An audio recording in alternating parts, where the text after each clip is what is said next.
Check, taste.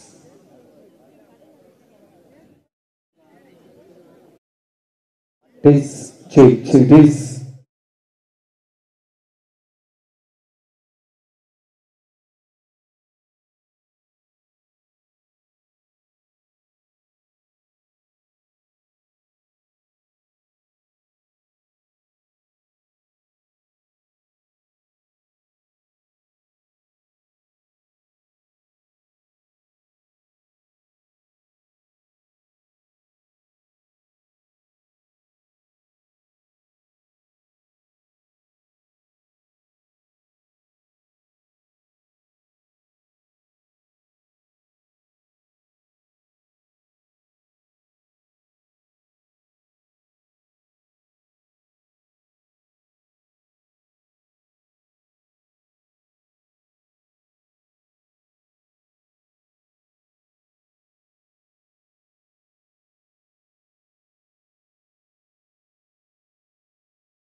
அனைவருக்கும் இனிய மாலை வணக்கங்கள்.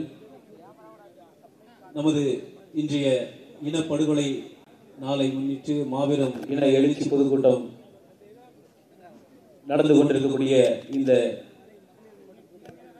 தூத்துக்குடி மாவட்டத்திற்கு வருகை இருக்கக்கூடிய நாம் தமிழர் கட்சியின் சொந்தங்கள் அனைவரையும் அன்போடு ஆணையூர் கலைமணி தங்கப்பாண்டி கலைக்குழுவினர் பறையிசையோடு உங்கள் அனைவரையும் வருக வருக என வரவேற்க வருகை இருந்திருக்கிறார்கள் எமது கலைக்குழுவினர்.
எங்களது கலைக்குழுவினரின் பறை இசைக்கு மத்தியிலே இன்றைய இனப்படுகொலை நாளில் போரில் வீழ்ந்த புலிகளின் வீர வணக்கம் செலுத்தும் வகையிலே அவர்களுக்காக ஒரு பாடல்.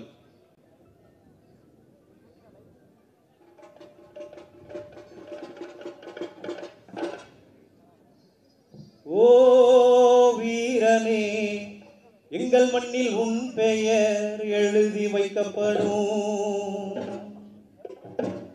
நீ மடியவில்லையடா,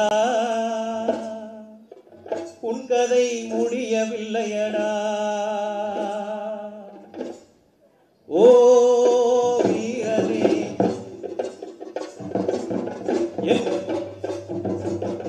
எங்கள் மண்ணில் உன் பெயர் எழுதி வைக்கப்படும்.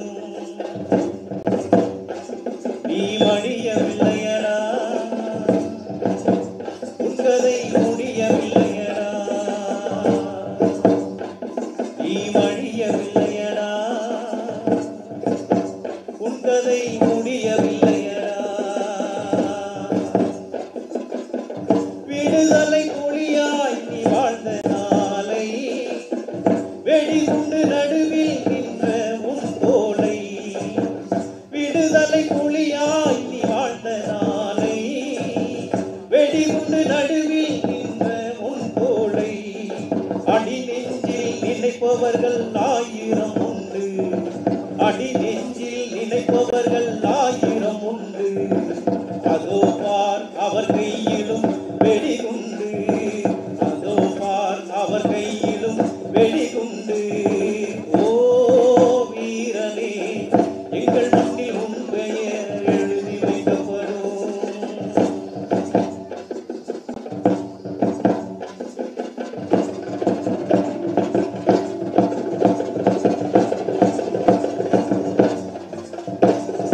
நீ அடைந்த சாவு இங்கே உயிரானது, நீ எரிந்த உயிர் விதை பயிரானது. நீ அடைந்த சாவு இங்கு உயிரானது, நீ அணிந்த உயிர் விதை பயிரானது. நீ பிடித்து எதிரி முகம் எரிகின்றது, நீ பிடித்து எதிரி முகம் எரிகின்றது. வீரனே, உனது முகம் எரிகின்றது, நீ பிடித்து எதிரி முகம் எரிகின்றது. வீரனே, உனது முகம் எரிகின்றது. ஓ வீரனே, எங்கள் மண்ணில் உன் பெயர் எழுதி வைக்கப்படும்.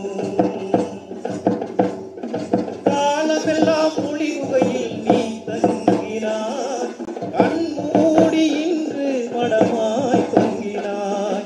காலமெல்லாம் புலி குகையில் நீ தங்கினாய், கண் மூடி இன்று படமாய் தொங்கினார். பூமாலை உன் படத்தில் போட்டார் பார்த்தோம், பூமாலை உன் படத்தில் போட்டார் பார்த்தோம். போட்டவரே நஞ்சு மாலை ஏற்றார் பார்த்தோம்.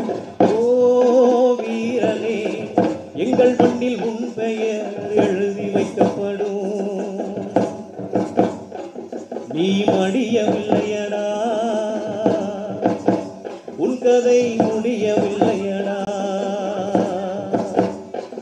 நீ மடியவில்லையடா, உன் கதை முடியவில்லையடா.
check this.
Check this.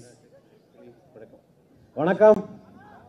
இந்த மேடைக்கும் பார்வையாளர்கள் உட்கார்ந்திருக்கிறதுக்கும் இடையில உள்ள அந்த பகுதி முற்றிலும் பாதுகாப்பு படையிடம் ஒப்படைக்கப்படுகிறது. தயவு செய்து பாதுகாப்பு படைக்கு ஒத்துழைப்பு கொடுத்து அவர்கள் சொல்படி எல்லோரும் போய் இருக்கையில் அமருமாறு கேட்டுக்கொள்கிறோம்.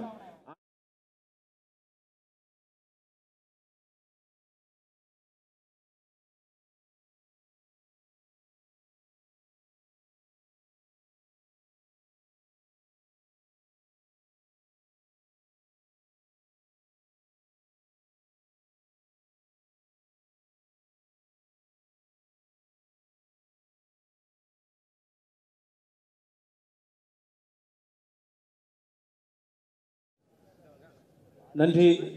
இறுதியாக எங்களுடைய ஆணையர் கலைமணி தங்கப்பாண்டி கலைக்குழுவினரின் ஒரு பாடலோடு எங்களுடைய கலை நிகழ்வை நிறைவு செய்கிறோம். நேரம் இன்மை காரணமாக இந்த பாடல் கரும்பொழிகளுக்காக வீரவணக்கம் செலுத்தக்கூடிய வகையிலே பாடல். இந்த பாடல் பச்சை வயலே பனங்கடல் வழியே எங்கள் மட்டு நகர் வாவியிலே பாடும் மகளே, வன்னி அழகே பன்னாரி நிலமே, தமிழ் ஈழக்கொடியேற போகும் கோணமலையே, மேகத்திரளே அலை மோதும் கடலே, நாங்கள் போக விடை தாரும் தமிழ் இளநிலமே, நாங்கள் போக விடை தாரும் தமிழ் இளநிலமே, நாங்கள் போக விடை தாரும் தமிழ் இளநிலமே, பச்சை வயலே பனங்கடல் வழியே எங்கள் மட்டு நகர் வாவியிலே பாடும் மகளே.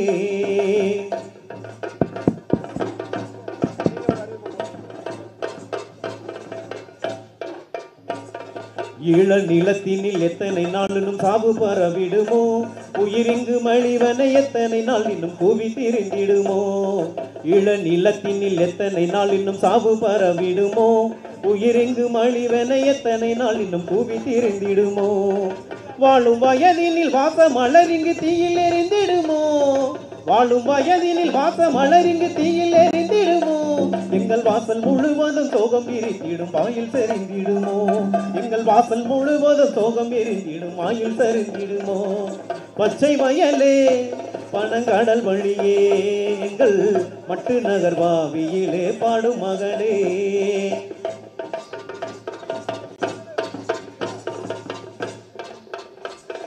அன்னை நிலத்தினுக்காக கருமொழியாகி நடந்திடுவோம் நாம் அங்கு எரிந்திடும் போதில் பகைமடி மீதி திருத்திடுவோம் அன்னை நிலத்தினுக்காக கருமொழியாகி நடந்திடுவோம் நாம் அங்கு எரிந்திடும் போதில் பகைமடி மீதி திருத்திடுவோம் அண்ணன் நினைவினில் எம்மை மறந்துமே விண்ணில் பறந்திடுவோம் அண்ணன் நினைவினில் எம்மை மறந்துமே விண்ணில் பறந்திடுவோம் எம்மாசையெல்லாம் தமிழ் ஈழம் அதுக்கென அங்கு வெடித்திடுவோம் எம்மாசையெல்லாம் தமிழ் ஈழம் அதுக்கென அங்கு வெடித்திடுவோம் பச்சை வயலே பனங்கடல் வழியே எங்கள் மட்டு நகர் வாவியிலே பாடும் மகளே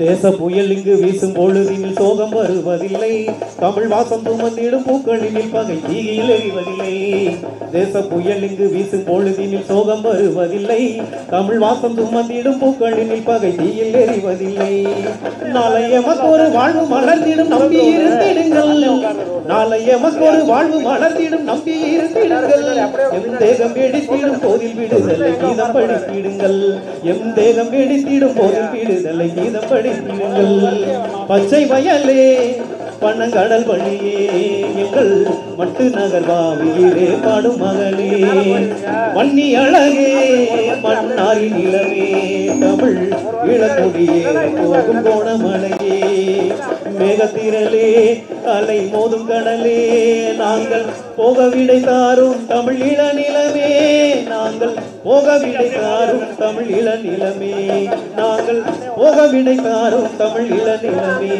நாங்கள் போக விடை தாரும் தமிழ் இள நிலமே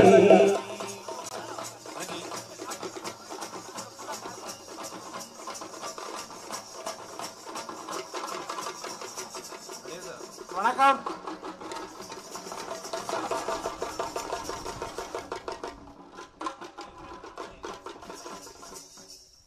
வாகனத்தில் பயணித்து வந்த வாகனங்கள் யாராவது மேடைக்கு பின்புறம் வாகனத்தை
நாம் தமிழர் கட்சி நடத்தக்கூடிய இந்த பிரம்மாண்ட பொதுக்கூட்ட விழாவிலே எங்கள் கலைக்குழுவினருக்கும் நல்லதொரு வாய்ப்பை நல்கிய அனைவருக்கும் நெஞ்சார்ந்த நன்றியை கூறி விடைபெறுகிறோம். நன்றி. தாய் தமிழ் உறவுகளுக்கு அன்பான வணக்கம். நமது ஈழத்து புல்குடி உறவுகள் சிங்கள காடையர்களால் ஒரு இன அழிப்பை ஏற்படுத்தி கொத்து குண்டுகளால் அந்த மக்கள் கொன்றொழிக்கப்பட்ட போது நிர்கதியாக இருந்த அந்த மக்களுக்கு உண்பதற்கு உணவு கூட இல்லாத நிலையில் வெறும் உப்பு போட்டு கஞ்சியை மட்டும் குடித்து அவர்கள் தங்கள் உயிரை காப்பாற்றிக் கொண்டார்கள்.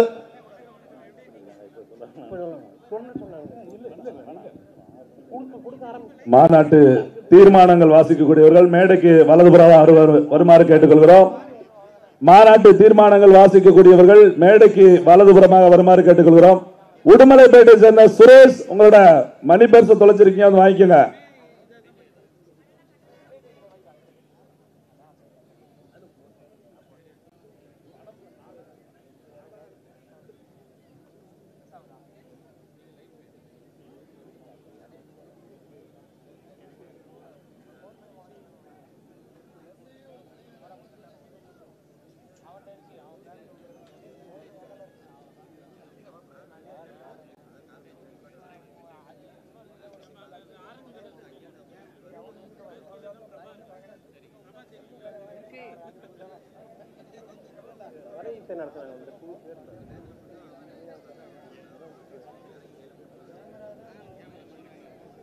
தமிழனுடைய ஆதி கலையாகிய பறை இசைக்கலை இந்த மேடையிலே நிகழ்த்தப்பட்டது.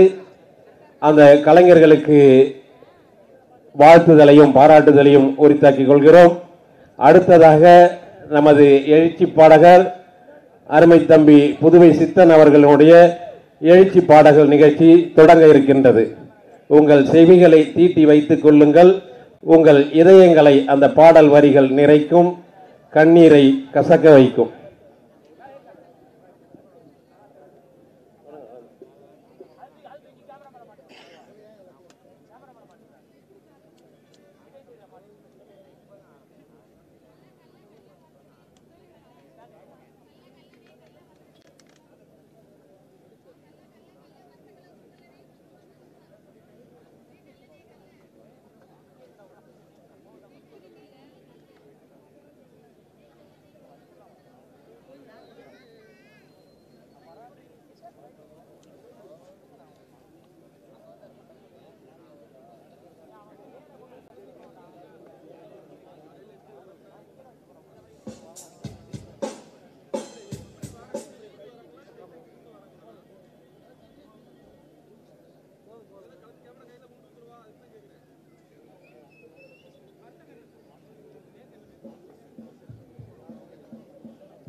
This check this.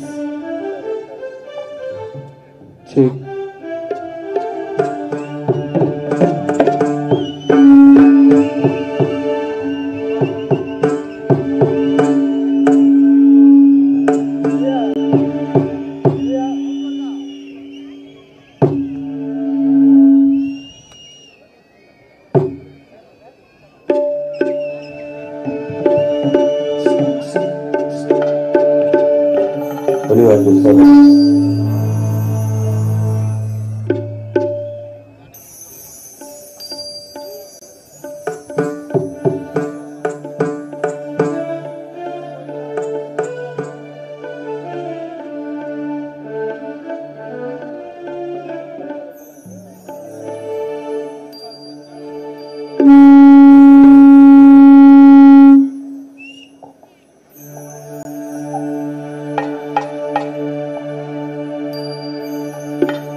செந்தமிழ் தாயே நான் நிலையறிந்தவன் ஒரு நீயே செந்தமிழ் தாயே நான் நிலையறிந்தவன் ஒரு நீயே செந்தமிழ் தாயே நான் நிலையறிந்தவன் ஒரு செந்தமிழாயே நான் நிலையறிந்தவன் ஒரு நிலைகட மிகவும் உண்டாயே நிலைகட மிகவும் உண்டாயே என் நெஞ்சில் எழுந்தது நீயே செந்தமிழாயே நான் நிலையறிந்தவன் ஒரு செந்தமிழாயே நான் நிலையறிந்தவன் ஒரு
பேனார் தந்தையல் அறிவு நானா தந்தையல் அறிவு நானா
வருவாண்டா பிரபாகர மறுபடியும் அவ வரும்போது சிங்களவ கத முடியும் வருவாண்டா பிரபாகர மறுபடியும் அவ வரும்போது சிங்களவ கத முடியும் ஐயோ இருந்தா விட்டு தள்ளுடா அன்னப்படையில் சேர்ந்து எதிரியணி சுட்டு தள்ளுடா வருவாண்டா பிரபாகர மறுபடியும்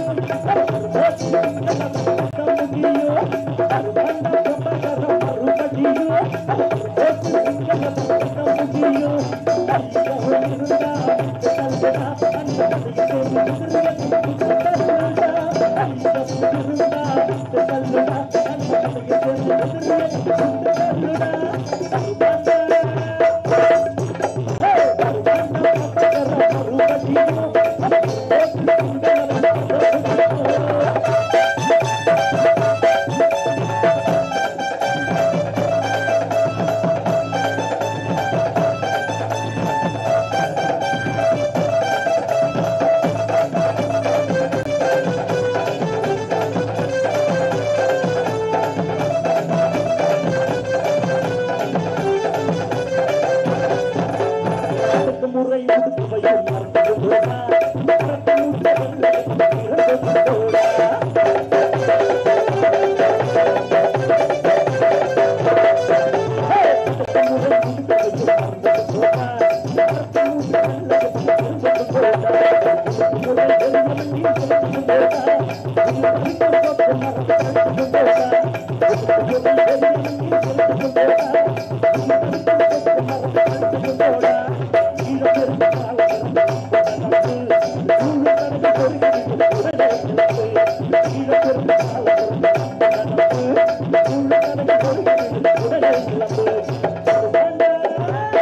you.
கனவோடு உருகி போனோமே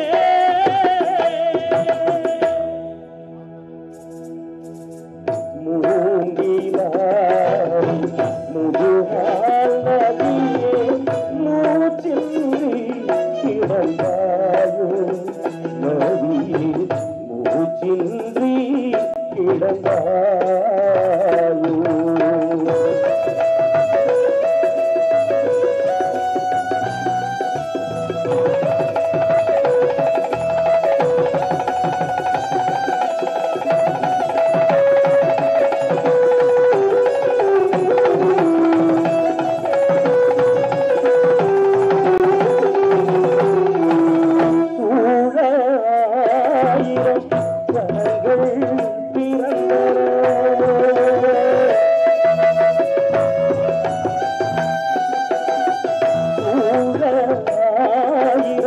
சதிகள் பிறந்தன கால நதியும் அடங்கள் சீவைந்தன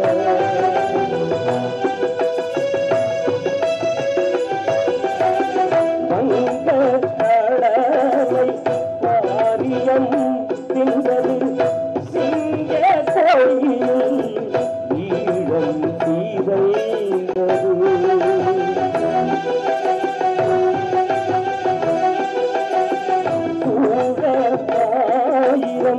சதிகள் பிறந்தன கால நதியும் கடல்கள் சீதைந்தன வங்க கடலை வாரியம் தின்றது சிங்க கொடியில் ஈழம் சீதைந்தது ஈழ கனவை ஞான புதிதன சூட விடிகள் சூடைதனை ஈழ கனவை ஞான விதிதன சூட விடிகள் சூடையந்தன மொழிவாய் புகிலாருங்கள் நன்றி கடல் இனங்கள் நினைந்ததுவே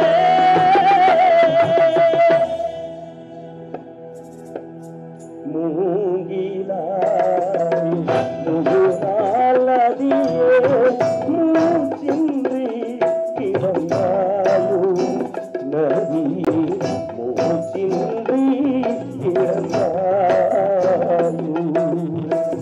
மூங்கிலாய் முதுகால் நதியே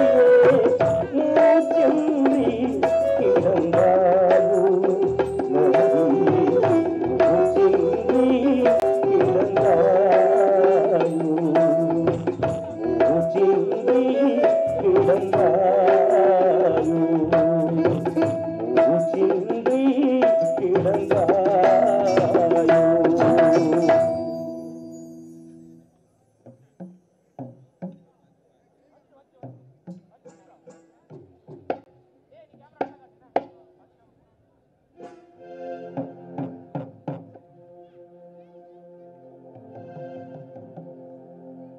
தலைமகனே எம் பிரபாகரனே எங்கள் தலைநகரே திரிகோணமலையே தலைமகனே எங்கள் பிரபாகரனே எங்கள் தலைநகரே திரிகோணமலையே தலைமகனே எங்கள் பிரபாகரனே எங்கள் தலைநகரே திரிகோணமலையே அதை காணும் ஒரு தருணம் வரும் காத்திருந்த வீடுகளை தமிழீழம் பெரும் காலம் வரும் தலைநாடு புலிகளை அதை காணும் ஒரு தருணம் வரும் காத்திருந்த வீடுகளை தமிழீழம் பெரும் காலம் வரும் தலைநாடு புலிகளை தலைமகனே எம் பிரபாகரனே எங்கள் தலைநகரே திரிகோணமலையே தலைநகரே எம் பிரபாகரனே எங்கள் தலைநகரே திரிகோணமலையே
அந்த மாசற்ற அண்ணன் அவன் தேசத்தில் எப்போது வாழும் அதை காணும் ஒரு தருணம் வரும் காத்திரும் மொழிகளில் தமிழீழம் பெருங்காலம் வரை களமாடும் மொழிகளே அதை காணும் ஒரு தருணம் வரும் காத்திரும் மொழிகளில் தமிழீழம் பெருங்காலம் வரை களமாடும் மொழிகளே தலைமகனே பிரபாகரனே எங்கள் தலைநகரே கோலமலையே தலைமகனே பிரபாகரனே எங்கள் தலைநகரே கோலமலையே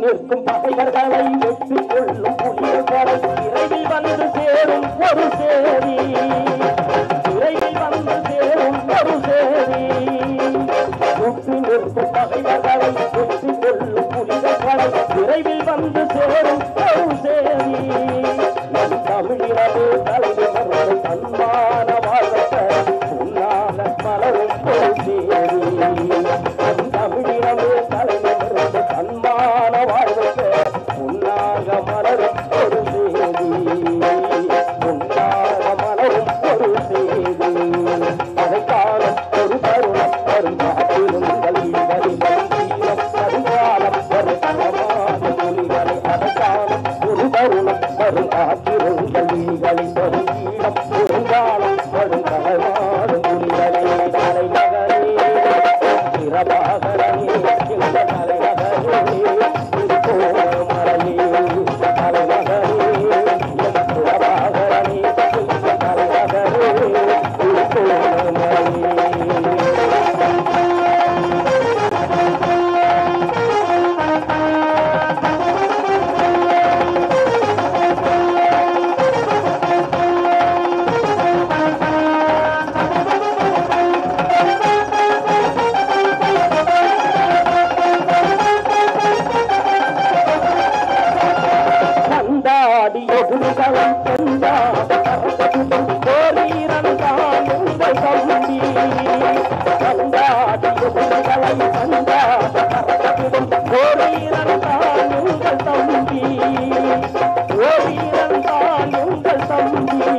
எங்கள் தேசம் பிரபாகரன்,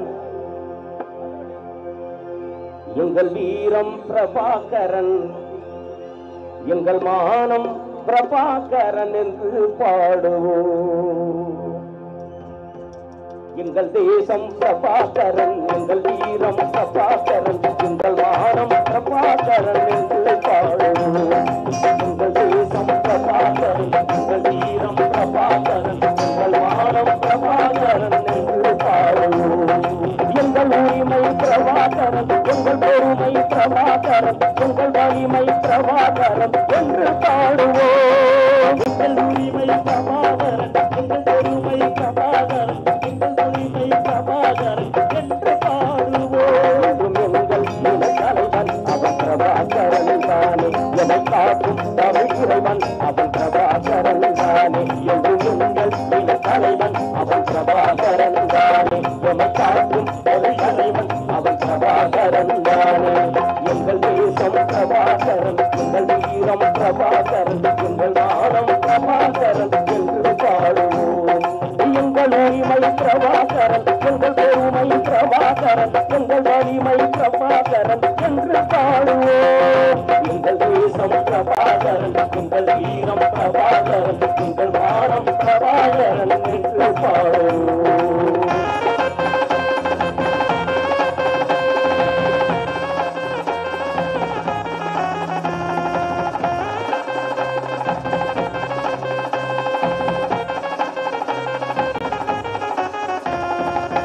கிளர்ச்சி தீயை மூட்டி வென்றவன் பிரபாகரன், எங்கள் பிரபாகரன். இயற்கையை நண்பனாகி வாழ்ந்த மன்னவன் பிரபாகரன், எங்கள் பிரபாகரன். ஓயாத அலைகள் வீசி வென்றவன் பிரபாகரன், ஊர்மத்தை நெஞ்சூரமாய் கண்டவன் பிரபாகரன். ஓயாத அலைகள் வீசி வென்றவன் பிரபாகரன், ஊர்மத்தை நெஞ்சூரமாய் கண்டவன் பிரபாகரன். ஈழ மன்னனை பாடு என்று ஈரம் வந்திடுமே, தமிழ் ஈழ மண்ணிலே ஆடு இனமானம் பெற்றிடுமே. ஈழ மன்னனை பாடு என்று ஈரம் வந்திடுமே, தமிழ் ஆடு இனமானம் பெற்றிடுமே. எங்கள் தேசம் பிரபாகரன், எங்கள் வீரம் பிரபாகரன், எங்கள் மானம் பிரபாகரன் என்று பாடுவோம். எங்கள் உரிமை பிரபாகரன், எங்கள் பெருமை பிரபாகரன், எங்கள் வலிமை பிரபாகரன் என்று பாடுவோம். எங்கள் தேசம் பிரபாகரன், எங்கள் வீரம் பிரபாகரன், எங்கள் மானம் பிரபாகரன் என்று பாடுவோம்.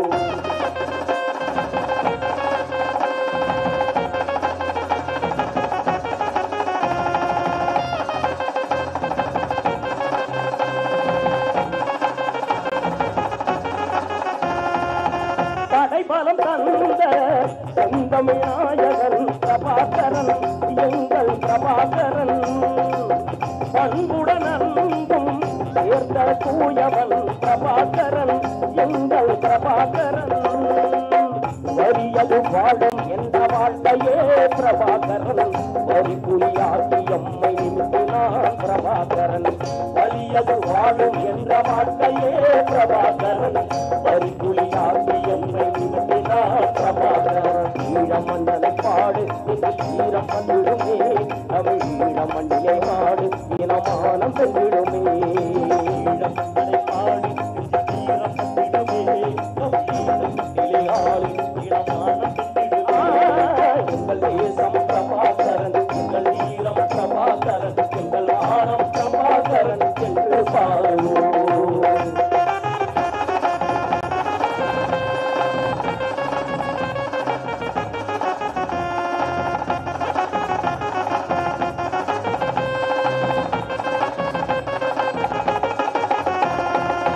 கடலில் காவியம் படைத்த வீரியன் பிரபாகரன், எங்கள் பிரபாகரன். கரும்புலி ஈகத்தால் தடைகளை உடைத்தவன் பிரபாகரன், எங்கள் பிரபாகரன். தோழமை அன்புடன் வாழ்ந்தவன் பிரபாகரன், தோளிலை இனவாழ்வை தாங்கினான் பிரபாகரன். தோழமை அன்புடன் வாழ்ந்தவன் பிரபாகரன், தோளிலை இனவாழ்வை தாங்கினான் பிரபாகரன்.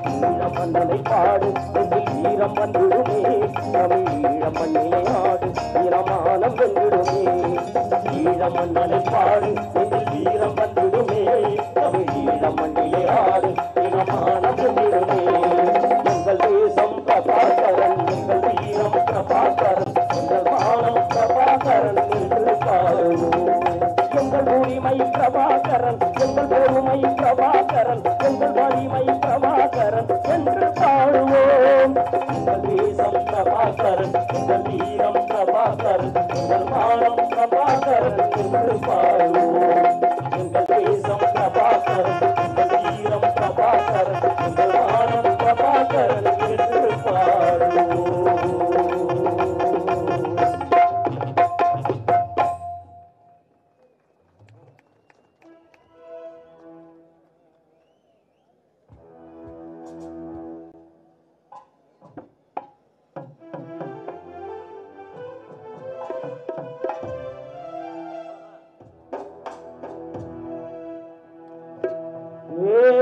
சதிகார சிங்களனே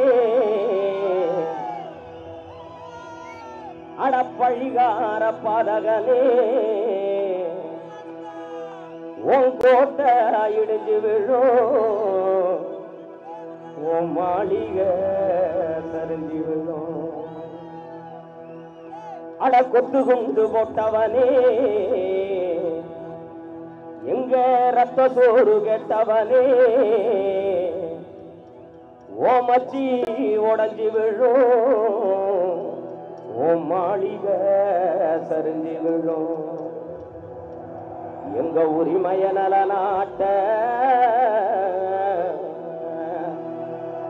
எங்க உரிமைய நலநாட்ட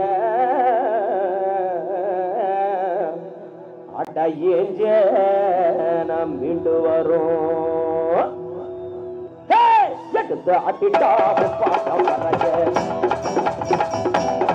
நம்ம இந்த கிடக்கு இப்போது எடுத்து அட்டிட்டா பாட்டம் வரைய இந்த கிடக்கு இப்போது அனது காட்டு அடிதா பறைய சிங்கராமன் கொடுமட்டிய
காடுகளே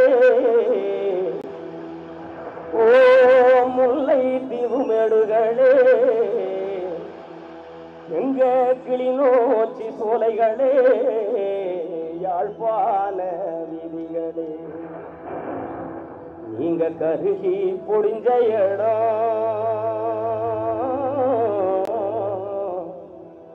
நீங்க கருகி பொடிஞ்ச இடம் நாளை காந்தல் மலர் பூக்கும் நாங்க உதஞ்சி மடிஞ்ச இடம் நாங்க புதஞ்சி மடிஞ்ச இடம்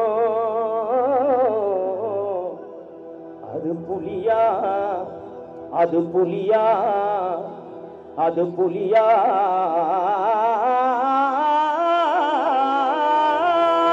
தரதூங்க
நாங்க மூச்சு விடும் காத்துலதா துப்பாக்கி புகவாசம் ஐயோ பிறந்தின்னி கழுகுக்கு நாங்க பொழுதெல்லாம் இறையானோ ஐயோ குத்துயிரும் போல உயரா சிங்களம் கொடுமைக்கு பணியானோ இங்க செருக்கலாம் மரணம்னா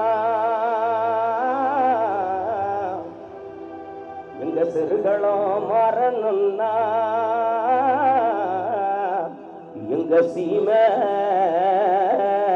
விடியணும்னா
நாங்க வணங்கிடும் வீரமண்டே உன்னோட வாசந்தான் நாளும் மாறாது உன் மேல வச்ச பாசம் அது ஒருபோதும் தீராது.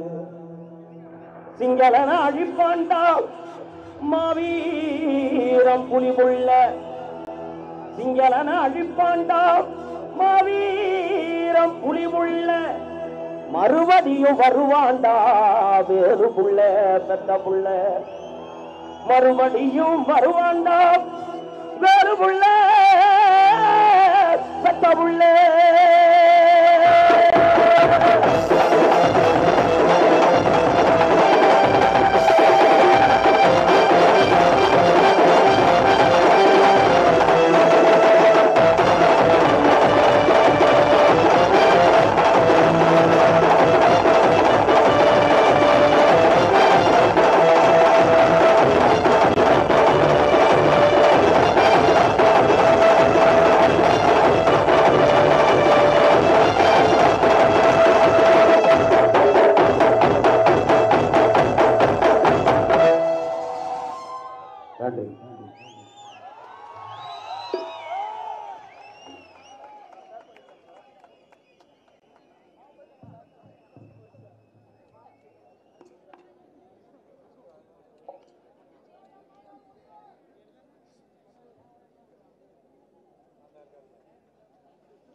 மே 18 இனப்படுகொலை நாள் மாபெரும் இன எழுச்சி பொதுக்கூட்டம்.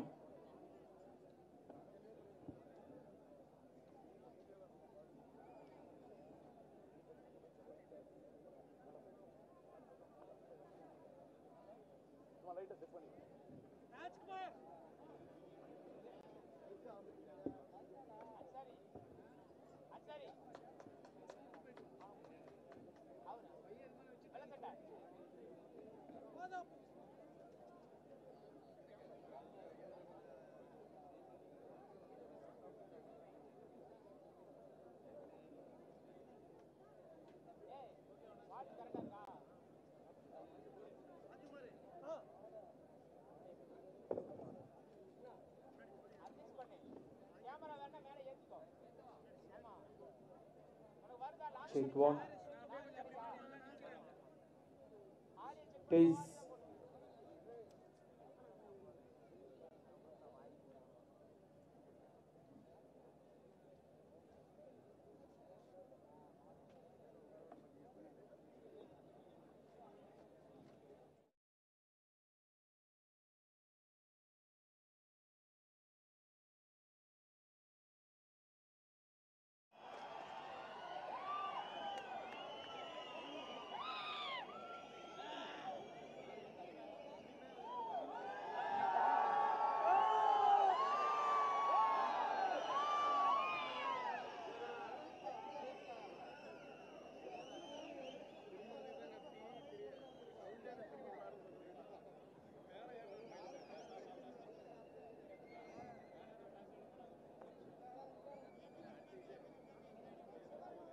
Check one, taste.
உறுதிமொழி நிகழ்வு.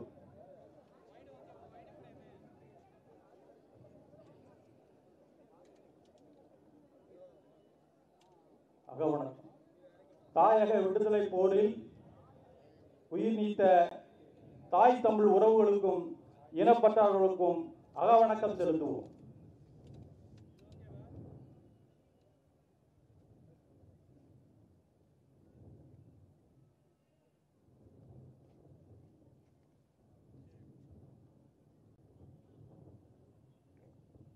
நிறைவு செய்வோம் வீர வணக்க நிகழ்வு. நம் இனம் காக்க, நம் மண் காக்க, நம் மொழி காக்க, நம் மானம் காக்க இன்னுயிர் இந்த மாவீரர் அனைவருக்கும் வீர வணக்கம், வீர வணக்கம், வீர வணக்கம், வீர வணக்கம். உறுதிமொழி ஏற்போம்.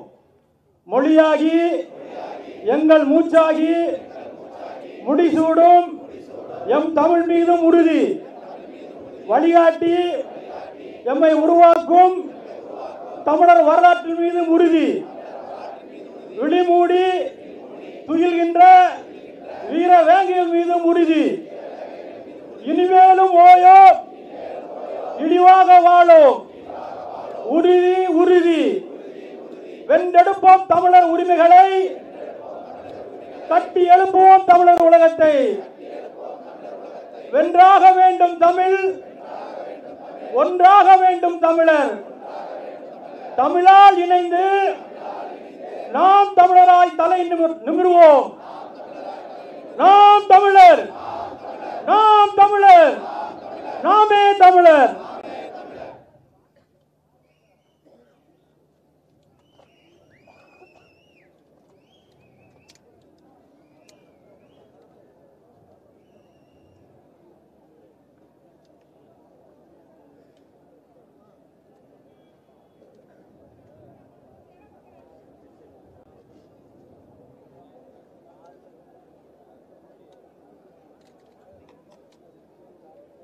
கொடியேற்றுதல் நிகழ்ச்சி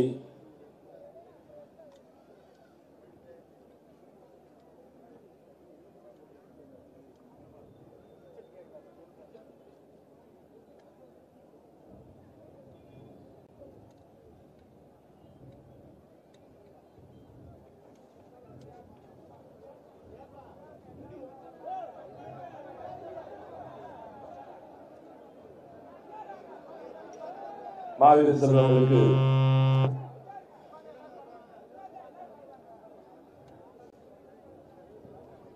சுபாய் பாண்டியனா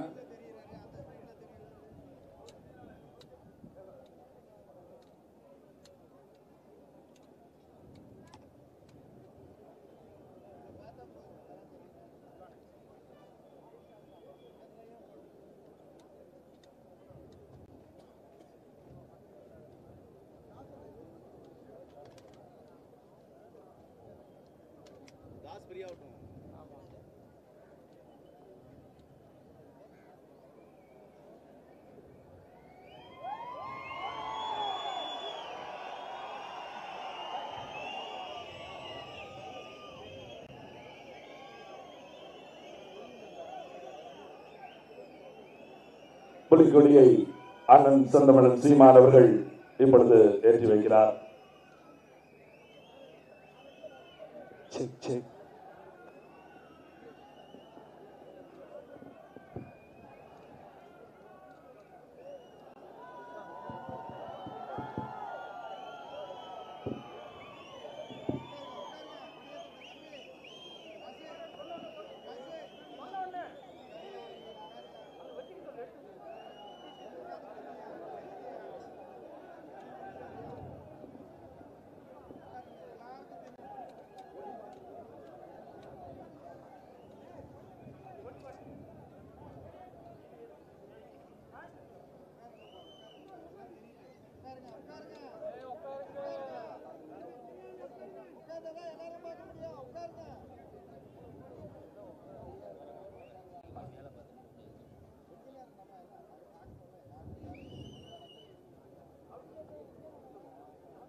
தமிழர் என்று தலைநிமிர்ந்து நாட்டிசை உலகும் போற்றிமே சிலிர்க்க தழைக்குது தமிழ் குடி. பறக்குது பறக்குது புலிக்கொடி, சிறக்குது சிறக்குது தமிழ் குடி. பறக்குது பறக்குது புலிக்கொடி, சிறக்குது சிறக்குது தமிழ் குடி. மானம் உயிர் மூச்சாய் வீரம் புயல் வீச்சாய் வாழும் தமிழ் மாந்த குலக்கொடி. இனிய தமிழ் மொழியும் தமிழினமும் காக்கும் மாவீரர் புலிக்கொடி. சோழன் கடல் படை கப்பல் கொடி, ஈழம் காக்கும் எங்கள் தொப்புள் கொடி. சோழன் கடல் படை கப்பல் கொடி, ஈழம் காக்கும் எங்கள் தொப்புள் கொடி. கொடுமை ஆயிரம் குமுறல் ஆயிரம் அடிமை நிலை வாழ்வில் இனியுமா. படைகள் ஆயிரம் தடைகள் ஆயிரம் பரினும் எங்கள் மண் படியுமா.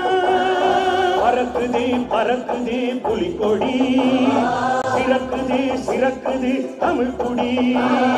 பறக்குது பறக்குது புலிக்கொடி, சிறக்குது சிறக்குது தமிழ் குடி.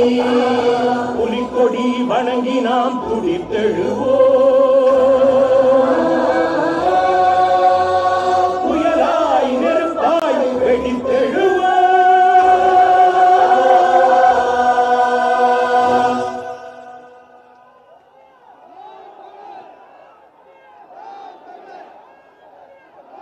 முள்ளிவாய்க்காலில் உயிர் நீத்த உறவுகளுக்கு இப்பொழுது அண்ணன் சுடர் வணக்கம் செலுத்துவார்.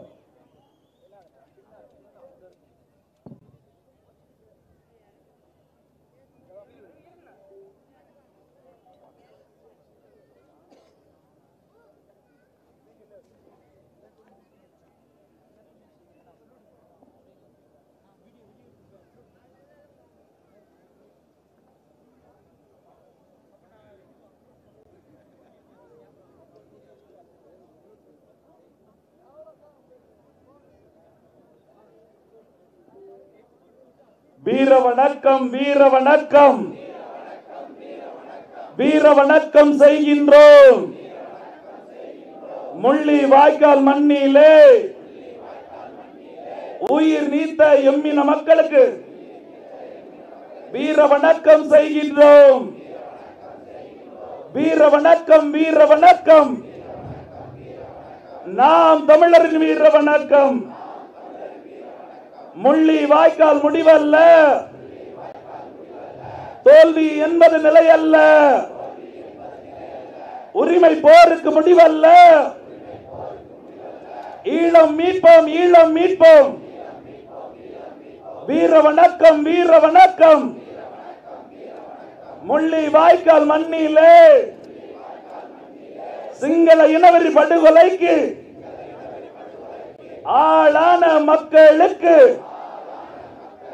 வீர வணக்கம் வீர வணக்கம். நாம் தமிழரின் வீர வணக்கம். நாம் தமிழர்.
அனைவரும் எழுந்து நிற்கவும்.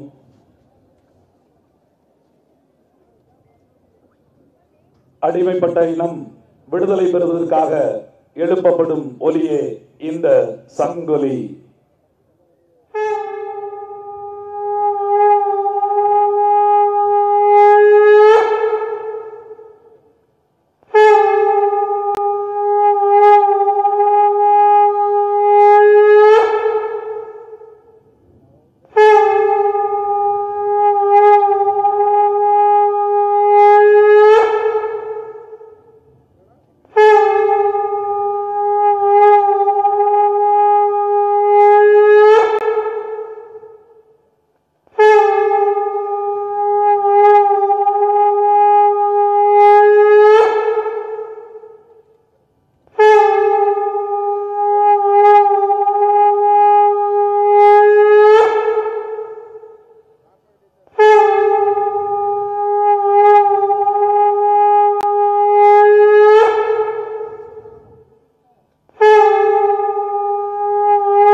ஈழப்போரின் இறுதி நாட்களில் உணவுக்கு கூட வழியில்லா கொடிய வறுமை நிலையில் உப்பு கூட இன்றி நம் உறவுகள் அல்லல்பட்ட அக்காலகட்டத்தில் அரிசியை கஞ்சியாக காய்ச்சி உப்பில்லா கஞ்சியை உண்டு நம் இன மீட்சிக்கு எம் மக்கள் போராடி இருக்கிறார்கள்.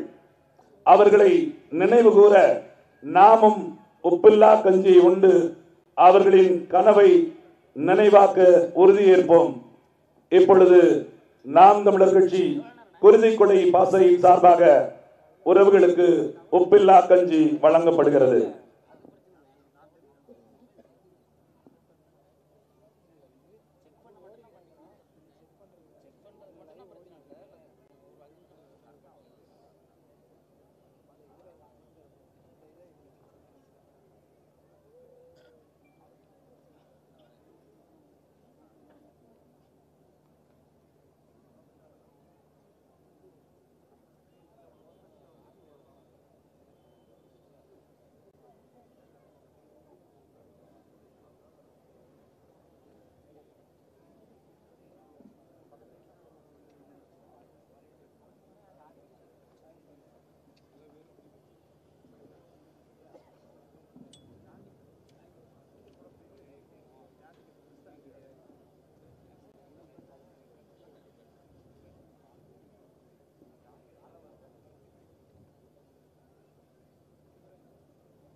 அனைவரும் அமர்ந்து கொள்ளலாம்.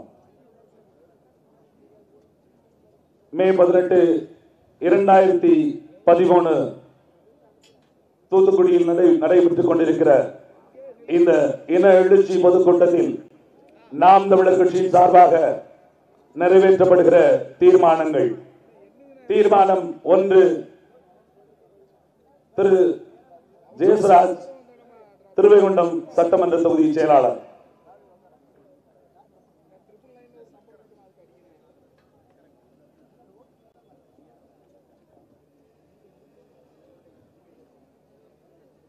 தமிழர்களின் தாய் நிலமான தமிழீழத்தை சிங்கள இனவாதிகளும் அதன் ஆட்சியாளர்களும் ஆக்கிரமித்து அபகரித்து தமிழின மக்களை இரண்டாந்தர குடிமக்களாக்கி மிக பெரும் இன அழிப்பை தமிழர்கள் மீது கட்டவிழ்த்துவிட்டு சொந்த நிலத்திலேயே அகதிகளாக்கிய வேளையில் அவற்றிலிருந்து தமிழ் தேசிய இனத்தை மீட்கவும் தமிழர் நிலத்தையும் உரிமைகளையும் தற்காக்கவும் எழுந்த காவல் தெய்வங்களான தமிழீழ விடுதலை புலிகள் முன்னெடுத்த விடுதலை போரானது ஒரு தேசிய இனத்தின் ஒப்பற்ற விடுதலை போராட்டமாகும். அதனை பயங்கரவாதம் என கூறி பழி சுமத்தி விடுதலை புலிகளின் அறம் சார்ந்த விடுதலை போராட்டத்தை எதிர்கொள்ள முடியாது. உலக வல்லாதிக்கங்களின் துணையோடு எவ்வித போர் மரபையும் பன்னாட்டு விதியையும் பின்பற்றாது கொத்து குண்டுகளையும் நச்சு குண்டுகளையும் வீசி கல்விக்கூடங்கள், மருத்துவமனைகள் என எல்லா இடங்களிலும் தாக்குதல் தொடுத்து குழந்தைகள், பெண்கள், முதியவர்கள், மாற்றுத்திறனாளிகள் என எல்லோரையும் கொன்றொழித்து சரணடைந்தவர்களையும் கொன்று குவித்து சிங்கள இனவாத அரசு நிகழ்த்தியது அப்பட்டமான இனப்படுகொலை. அதுவும் 30 ஆண்டுகளாக தமிழினத்தின் மீது தொடுக்கப்பட்ட திட்டமிடப்பட்ட இனப்படுகொலை. முள்ளிவாய்க்காலில் போர் மௌனிக்கப்பட்ட மே 18 நாளை இனப்படுகொலை நாள் என அறிவித்து தமிழர்களுக்கான வரலாற்று நீதியை பெரும் போரிலும் தமிழீழ தேசத்தை மீண்டும் கட்டியெழுப்பும் லட்சிய பாதையிலிருந்தும் தமிழ் பேரின மக்கள் ஒரு நாளும் பின்வாங்க மாட்டோம் என இப்பொதுக்கூட்டத்தின் வாயிலாக நாம் தமிழர் கட்சி பேரறிவிப்பு செய்கிறது. தமிழ் தாய் வாழ்க, தலைவர் பிரபாகரன் வாழ்க. தீர்மானம் 2, திரு வேல்ராஜ், தூத்துக்குடி மத்திய மாவட்ட செயலாளர்.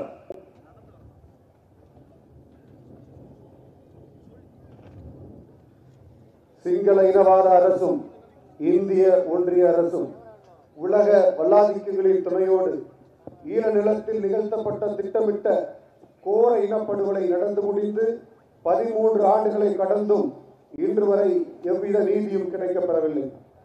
உலகம் முழுக்க வாழும் தமிழர்கள் அவ்வின படுகொலைக்கு நீதி கேட்டு மன்றாடியும் பன்னாட்டு அரங்கில் எவ்வித தீர்வும் கிடைத்தபாடில்லை.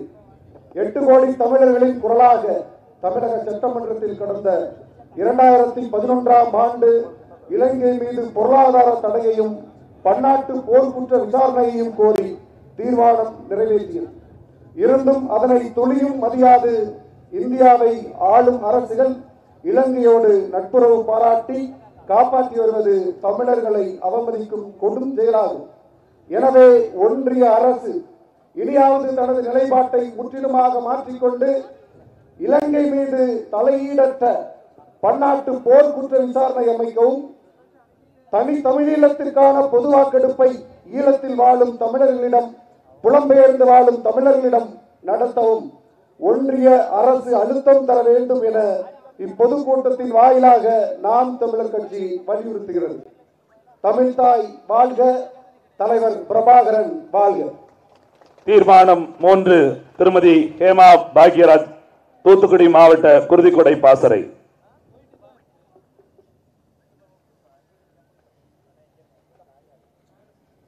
தூத்துக்குடியில் நடைபெற்ற சாமிர ஆலைக்கு எதிரான மண்ணின் மக்களின் தன்னெழுச்சி போராட்டத்தினை துளியும் மதியாது போராட்டத்தின் 100வது நாளாக மாவட்ட ஆட்சியர் அலுவலகத்தை நோக்கி நடைபெற்ற அறவழி பேரணியை வன்முறை களமாக்கி 15 பேரை கொன்றொழித்து பலரையும் உடமாக்கிய முந்தைய அதிமுக அரசின் கொடுங்கொன்மை செயல்பாடு மக்களின் மீது தொடுக்கப்பட்ட அரச பயங்கரவாதமாகும்.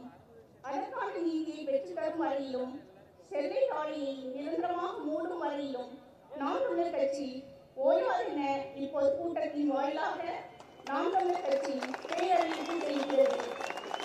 தமிழ்தாய் வாழ்க, தலைவர் பிரபாகரன் வாழ்க.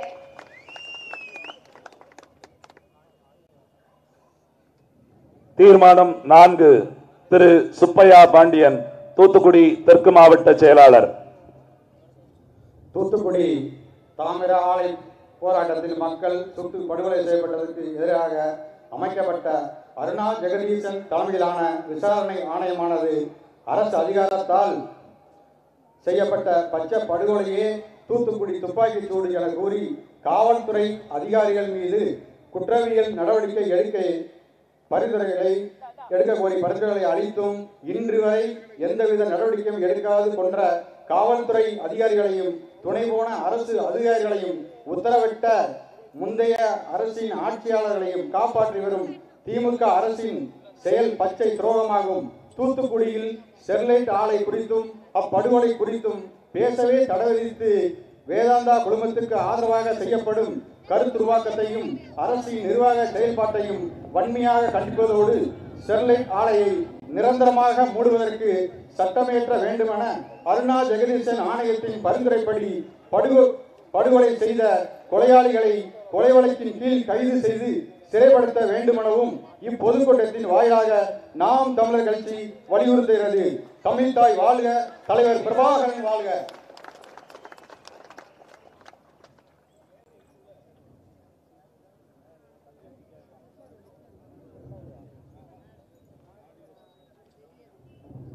தேசிய இனங்களின் தனித்துவத்திற்கும் நாட்டின் கூட்டாட்சி தத்துவத்திற்கும் எதிராக ஒன்றியத்தை ஆளும் பாஜக அரசால் அதிகார போக்கோடு கொண்டு வரப்பட்டுள்ள தேசிய கல்விக் கொள்கையை மறைமுகமாக செயல்படுத்த துணை போகும் திமுக அரசின் செயல்பாட்டை வன்மையாக கண்டிப்பதோடு மாநில கல்விக் கொள்கையை தேசிய கல்விக் கொள்கைக்கு சாதகமாக்கும் முடிவை முற்றாக கைவிட்டு தனித்துவமான கல்விக் கொள்கையை உருவாக்க வேண்டுமென தமிழ்நாடு அரசுக்கு இப்பொதுக்கூட்டத்தின் வாயிலாக நாம் தமிழர் கட்சி சார்பாக வலியுறுத்தப்படுகிறது. தமிழ்தாய் வாழ்க, தலைவர் பிரபாகரன் வாழ்க. தீர்மானம் 6 நிறைவேற்றியவர் திரு மாரி சிவா, தூத்துக்குடி தொகுதி செயலாளர். தீர்மானம் 7 திரு ரமேஷ், விளாத்திகுளம் சட்டமன்ற தொகுதி செயலாளர். இயற்கையின் அற்கொடையாக திகழும் மேற்கு தொடர்ச்சி மலைகளை உடைத்து தகர்த்து கனிம வளங்களாக அண்டை மாநிலங்களுக்கு கடத்தும் வள வேட்டையை வன்மையாக எதிர்ப்பதோடு நெல்லை, தென்காசி, கன்னியாகுமரி ஆகிய மாவட்டங்களில் நடக்கும் கனிம வள கொள்ளையை உடனடியாக தடுத்து நிறுத்த வேண்டுமென இப்பொதுக்கூட்டத்தின் வாயிலாக நாம் தமிழர் கட்சி வலியுறுத்துகிறது. தமிழ்தாய் வாழ்க, தலைவர் பிரபாகரன் வாழ்க. தீர்மானம் 7 திருமதி பா சத்யா செல்வகுமார், மாநில மகளிர் பாசறை ஒருங்கிணைப்பாளர்.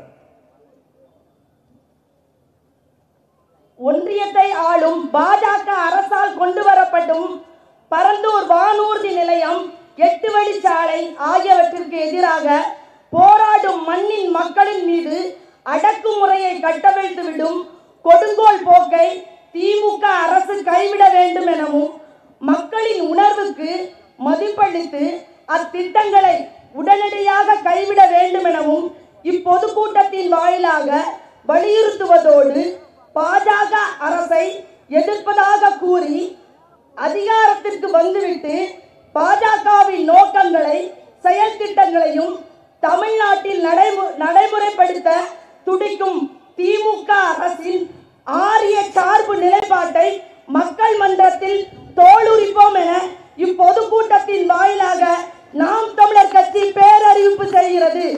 தமிழ்தாய் வாழ்க, தலைவர் பிரபாகரன் வாழ்க. தீர்மானம் 8 திரு பாபு சந்தர், ஓட்டப்பிடாரம் சட்டமன்ற தொகுதி குருதிக்குடை பாசறை செயலாளர்.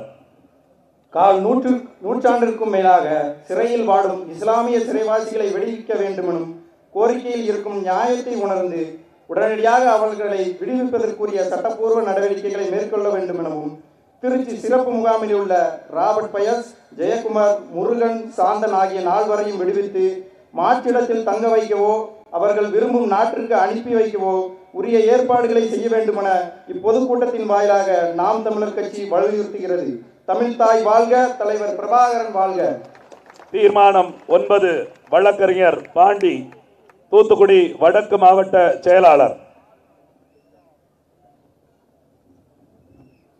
கள்ளச்சாராயத்தால் 20க்கும் மேற்பட்டோர் விழுப்புரம், செங்கல்பட்டு ஆகிய மாவட்டங்களில் உயிரிழந்த நிலையில் கள்ளச்சாராயம் காய்ச்சோர் மீது கடுமையான நடவடிக்கை எடுக்கவும் அதனை முற்றாக ஒழிக்க வேண்டும் எனவும் மேலும் மது கடைகளால் ஏற்படும் தீங்கினை தமிழக அரசு புரிந்து உடனடியாக பூரண மதுவிலக்கினை அமல்படுத்த வேண்டும் எனவும் தமிழ்நாடு அரசை பொதுக்கூட்டத்தின் வாயிலாக நாம் தமிழர் கட்சி கேட்டுக்கொள்கிறது. தமிழ்தாய் வாழ்க, தலைவர் பிரபாகரன் வாழ்க. தீர்மானம் 10 திரு ஞானசேகரன், திருச்செந்தூர் சட்டமன்ற தொகுதி செயலாளர்.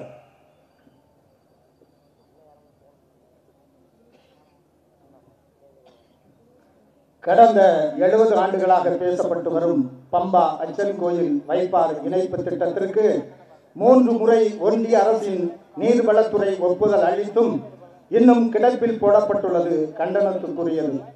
தென்காசி, திருநெல்வேலி, தூத்துக்குடி, விருதுநகர் என 4 மாவட்ட மக்களின் குடிநீர் மற்றும் வைப்பாற்றில் 2 லட்சம் ஏக்கர் நிலங்களுக்கு பாசன வசதிகளை ஏற்படுத்தும் இத்திட்டத்தை நிறைவேற்ற உடனடியாக நடவடிக்கைகளை எடுக்க வேண்டும் என தமிழ்நாடு அரசை இப்பொதுக்கூட்டம் வாயிலாக நாம் தமிழர் கட்சி வலியுறுத்துகிறது.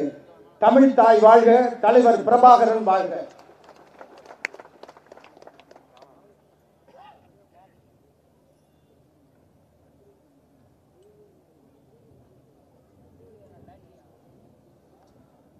அடுத்தபடியாக இந்த மே 18 எதற்காக ஒவ்வொரு ஆண்டும் நாம் இதை எழுச்சியோடு இந்த நாளை நினைவு கூர்கிறோம் என்பதை நமக்கு உணர்த்தும் விதமாக மாவீர் தடங்களை பதிக்கின்ற ஒரு காணொளி.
கொண்டோம் காப்பி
காப்பியம் படைத்தோம் ஆடாத கேடு ஆயிரம் நடந்தும் சுடாமல் தானே சுதந்திரம் கேட்டோம் சுடாமல் தானே சுதந்திரம் கேட்டோம் ஆடாரம் கொண்டோம் காப்பியம் படைத்தோம் ஆடாத கேடு ஆயிரம் நடந்தும் சுடாமல் தானே சுதந்திரம் கேட்டோம் சுடாமல் தானே சுதந்திரம் கேட்டோம்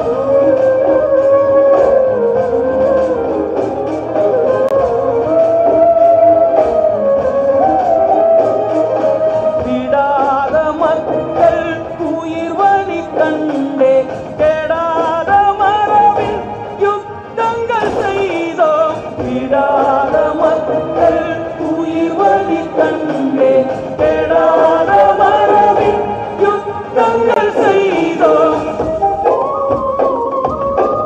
இனமதை பகைவர் படுகொலை செய்தும் தலைமுறை தழைத்தே விடுதலை எய்தும் இனமதை பகைவர் படுகொலை செய்தும் தலைமுறை தழைத்தே விடுதலை எய்தும் சுதந்திர தாகம் உறவுகள் ஈகம் புரிந்தொரு வேகம் புலன்களில் சேரும் சுதந்திர தாகம் உறவுகள் ஈகம் புரிந்தொரு வேகம் புலன்களில் சேரும் கடாரம் கொண்டோம் காப்பியம் படைத்தோம் ஆடாத கேடு ஆயிரம் நடந்தும் சுடாமல் தானே சுதந்திரம் கேட்டோம் விடாத மக்கள் உயிர் வழி கண்டே கெடாத மரபில்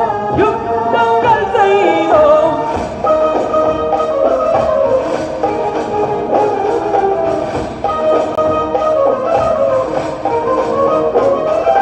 பகை தோற்று கனலாவோம் பேரன்பில் உணலாவோம் கடிதேகும் தாத்தாயே முடிசூடும் மாதாவோ முடிசூடும் மாதாவோ முடிசூடும் மாதாவோ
ஓராயிரம் கண்ட தலைமகன் சீராயிரம் தந்த தமிழ் மகன் இனத்தின் வலியே தன் வலியாய் ஏற்று நடந்தான் ஒரு புலியாய் ஓராயிரம் கண்ட தலைமகன் சீராயிரம் தந்த தமிழ் மகன் ஓ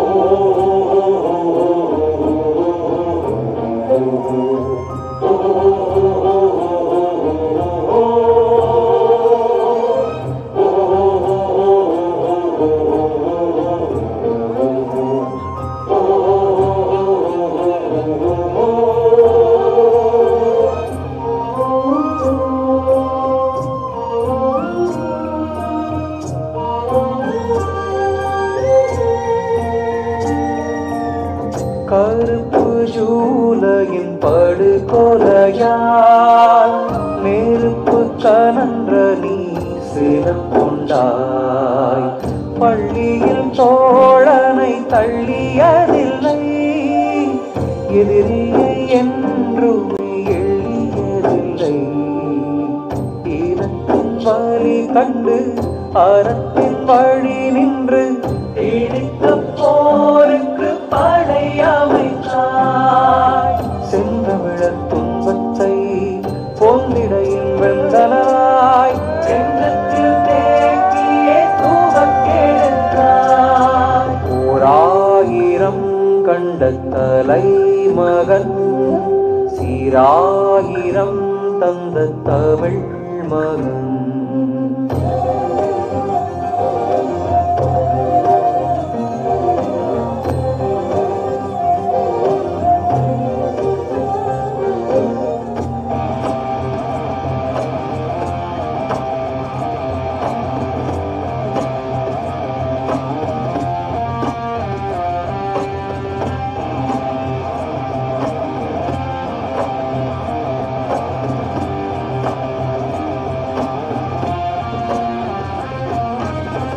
வல்வெட்டித்துறை தந்த வழி காட்டி, வரலாற்றில் சேரும் தமிழ் உணர்வோக்கி. வான்படையாமை திட்ட தீரத்தை கண்டு வையத்து நாடுகள் என்றும் உரையும். தலைமுறை 3ஐயும் களமதனில் ஈழம் விட்ட உலகத்தில் ஒப்பற்ற உயிர்மத்தின் நேயம், ஒழுக்கத்தின் சீலம், சிரவாத புகழ் கொண்ட பிரபாகரன். 1000 கண்ட தலைமகன், சீராயிரம் தந்த தமிழ் மகன். 1000 கண்ட தலைமகன், சீராயிரம் தந்த தமிழ் மகன். இனத்தின் வலியே தன் வலியாய், ஏற்று நடந்தான் ஒரு புலியாய். 1000 கண்ட தலைமகன், சீராயிரம் தந்த தமிழ் மகன்.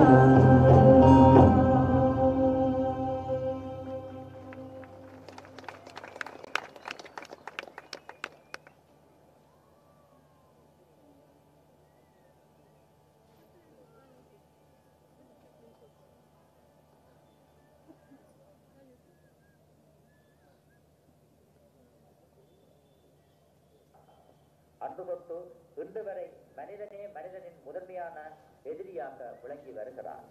காலம் காலமாக இந்த பூமியில் நிகழ்ந்த போராட்டங்கள், புரட்சிகள், யுத்தங்கள் எல்லாம் மனித விடுதலை எழுச்சியின் வெளிப்பாடுகள். அன்று தொட்டு இன்று வரை மனிதனே மனிதனின் முதன்மையான எதிரியாக விளங்கி வருகிறார்.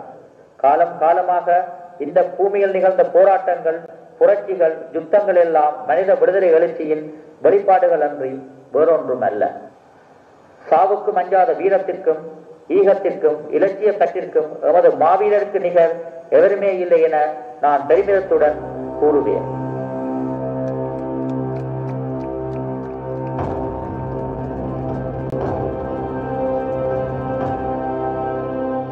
ஆங்கிலேயர் ஆட்சியின் கீழிருந்த இலங்கை 1948ஆம் ஆண்டு விடுதலை பெற்றது. பின் விளைவுகளை யோசிக்காத வெள்ளையர்கள் சுதந்திரத்தையும் அரசு அதிகாரத்தையும் சிங்கள இனவாதிகள் கையில் ஒப்படைத்து சென்றார்கள். அப்போது இருந்தே தொடங்கியது சிங்களர்களின் தமிழருக்கு எதிரான இன வெறுப்பு, இனவழிப்பு அரசியல். அடிப்படை மனித உரிமைகள் தொடங்கி கல்வி, வேலைவாய்ப்பு, வாழ்வாதாரம், பொருளாதாரம் என அனைத்திலும் தமிழர்களை இரண்டாந்தர குடிமக்களாகவே பாவித்தது சிங்கள இனவாத அரசு. தமிழர்களை சீண்டும் அத்துமீறல்களும் வன்முறை வெறியாட்டங்களும் தொடர் நிகழ்வாயின. சகித்து கொண்டும் பொறுத்து கொண்டும் 30 ஆண்டுகளுக்கு மேலாக தமிழர்கள் சிங்கள இனவெறிக்கு எதிராக அறவழியில்தான் போராடினர். அரசு அதிகாரம் கைகொண்டிருக்கும் இனவெறியர்களுக்கு இனி அறவழி போராட்டங்களால் உணர்த்த ஒன்றுமில்லை என்பதை உணர்ந்த நிலையில்தான் பலியை தந்தவனுக்கே திருப்பி தந்துவிடு என ஆயுத போராட்ட களத்தில் இறங்கினார் தமிழர் தலைவர் பிரபாகரன். அன்னை பிரபாகரன் அவர்களின் தலைமையை ஏற்று நடந்த ஆயுத போராட்டத்தின் போது தமிழீழத்தின் விழிவுக்காகவும் உயர்வுக்காகவும் உழைத்து உயிரை ஈந்து அந்த மண்ணிற்கே உரமாகி நமது மூச்சுடன் கலந்து விட்டவர்களது நினைவு நாளே மாவீரர் நாளாகும். லெப்டினன்ட் சங்கர் வீரச்சாவடைந்த கார்த்திகை 27ஆம் நாளையே மாவீரர் நாளாக 1989ஆம் ஆண்டு தனது முதல் மாவீரர் நாள் உரையில் பேரறிவிப்பு செய்தார் தேசிய தலைவர். இதுவரை காலமும் எமது இயக்கத்தில் வீரச்சாவடைந்த ஒவ்வொரு போராளிக்குமாக தனிப்பட்ட நினைவு நாட்களை கொண்டாடுவது வழக்கம். ஆனால் இந்த வருடத்தில் இருந்து வீரச்சாவடைந்த எல்லோரையும் மொத்தமாக வருடத்தில் ஒரு நாள் நினைவு கூர்ந்து அந்த நாளையே மாவீரர் நாளாக பிரகடனப்படுத்தியுள்ளோம்.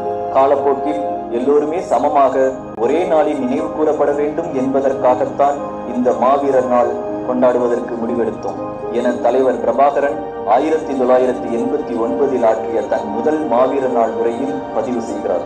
விடுதலை போரின் தொடக்க காலங்களில் களப்பலியான புலி வீரர்களின் வித்துடர்கள் நல்லடக்கம், தகனம் என இரு வகையிலும் விதைக்கப்பட்டன. போராட்ட காலத்தில் தமிழீழ விடுதலை புலிகளுக்கு வித்துடல்களை புதைக்க வேண்டிய கட்டாய தேவை ஏற்பட்டது. இந்திய ஆக்கிரமிப்பு இராணுவத்துடன் போரிட்ட காலத்தில் தேசிய தலைவரும் அவருடைய போராளிகளும் மணலாறு காடுகளில் நிலையெடுத்திருந்தனர். களப்பலியான வீரர்களை தகனம் செய்தால் இந்திய இராணுவத்தினர் புகையிலும் திசையையும் புலிகளின் மறைவிடங்களையும் கண்டறிந்து விடுவார்கள் என்ற காரணத்திற்காக ஆங்காங்கே காடுகள் தோறும் வித்துடர்கள் புதைக்கப்பட்டன. 1991ஆம் ஆண்டில் வித்துடர்கள் இனி எரிக்கப்பட மாட்டாது, புதைக்கப்படும் என்ற தீர்மானம் தேசிய தலைவரால் எடுக்கப்பட்டது. 2008ஆம் ஆண்டு விடுதலை புலிகளின் மாவீரர் எழுச்சி நாள் தமிழீழத்தில் நினைவு கூறப்பட்ட இறுதி மாவீரர் எழுச்சி நாளாகும். 17,305 ஆண் போராளிகளும் 4,809 பெண் போராளிகளுமாக மொத்தம் 22,114 மாவீரர்கள் வீரச்சாவு அடைந்தவர்களாக தமிழீழ விடுதலை புலிகளின் மாவீரர் பணிமனை அறிவித்திருந்தது. பிறகு 22,390 மாவீரர்கள் வீரச்சாவை தழுவினார்கள் என பதிவுகள் சுட்டிக்காட்டுகின்றன. இனம் காணப்படாத, முகம் மறைக்கப்பட்ட அல்லது மறைமுக போராளிகளின் வித்துடல்களை விதைத்த போது அல்லது அவர்களுக்கான நடுக்கற்களை நட்ட போது அவற்றை தியாகசீலம் என்றே அணைத்துக் கொண்டோம். உரிம்பிராயில் 1950ஆம் ஆண்டு ஆகஸ்ட் 26ஆம் நாள் பொன்னுத்துறை அன்னலட்சுமி இணையருக்கு 3வது மகனாக பிறந்தார் சிவகுமாரன். 1960 தனது 10வது வயதிலேயே தினப்புழுகு என்ற ஒரு கையெழுத்து பத்திரிகையை நடத்தியவர் பொன் சிவகுமார். 1970களில் சிரிமாவோ பண்டாரநாயக்கா தமிழ் மாணவர்களின் கல்வி உரிமையை பறிக்கும் கல்வி தரப்படுத்தலை கொண்டு வந்தார். அதனை எதிர்க்க தொடங்கப்பட்ட தமிழ் மாணவர் பேரவையில் தன்னை முழுமையாக ஈடுபடுத்திக் கொண்டார் சிவகுமார். அப்போது சிரிமாவோ பண்டாரநாயக்கா அமைச்சரவையில் இடம்பெற்றிருந்த சோமவீர சந்திரஸ்ரீயின் வாகனத்துக்கு குண்டு வைத்தார் சிவகுமாரன். அச்சம்பவத்திலிருந்து சிங்கள அமைச்சர் உயிர் தப்பினாலும் அது தொடர்பான குற்றச்சாட்டில் கைதான சிவகுமாரன் சிறையில் மோசமான சித்திரவதைகளுக்கு ஆட்பட்டார். 1971ஆம் ஆண்டு தொடக்கத்தில் யாழ்ப்பாண நகர தந்தையாகவும் அப்போது சினிமா கட்சியின் அமைப்பாளராகவும் இருந்த ஆல்ஃபிரட் துரையப்பாவுக்கு குறிவைத்து அவரது வாகனத்தில் குண்டு பொருத்தினார். கெடுவாய்ப்பாக அது ஆல்ஃபிரட் துரையப்பா வருவதற்கு முன்னரே வெடித்து சிதறியது. அதுவே ஈழ விடுதலை போராட்டத்தின் முதல் தாக்குதல் நடவடிக்கை என கருதப்படுகிறது. அதற்காக கைதாகி 2 ஆண்டுகள் சிறைப்பட்டார் சிவகுமாரன். 1974ஆம் ஆண்டு உலக தமிழ் ஆராய்ச்சி மாநாட்டுக்கு குழப்பம் விளைவித்த சந்திரசேகராவை கொல்ல வேண்டும் என அங்கேயே வெளிப்படையாக பேசியதால் சிவகுமாரன் வலைவீசி தேடப்பட்டார். ஜூன் 5ஆம் நாளன்று ஸ்ரீலங்கா காவல்துறையினரால் கோப்பாயில் சுற்றி வளைக்கப்பட்ட சிவகுமாரன் எதிரியிடம் அகப்படக்கூடாது என்பதற்காக சைனைடு அருந்தி தமிழர் விடுதலை போராட்டத்தின் முதல் தற்கொலை போராளியாக வீரச்சாவை தழுவினார். ஆயுத போராட்டத்தின் ஆரம்ப கர்த்தாவாக இருந்த சிவகுமாரனுக்கு பின்னாளில் தியாகி பொன் சிவகுமாரன் எனும் நிலை வழங்கப்பட்டது.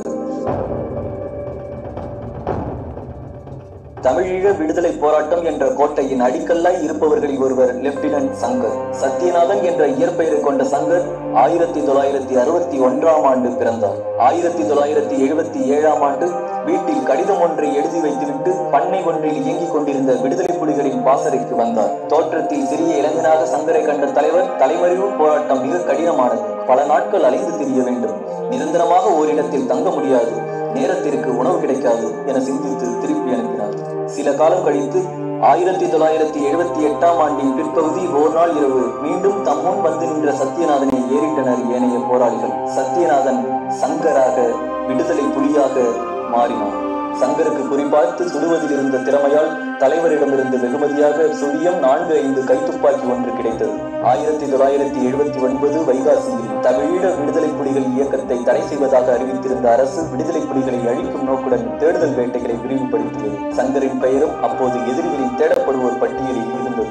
1982 ஆடி 2ஆம் நாள் முதலாக எதிரியுடன் ஆயுதம் தாங்கிய மோதலில் ஈடுபட சங்கர் போராளிகளுடன் களத்தில் இருந்தார். நெல்லியடியில் ரோந்து வந்த காவல் ஜீப் மீது அவர்கள் தாக்குதல் தொடுத்தனர். சங்கரின் நீண்டகால கனவு நனவாக தொடங்கியது. அந்த வெற்றிகரமான தாக்குதலில் எதிரிகளில் 4 கொல்லப்பட்டனர். அவர்களின் ஆயுதங்கள் கைப்பற்றப்பட்டன. விடுதலை புலிகள் எவ்வித இழப்புகளும் இன்றி வெற்றியுடன் திரும்பினர். 1982 முதலாக தலைவர் பிரபாகரனின் பாதுகாப்பிற்காக தெரிவு செய்யப்பட்ட 2 மெய் பாதுகாவலர்களில் சங்கரும் ஒருவர்.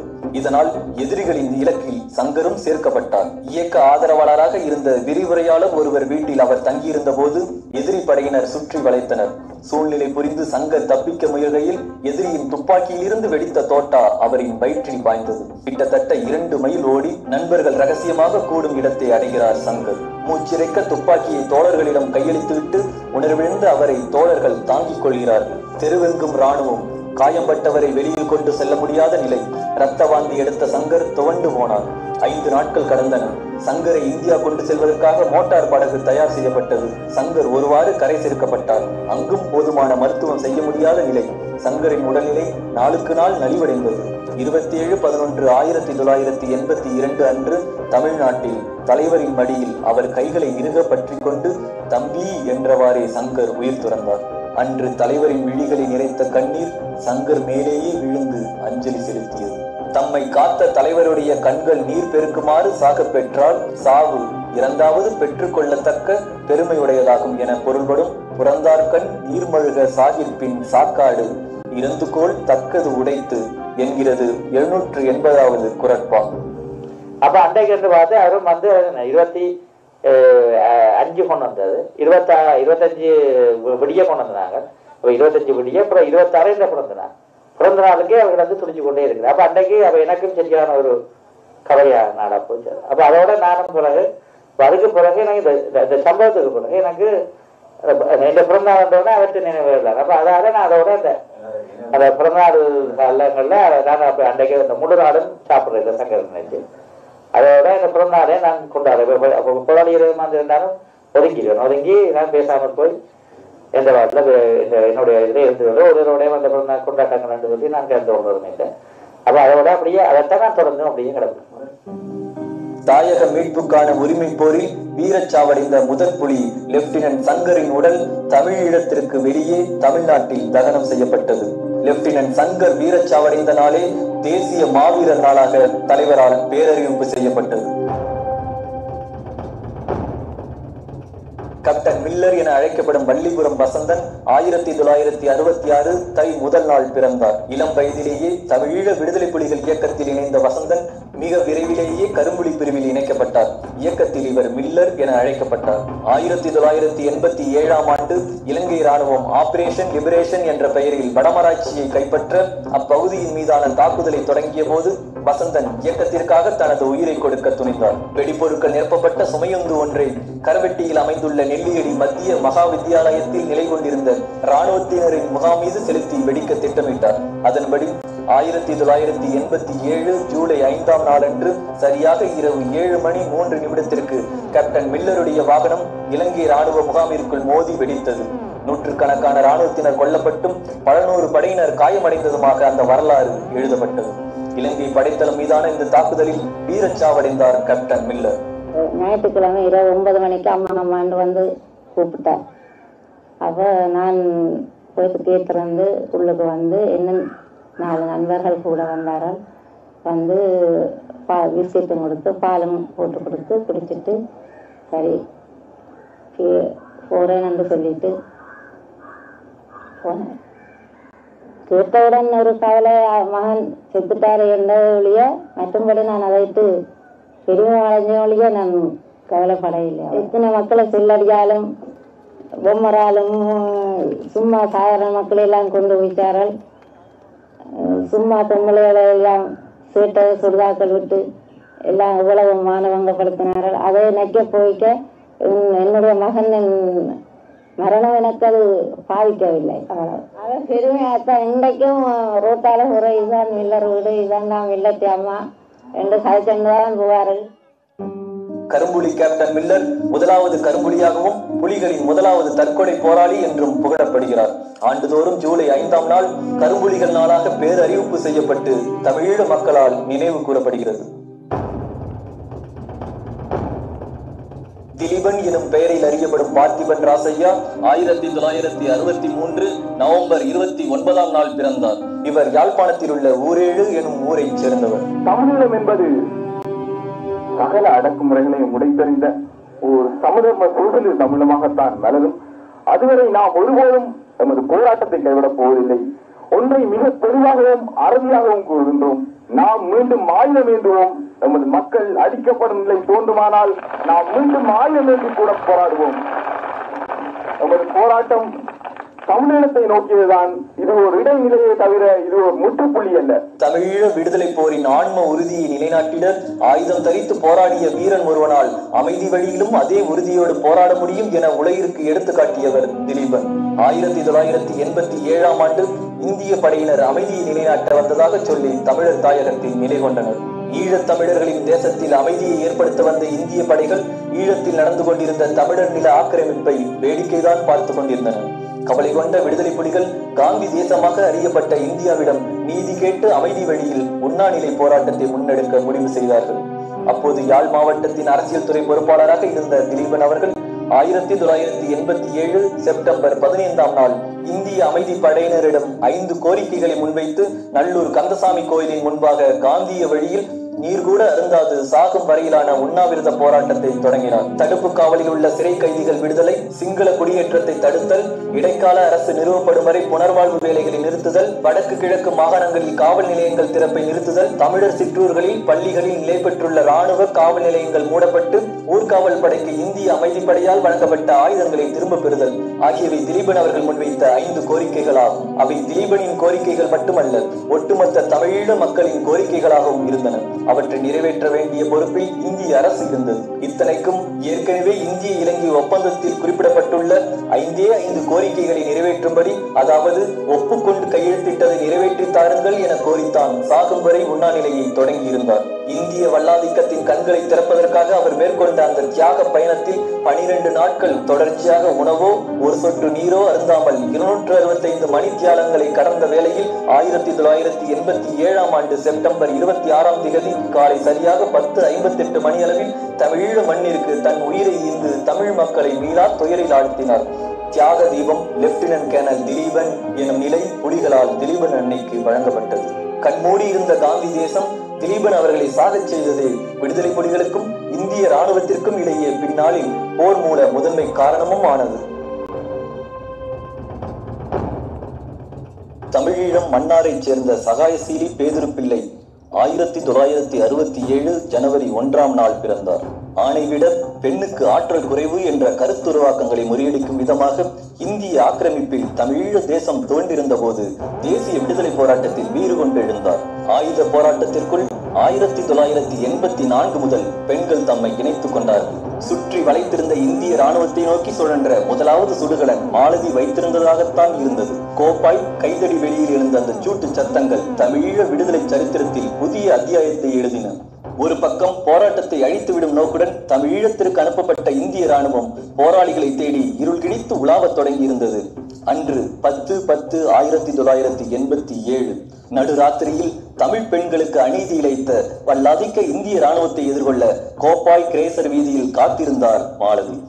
1987 அக்டோபர் 10ஆம் நாள் நள்ளிரவு 1 மணி அளவில் இந்திய வல்லாதிக்க ராணுவம் மீது அவரது M16 ரக துப்பாக்கியில் இருந்த குண்டுகள் சீறி பாய்ந்தன. சண்டை கடுமையாக நடந்தது.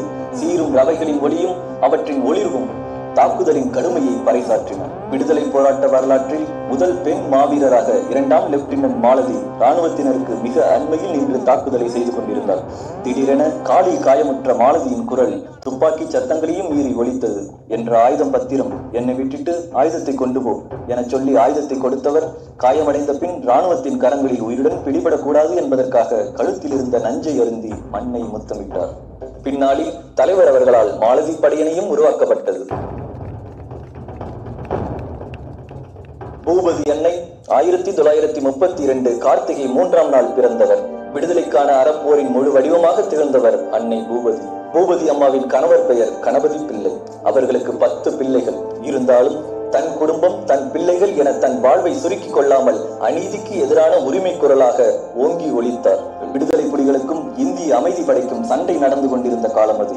1988ஆம் ஆண்டு மார்ச் 19ஆம் நாள் உடனடியாக போர் நிறுத்தத்தை நடைமுறைப்படுத்த வேண்டும், புலிகளுடன் பேச்சு நடத்தி தீர்வு காண வேண்டும் என்ற 2 முக்கிய கோரிக்கைகளை மையமாக கொண்டு உண்ணாவிரத போராட்டத்தை தொடங்கினார் அன்னை. நீர் மட்டும் அருந்தி சாகும் வரை உண்ணா நோன்பு இருந்தார். அவரின் கோரிக்கைகள் ஏற்றுக்கொள்ளப்படாமலேயே சரியாக 1 மாதத்தின் பின் 1988 சித்திரை 19ஆம் நாள் அன்று அன்னை உயிர் நீத்தார். பின்னாளில் அறப்போர் புரிந்த அன்னை பூபதி அவர்களின் நினைவு நாளை நாட்டு பற்றாளர் நாளாக தமிழீழ தேசிய தலைமை பேரறிவிப்பு செய்தது. யோகராசா கோணேஸ்வரன் என்னும் இயற்பெயரை கொண்ட மேஜர் காந்தரூபன் 1971 செப்டம்பர் 10ஆம் நாள் பிறந்து வல்வெட்டித்துறையில் வாழ்ந்தார். 1987 தொடக்கத்தில் காந்தரூபன் தொண்டைமானாறு சிங்கள படை முகாமை சுற்றியிருந்த காவலரணில் கடமையில் இருந்தார். ஒரு நாள் முகாமில் இருந்து சிங்கள படையினர் வெளியேறிய போது சண்டை தொடங்கியது. அச்சண்டையின் ஒரு நிலையில் எதிரியிடம் உயிருடன் பிடிபட்டு விடக்கூடிய சூழ்நிலை ஏற்பட்டதும் காந்தரூபன் குப்பியை கடித்து விட்டார். ஆனால் நல்வாய்ப்பாக சக தோழர்களால் காப்பாற்றப்பட்டார். இருந்த போதும் சைனைட் விஷம் காந்தரூபனின் உடலில் ஒரு பாதிப்பை உண்டாக்கியிருந்தது. அந்த பாதிப்பிற்கான பராமரிப்பு முறைகளில் அத்தியாவசியமானதாக நிறைவுணவு அருந்த வேண்டும் என மருத்துவ ஆலோசனை வழங்கப்பட்டிருந்தது. காந்தரூபனுக்கு அப்போது நிறைவுணவு தேவைப்பட்டது. தலைவர் தன் கண்காணிப்பிலேயே வைத்து காந்தரூபனை கண்ணும் கருத்துமாய் பார்த்து கொண்டார். 1988-89ஆம் ஆண்டு காலம். அப்போது காந்தரூபன் தலைவர் அவர்களுக்கு பக்கத்தில் மணலாற்று காட்டில் நின்றார். ஒரு நாள் அன்பு கலந்த மரியாதையோடு காந்தரூபன் தலைவருக்கு பக்கத்தில் வந்தார். அண்ணே, என்னை கரும்புரிகளிலே சேர்த்துக் கொள்ளுங்க. தலைவர் அவரை சலனமின்றி பார்த்தார். தொடர்ந்து காந்தரூபன், அண்ணே, எனக்கு ஒரு ஆசை இல்லை. என்ன போல நிறைய பொடிகள் நாட்டுல அம்மா அப்பா இல்லாம அனாதைகளா வாழறாங்க. சொந்தக்காரர்கிட்ட உதவி கூட இல்லாம, படிக்கிறதுக்கு வசதி இல்லாம, இருக்க கூட இடங்கள் இல்லாம வாழறாங்க. அவங்களுக்குன்னு ஒரு இடத்தை அமைச்சு அவர்களுக்கு ஒரு ஒளிமயமான எதிர்காலத்தை கொடுக்கலாம் தானே. என்னென்ன இதே என்னுடைய ஆசை என்ன என்றார். காந்தரூபனின் சொற்கள் தலைவரின் இதயத்தை தொட்டது. 1990ஆம் ஆண்டு ஆடி 10ஆம் நாள் வல்வெட்டித்துறை கடலில் நிலை கொண்டிருந்த இலங்கை கடற்படை கப்பல் எடித்தாரா மீது கரும்புலி தாக்குதல் நிகழ்த்தப்பட்டது. முதலாவது கடற்கரும்புலி தாக்குதல் நிகழ்வான அதில் கேப்டன் கொலின்ஸ், கேப்டன் வினோத் ஆகியோருடன் மேஜர் காந்தரூபனும் ஒருவராக இருந்து வீரச்சாவை தழுவிக்கொண்டார். காந்தரூபன் அன்றொரு நாள் வைத்த வேண்டுகோள் தலைவரின் நெஞ்சத்திலேயே இருந்தது. அவரது வேண்டுகோளுக்கு அமைய காந்தரூபன் அறிவுச்சோலை என்ற சிறுவர் இல்லம் 1993 நவம்பர் 13ஆம் நாள் தமிழீழ விடுதலை புலிகளின் தலைவர் அவர்களால் தொடங்கி வைக்கப்பட்டது. வேலுப்பிள்ளை திலகராசா என்னும் இயற்பெயரை கொண்ட கேப்டன் வினோத் 1970 ஆவணி 19ஆம் நாள் அன்று பிறந்து யாழ்ப்பாணம் வல்வெட்டித்துறையில் வாழ்ந்து வந்தார். இயல்பாகவே மற்றவர்களோடு நெருங்கி பழகி அவர்களை மகிழ்வில் ஆழ்த்தக்கூடிய சுபாவம் கொண்டிருந்தார் வினோத். 1988ஆம் ஆண்டு வினோத்தை தேடி அவர் வீட்டை இந்திய படைகள் அடிக்கடி சுற்றி வளைத்தனர். ஆபத்தான அந்த நேரங்களில் வீட்டு கூரைக்குள் ஏற்றி பெற்றோரால் காக்கப்படுவார் வினோத். பரன்பில் சைனைட் குப்பியை பற்களுக்கிடையில் செருகிக் கொண்டு எதனையும் எதிர்பார்த்து நொடிகளை எண்ணிக்கொண்டிருப்பார் வினோத். அப்படி ஒரு நாள் அதிகாலை பொழுதில் திடீரென வீட்டிற்குள் நுழைந்த இந்திய ராணுவத்திடம் வினோத் கெடுவாய்ப்பாக சிக்கிக் கொண்டார். குடும்பத்தார் கண் முன்னால் அவர்கள் அவனை இழுத்து கொண்டு போனார். இந்திய படை ஈழ நிலத்திலிருந்து வெளியேற்றப்பட்ட போது ஏனையவர்களுடன் வினோத்தும் விடுவிக்கப்பட்டார். கடற்கரும்புலியான வினோத் 1990 ஆடி 10ஆம் நாள் அன்று இலங்கை கடற்படை கப்பல் எடித்தாரா மீதான கரும்புலி தாக்குதலில் முதலாவது கடற்கரும்புலிகளான மேஜர் காந்தரூபன், கேப்டன் கொலின்ஸ் ஆகியோருடன் தானும் ஒருவராய் வீரச்சாவடைந்தார். பர்னாந்து சில்வஸ்டர் என்னும் இயற்பெயரை கொண்ட கேப்டன் கொலின் 1969 வைகாசி 12ஆம் நாள் அன்று பிறந்து மன்னார் நறுவிலி குளத்தில் வாழ்ந்தார். கல்வி விளையாட்டு இரண்டிலும் கெட்டிக்காரர். கொலின் படித்துக் கொண்டிருந்த நாட்களில் சிங்கள ராணுவத்தினர் சுற்றி வளைத்து ஊரில் பலரை பிடித்துக் கொண்டு போனார்கள். சிங்கள ராணுவத்தினரின் அத்துமீறல்களும் அடாவடிகளும் கொலினை பெரிதும் பாதித்தன. பல இடங்களுக்கு இடம்பெயர்ந்து செல்லும் போது ராணுவத்தின் கையில் பிடிபட்டு சாவதை விட ராணுவத்தில் ஒருவனையாவது சுட்டுட்டு தானும் சாகலாம் என நண்பர்களிடம் சொல்லுவார். பின்னாளில் தன் உளப்பாங்கிற்கு ஏற்ற வழியாக விடுதலை புலிகள் இயக்கத்தை கண்டடைந்து தம்மை அதில் இணைத்துக் கொண்டார் கொலின். தன் அம்மாவிடம், அம்மா, நான் இயக்க வேலையாக இடத்திற்கு போக இருக்கிறேன். இந்த வேலையின் பலன் வீட்டிற்கு வராது, அது நாட்டிற்கு மட்டும்தான் என சொன்னார். அப்போது கொலினின் பெற்றோர் அதை பெரிதாக கருதவில்லை. 1990 ஆடி 10ஆம் நாள் அன்று இலங்கை கடற்படை கப்பல் எடுத்தாரா மீதான கரும்புலி தாக்குதலில் முதலாவது கடற்கரும்புலிகள் மேஜர் காந்தரூபன், கேப்டன் வினோத் ஆகியோருடன் ஒருவராய் இந்த 21 வயது இளைஞன் கரும்புலி கொலின்ஸ் வீரச்சாவடைந்தார்.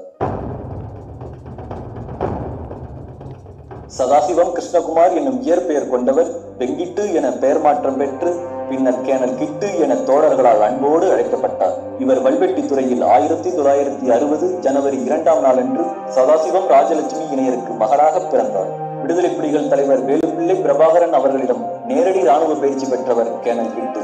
1983ஆம் ஆண்டின் இறுதியில் இந்தியாவுக்கு பயிற்சிக்காக சென்ற இயக்கத்தின் முதல் குழுவில் கிட்டு இடம்பெற்றார். பயிற்சியை முடித்து தமிழீழம் வந்த கிட்டு பல்வேறு தாக்குதல்களில் முக்கிய பங்கு வகித்து நெறிப்படுத்தினார். யாழ் காவல் நிலைய தாக்குதலுக்கு பொறுப்பேற்று நடத்தி அங்கிருந்து பெருந்தொகையான ஆயுதங்களை கைப்பற்றினார்.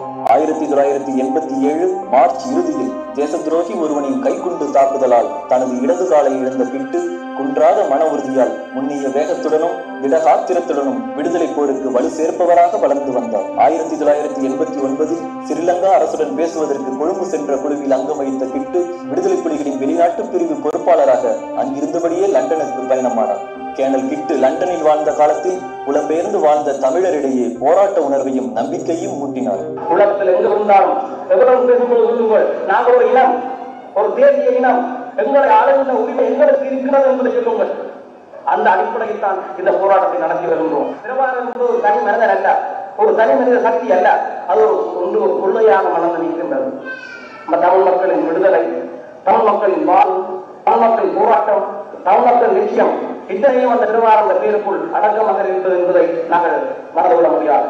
1993 தை 16ஆம் நாளன்று கேனல் கிட்டு உட்பட லெப்டினன்ட் கேனல் குட்டிசிறி, மேஜர் வேலவன் என்கிற மலரவன், கடற்புலி கேப்டன் குணசீலன் என்கிற குணராஜ், கடற்புலி கேப்டன் ரொசான், கடற்புலி கேப்டன் நாயகன், கடற்புலி கேப்டன் ஜீவா, கடற்புலி லெப்டினன்ட் தூயவன், கடற்புலி லெப்டினன்ட் நல்லவன், கடற்புலி லெப்டினன்ட் அமுதன் ஆகியோர் குவேக்கர் சிங் சமாதான செய்தியுடன் சர்வதேச கடற்பரப்பின் ஊடாக MV அகத் என்ற கப்பலில் இந்திய கடற்படையால் சுற்றி வளைக்கப்பட்ட போது கப்பலை வெடிக்க வைத்து கொல்லப்பட்டார்கள்.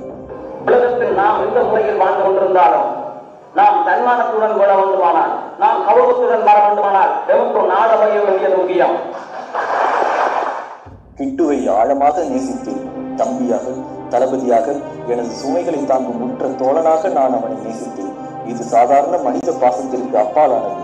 ஒரே லட்சிய பற்றுணர்வில் ஒன்றித்து போராட்ட வாழ்வில் நாம் பகிர்ந்து கொண்ட அனுபவத்தில் ஒருவரை ஒருவர் ஆழமாக இனங்கண்ட புரிந்துணர்வில் வளர்ந்த நேயம் அது என கேனல் கிட்டுவிற்கும் தமக்கும் இடையே இருந்த பாச பிணைப்பினை வெளிப்படுத்துகிறார் தமிழீழ தேசிய தலைவர். அதே அளவு தமிழீழ மக்களின் மனங்களிலும் நிறைந்திருக்கிறார் கேனல் கிட்டு. தமிழினத்தின் விடுதலை போராட்டம் எவராலும் நிராகரிக்க முடியாத பெரும் வடிவம் எடுத்ததில் கிட்டுவின் பங்கு இன்றியமையாதது. உலகெங்கும் சிதறி வாழ்ந்த தமிழர்களை ஒருங்கிணைத்து தமிழீழ விடுதலையை நோக்கி அவர்களை அணி திரட்டுவதில் கிட்டு வெற்றி கண்டார் என்றே சொல்ல வேண்டும். அங்கேற்கண்ணி என்னும் இயக்க பெயர் கொண்ட துரைசிங்கம் புஷ்பகலா 1973 மே 10ஆம் நாள் பிறந்தார். கடற்புலிகள் மகளிர் படையினின் 3வது பயிற்சி பாசறையில் பயிற்சி எடுத்த அங்கேற்கண்ணியிடம் இயல்பாகவே ஆளுமை திறன் மிகுந்திருந்தது. ஆரம்பத்தில் இருந்து அவர் குழு தலைவியாக இருந்து வந்தார். மக்கள் இலங்கை கடற்படையின் தாக்குதலுக்கு அஞ்சி ஓடி வருவதை காணும் போதெல்லாம் தான் ஒரு கரும்புலியாகி இலங்கை கடற்படையின் கப்பல் ஒன்றை தன் கரும்புலி தாக்குதல் மூலம் அழிக்க வேண்டும் என தோன்றிய எண்ணத்தை உறுதிப்படுத்திக் கொண்டார். ஒரு கரும்புலியாகும் தன் விருப்பத்தை நேரம் பார்த்து தலைவருக்கு தெரியப்படுத்தினார். தலைவர் ஒப்புதல் கிடைத்த பிறகு கடற்கரும்புலிக்குரிய கடுமையான பயிற்சியில் முழு ஈடுபாடு காட்டினார். அங்கேற்கண்ணி எதிர்பார்த்திருந்த அந்த நாளும் வந்தது. அங்கேற்கண்ணியை கடற்கரை வரை சிலர் வழியனுப்ப அதன் பின்னரும் விடாது சில போராளிகள் அவளுடனேயே நீந்தி குறிப்பிட்ட தூரம் வரை வழி அனுப்பினார்கள். காங்கேசன் துறைமுகத்தில் 45 அடி ஆழம் கொண்ட நீர்ப்பரப்பில் நிலை கொண்டிருந்த வடபகுதி தலைமையக கப்பலை யாராலுமே தாக்க முடியாது என்பதில் எந்த கடற்படை அதிகாரிக்குமே சந்தேகம் இருக்கவில்லை. 6300 டன் எடை கொள்ளளவும் 326 அடி நீளமும் 51 அடி அகலமும் கொண்ட அதிசக்தி வாய்ந்த ராடார்கள் பொருத்தப்பட்டதுமான நீரில் மிதக்கும் நடமாடும் தலைமையக கடற்படை கப்பலை ஒரு தனி மனிதனால் அழிக்க முடியும் என அவர்கள் கனவில் கூட நினைத்திருக்க வாய்ப்பில்லை. 1994 ஆவணி 16ஆம் நாள் அதிகாலை 12:35 மணி அளவில் காத்து கொண்டிருந்த போராளிகளின் செவிகளில் அந்த பேரதிர்வு சத்தம் விழுந்தது. எத்தனையோ மைல்களுக்கு அப்பால் உறங்கிக் கொண்டிருந்த மக்களுக்கும் அச்சத்தம் கேட்டதென்றால் காங்கேசன் துறையில் நின்றிருந்த இராணுவத்தினரை பற்றி சொல்லவா வேண்டும்? காங்கேசன் துறை துறைமுகத்திற்குள் நள்ளிரவில் கடல்வழியை நீந்தி ஊடுருவி முதல் பெண் கடற்கரும்புலியும் கடற்பரப்பில் காற்றோடு கலந்தவருமாக அன்று கேப்டன் அங்கேர் கண்ணி வீர வரலாறு ஆனார். சுப்பிரமணியம் ராகினி என இயற்பெயரை கொண்ட மேஜர் யாழினி வவுனியா சேமன் மடுவில் 1971ஆம் ஆண்டு மாசி 5ஆம் நாள் பிறந்தார். யாழினியுடன் சேர்த்து வீட்டில் 10 பிள்ளைகள். தந்தையார் ஒரு விவசாயி. தொடர் நிகழ்வான இராணுவ ஆக்கிரமிப்பு அவர்களின் குடும்பத்திற்கு பெரும் இன்னலை கொடுத்தது. யாழினியின் மூத்த சகோதரி தர்சினி என்ற பெயருடன் மகளிரின் முதலாவது பயிற்சி முகாமில் பயிற்சி எடுத்து 1987ஆம் ஆண்டு போரில் வீரச்சாவை தழுவி கொண்டார். அதன் பின்னர் 1991ஆம் ஆண்டு யாழினி விடுதலை புலியாக தன்னையும் இணைத்துக் கொண்டார். இயக்கத்தில் இணைந்த யாழினி ஒலிக்கலை பிரிவில் தனது பணியை தொடங்கியிருந்தார். கலை உணர்வு இவரிடம் இயல்பாக இருந்தது. கூடுதலா புத்தகம் தான் கையில புத்தகம் தான் இருக்கு. நடுவில் பார்த்தா புத்தகம் தான் வாய்ச்சுட்டு இருப்பான். ஆளும் அந்த கேமரா எதுவும் அண்ணங்களுக்கு வீடியோ எதுவும் படிக்க விட்டா அதெல்லாம் கூடுதலா எங்களுக்கு சொல்லித்தரலாம். கூடுதலா படங்கள் எல்லாம் கீறுவா. இந்த கேமரால இருந்ததுன்னா இந்த சில எங்கேயும் இருந்து ஜோதித்தனுக்கு நீச்சல் பயிற்சி நடந்தேன். நீச்சல் பயிற்சி இருந்தால் கடற்கரையில இருந்து தனி வந்து என்ன தனியது இது பார்த்து கொண்டு இருக்கே விடிஞ்சதுன்னு தெரியாம இருக்கும் அப்படியெல்லாம் சொல்லுவா. முயற்சின்னு சொன்னா நல்ல கவிதைகள் எழுதுவா. புகைப்பட பிரிவில் பணியாற்றிக் கொண்டே கரும்புலிகள் அணியில் தன்னை இணைத்துக் கொள்ளுமாறு மாதத்திற்கு ஒரு முறையாவது தலைவருக்கு கடிதம் எழுதுவார். 1996ஆம் ஆண்டு கரும்புலியாகும் தன் விருப்பத்தை வலியுறுத்தி உண்ணாவிரதம் இருந்தார். அவரின் உறுதியான விடுதலை வேட்கையை உணர்ந்து தலைமையின் அனுமதி கிடைத்தது. அன்று முதல் கரும்புலி பயிற்சியை தொடங்கினார். எந்த ஒரு ஆயுதமாக இருந்தாலும் அதை இலகுவில் இயக்க பழகிக் கொள்ளும் திறன் கொண்ட யாழினி கடுமையான பயிற்சிகளில் ஈடுபட்டார். இலக்கிற்கு போக வேண்டிய நாளன்று யாழினிக்கு காய்ச்சல் இருந்திருக்கிறது. இலக்குக்கான மாதிரி பயிற்சியையும் காய்ச்சலுடன் தான் அவர் செய்து முடித்தார். விரைவாக தனக்கு கிடைத்த வாய்ப்பு நழுவி போய்விடுமோ என்ற ஆதங்கத்தில் தனது இயலாமையை கூட வெளிப்படுத்தாது இரவிரவாக கடுமையான மாதிரி பயிற்சிகளை செய்து முடித்த பின்பே தனது இலக்குக்கு சென்றார். வவுனியா தாண்டிக்குளம் பகுதியில் இருந்த ஜெயசிக்குரு நடவடிக்கை படைகளின் விநியோக மையத்தின் மேல் மரண அடியாக விழுந்தது 6/10/1997 அன்றைய தாண்டிக்குளம் கரும்புலி தாக்குதல். இத்தாக்குதலில் கரும்புலி மேஜர் யாழினியுடன் கரும்புலி மேஜர் நிதன், கரும்புலி கேப்டன் சாதுரியன் ஆகியோர் வீர வரலாறு ஆனார்கள். முதல் பெண் தரை கரும்புலி என்ற பெருமையை நிலைநாட்டி தன் வீட்டின் 2வது மாவீரராகி சரித்திரமானவர் பெருமைக்குரிய மேஜர் யாழினி. இப்படி ஓயாத போர் முனையில் விடுதலை வேட்கையோடு நாள்தோறும் வீரச்சாவடைந்த ஆயிரக்கணக்கான மாவீரர்களின் ஒப்பற்ற உயிரியகத்தை நினைவில் நிறுத்தி வீறு கொண்டு நாம் எழுச்சி கொள்ளும் நாளே மாவீரர் நாள். 2008 மாவீரர் எழுச்சி நாள் வரையில் 22,390 மாவீரர்கள் வீரச்சாவை தழுவினார்கள் என பதிவுகள் சுட்டிக்காட்டுகின்றன. அதன் பிறகு 2009ஆம் ஆண்டில் வீரச்சாவடையும் மாவீரர்களின் எண்ணிக்கை பல்லாயிரக்கணக்கில் அதிகரித்ததையும் நாம் அறிவோம். 2009ஆம் ஆண்டின் போர்க்களத்தில் தமிழ்நாட்டு அரசியல்வாதிகள் கொடுத்த வாக்குறுதியை நம்பி நிராயுதபாணிகளாக வெள்ளை கொடி பிடித்து சரணடைய சென்ற நூற்றுக்கணக்கானோரை சிங்கள இனவெறி இராணுவம் சுட்டுக் கொன்றது. முறையற்ற தாக்குதலில் அரசியல் பிரிவு தலைவர் பா நடேசன், அமைதி செயலக தலைவர் புலித்தேவன் ஆகியோர் வீரச்சாவடைந்தார்கள். தேசிய தலைவரின் மூத்த பிள்ளையும் தொழில்நுட்ப பிரிவு மற்றும் வான்புலிகள் பிரிவின் தளபதியுமான சார்லஸ் ஆண்டனி இறுதி வரை களத்தில் போரிட்டார். அவரும் கரும்புலிகள் பிரிவு தலைவர் ரத்னம் மாஸ்டர், கடற்புலிகளின் தலைவர் கேனல் சூசை, உளவு பிரிவு துணைத் தலைவர் கபில் அமான், காவல் பிரிவு தலைவர் இளங்கோ 2009 போர்க்களத்தில் வீரச்சாவடைந்த மாவீரர்கள். 2009 போர்க்களத்தில் சரணடைந்த சோபனா தர்மராஜா எனும் இசைப்பிரியா சிங்கள இனவெறி இராணுவத்தால் கொடூர சித்திரவதைகளுக்கு உள்ளாக்கப்பட்டு கொல்லப்பட்டார். 12 வயது பாலகனும் தலைவரின் இளம் பிள்ளையுமான பாலச்சந்திரன் தன் பிஞ்சுடலில் சிங்கள இனவெறி இராணுவத்தால் 5 முறை சுட்டுக் கொல்லப்பட்டதையும் மனிதம் போற்றுவதாக சொல்லும் இந்த 21ஆம் நூற்றாண்டின் உலகம் மௌனமாக வேடிக்கை பார்த்தது.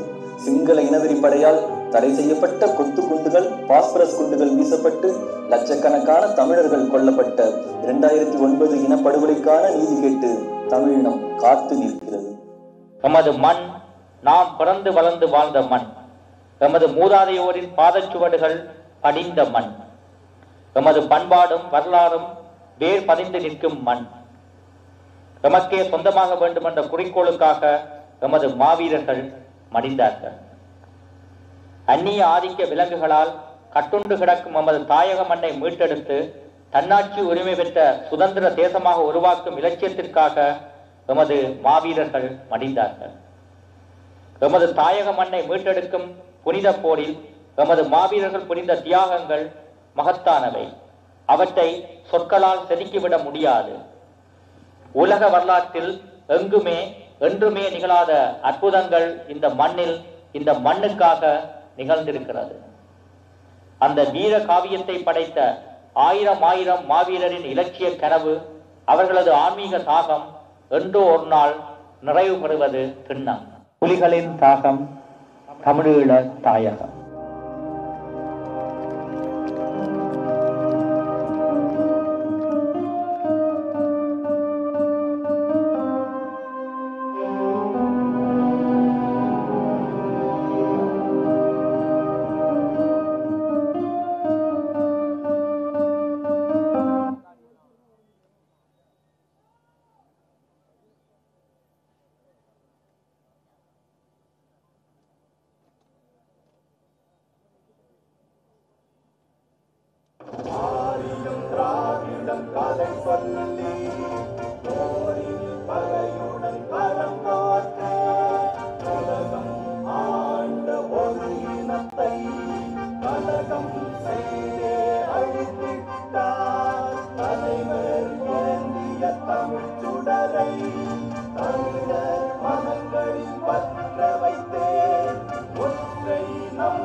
தமிழர் சிறக்க கடலி காடு மலைகள் காக்க உயிர் தலைவரின் உரம் ஏற்றிய உரு பகைவரின் அதை மாற்றவே கடல் போன்ற தமிழர் சிறக்க கடலி காடு மலைகள் காக்க உயிர் தலைவரின் உரம் ஏற்றிய உரு பகைவரின் அதை மாற்றவே வந்தான் ஒருவன் வந்தான் வென்றான் இதயம் வென்றான் மங்கையக்கும் மன்றத்தை தந்தான் சமவாய்ப்பை சபைகளில் தந்தான் தமிழ் போன்ற தமிழர் சிறக்க கடலி காடு மலைகள் காக்க உயிர் தலைவரின் உரம் ஏற்றிய உரு பகைவரின் அதை மாற்றவே வந்தான் ஒருவன் வந்தான் வென்றான் இதயம் வென்றான்.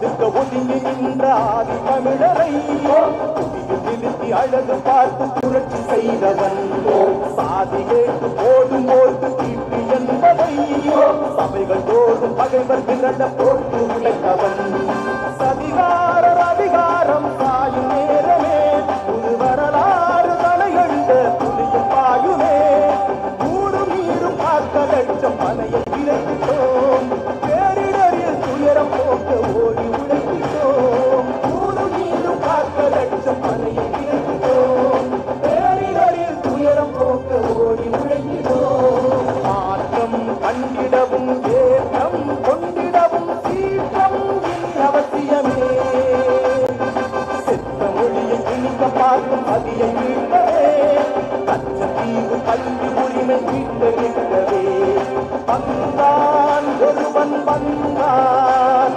வென்றான் இதயம் வென்றான்.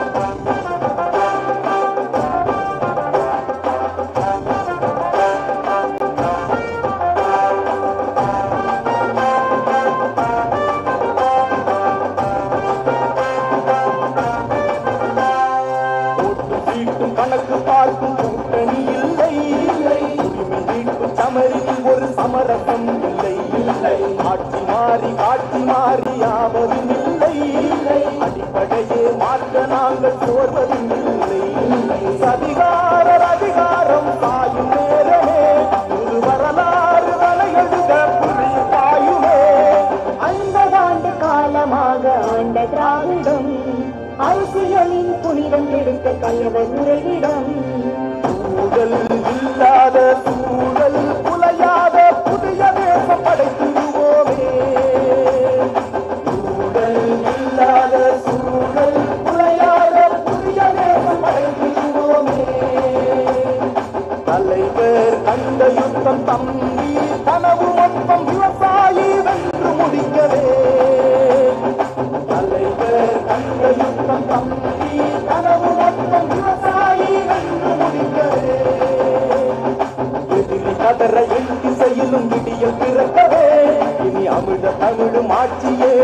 புனிதம் படைக்கவே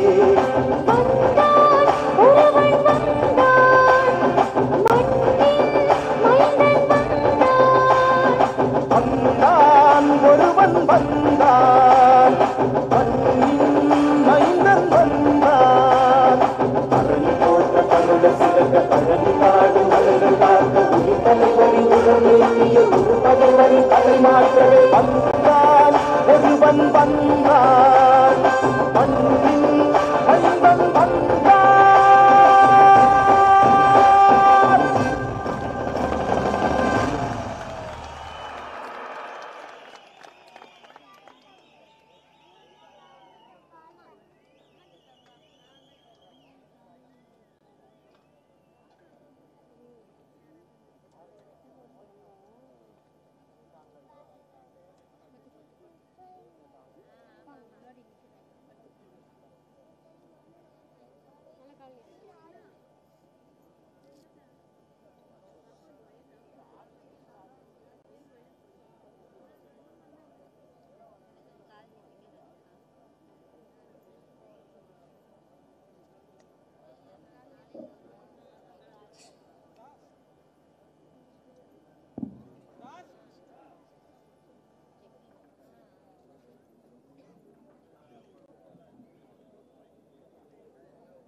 தலைவர் தந்த தமிழ் கொடை, தமிழ் பகை முடிக்க வந்த பெருநெருப்பு, 12 கோடி தமிழர்களின் ஒற்றை நம்பிக்கை, நாம் தமிழர் கட்சியின் தலைமை ஒருங்கிணைப்பாளர் எம்முயிர் அண்ணன் செந்தமிழன் சீமான் அவர்கள் தற்போது உங்களுடன்.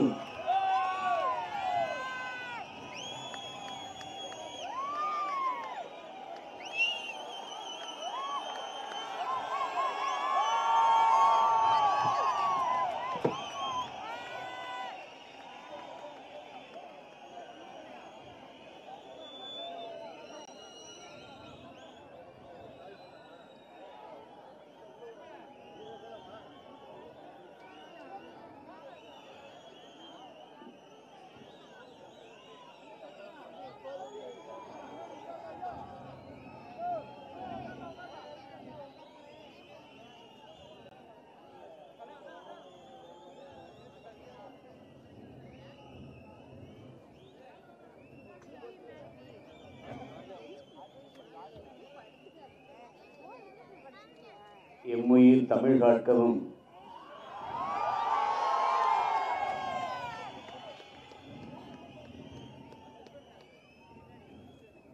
எம் இனம் காக்கவும் அதன் மானம் காக்கவும் போராடி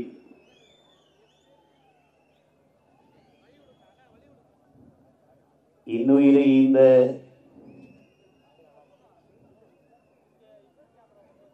எங்கள் மாவீரர்களின் கனவு எம்மை வழிநடத்தும்.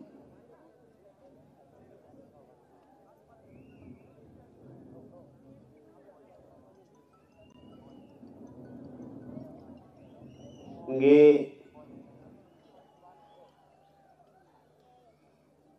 இன உணர்வும் மான உணர்வும் கொண்டு நாங்கள் தமிழர்கள் என்கிற தேசிய இன உணர்வுக்குள் இணைந்து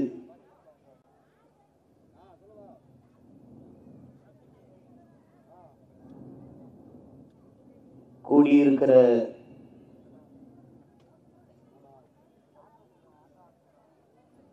என் பேரன்பு மிக்க பெற்றோர்களே, என் உயிருக்கினிய உடன் பிறந்தார்களே,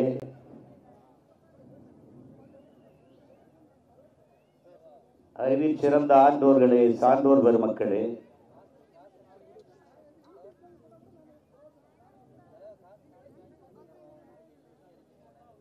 உலகெங்கும் வேர் பரப்பி வாழ்கிற என் தாய் தமிழ் உறவுகளே,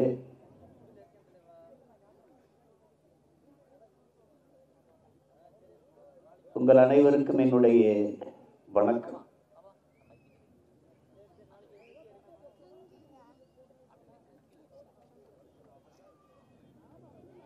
இன்று மே 18.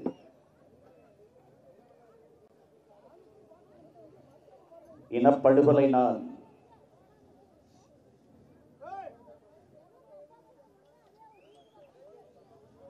தமிழ் பேரினத்தின் மக்கள் இதயம் முழுக்க வலியோடும் வேதனையோடும் ஒவ்வொரு ஆண்டும் இந்த நாளில் நம் இனச் சொந்தங்களுக்கு நடந்த கொடுமைகளை வலியோடு நினைவு கூறுகிற நான்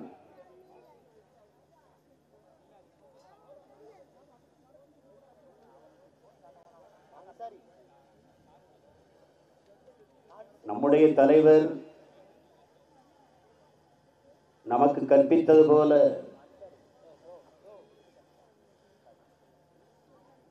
வீழ்வதல்ல தோல்வி, வீழ்ந்தே கிடப்பதுதான் தோல்வி.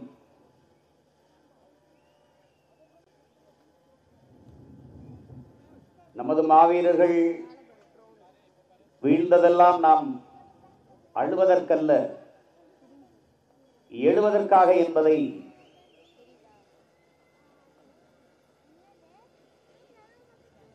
என் இன சொந்தங்கள் புரிந்துணர்ந்துதான் எழுச்சியும் புரட்சியுமாக எழுந்து இன்று ஒரு மாபெரும் அரசியல் படையாக உருமாறி நிற்கிறோம்.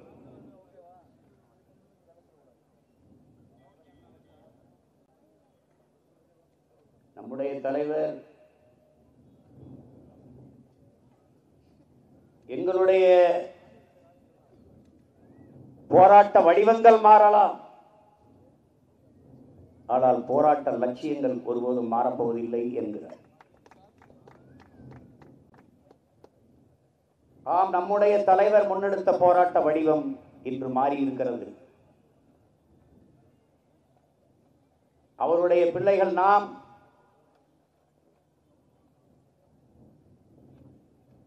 ஆயுதத்தை விட்டுவிட்டு அறிவாயுதம் ஏந்திய அரசியல் புரட்சி களத்திலே நிற்கிறோம். வடிவம் மாறி இருக்கிறதானால் நம்முடைய இலக்கு, லட்சியம், குறிக்கோள் மாறவில்லை.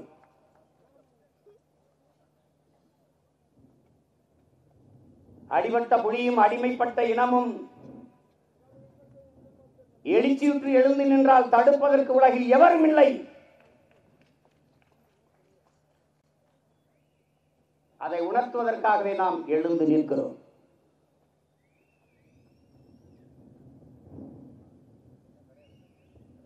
அறமும் வீரமும் மானமும் உயிரென்று வாழ்ந்த இனத்தின் கூட்டம் நாம் என்பதை உலகத்தாருக்கு உணர்த்துவதற்காகவே ஒன்றிணைந்து நிற்கிறோம்.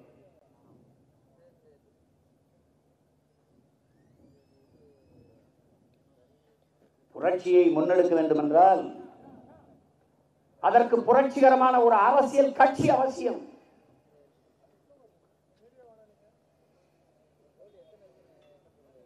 அந்த கட்சியின் கோட்பாடுகள் முதலில் மக்களை நம்ப வேண்டும், பிறகு கட்சியை நம்ப வேண்டும். இது இரண்டும் அடிப்படை ஆதார கோட்பாடுகள். இதில் எது ஒன்றையும் நீங்கள் சந்தேகித்தால் ஒருபோதும் இலக்கை அடைய முடியாது.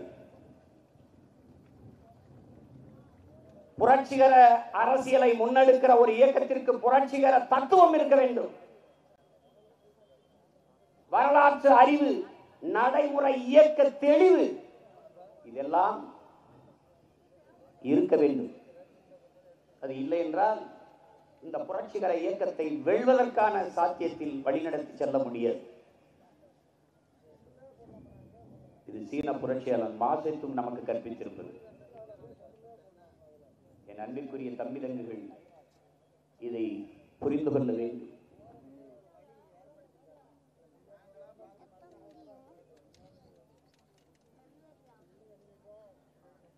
நீண்ட நெடிய வரலாற்று பெருமை கொண்ட தமிழர் என்கிற இனத்தின் மக்கள் நாம். தெற்காசிய முழுமைக்கும் பரவி வாழ்ந்தோம் என்கிறார்கள் ஆய்வறிஞர்கள். இமயவரை பரவி வாழ்ந்த இனக்கூட்டம் நமக்கே இலக்கிய வரலாற்று சான்றுகள் இருக்கிறது. ஆனால் காலடியில் குறுகியது எப்படி? அதற்கு காரணம் என்ன? நம் முன்னோர்கள் செய்த பேரன்பும் பெருந்தன்மையிலும் செய்த பிழையால் தமிழ் பேரினத்தின் பிள்ளைகள் நாம் இன்று அடிமை நிலையில் மீள முடியாத ஒரு பெருந்துயரில்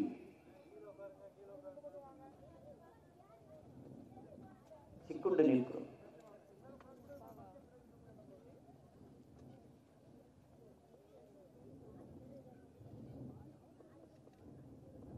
இங்கே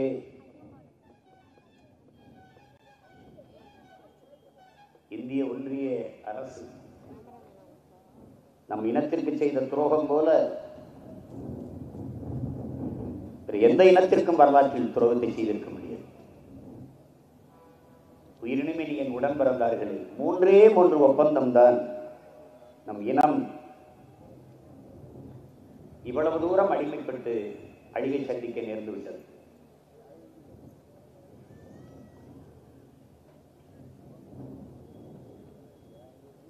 ஆயிரத்தி 1964 என் அன்பு சொந்தங்களே, மலையக மக்கள், நம் தாய் உறவுகள்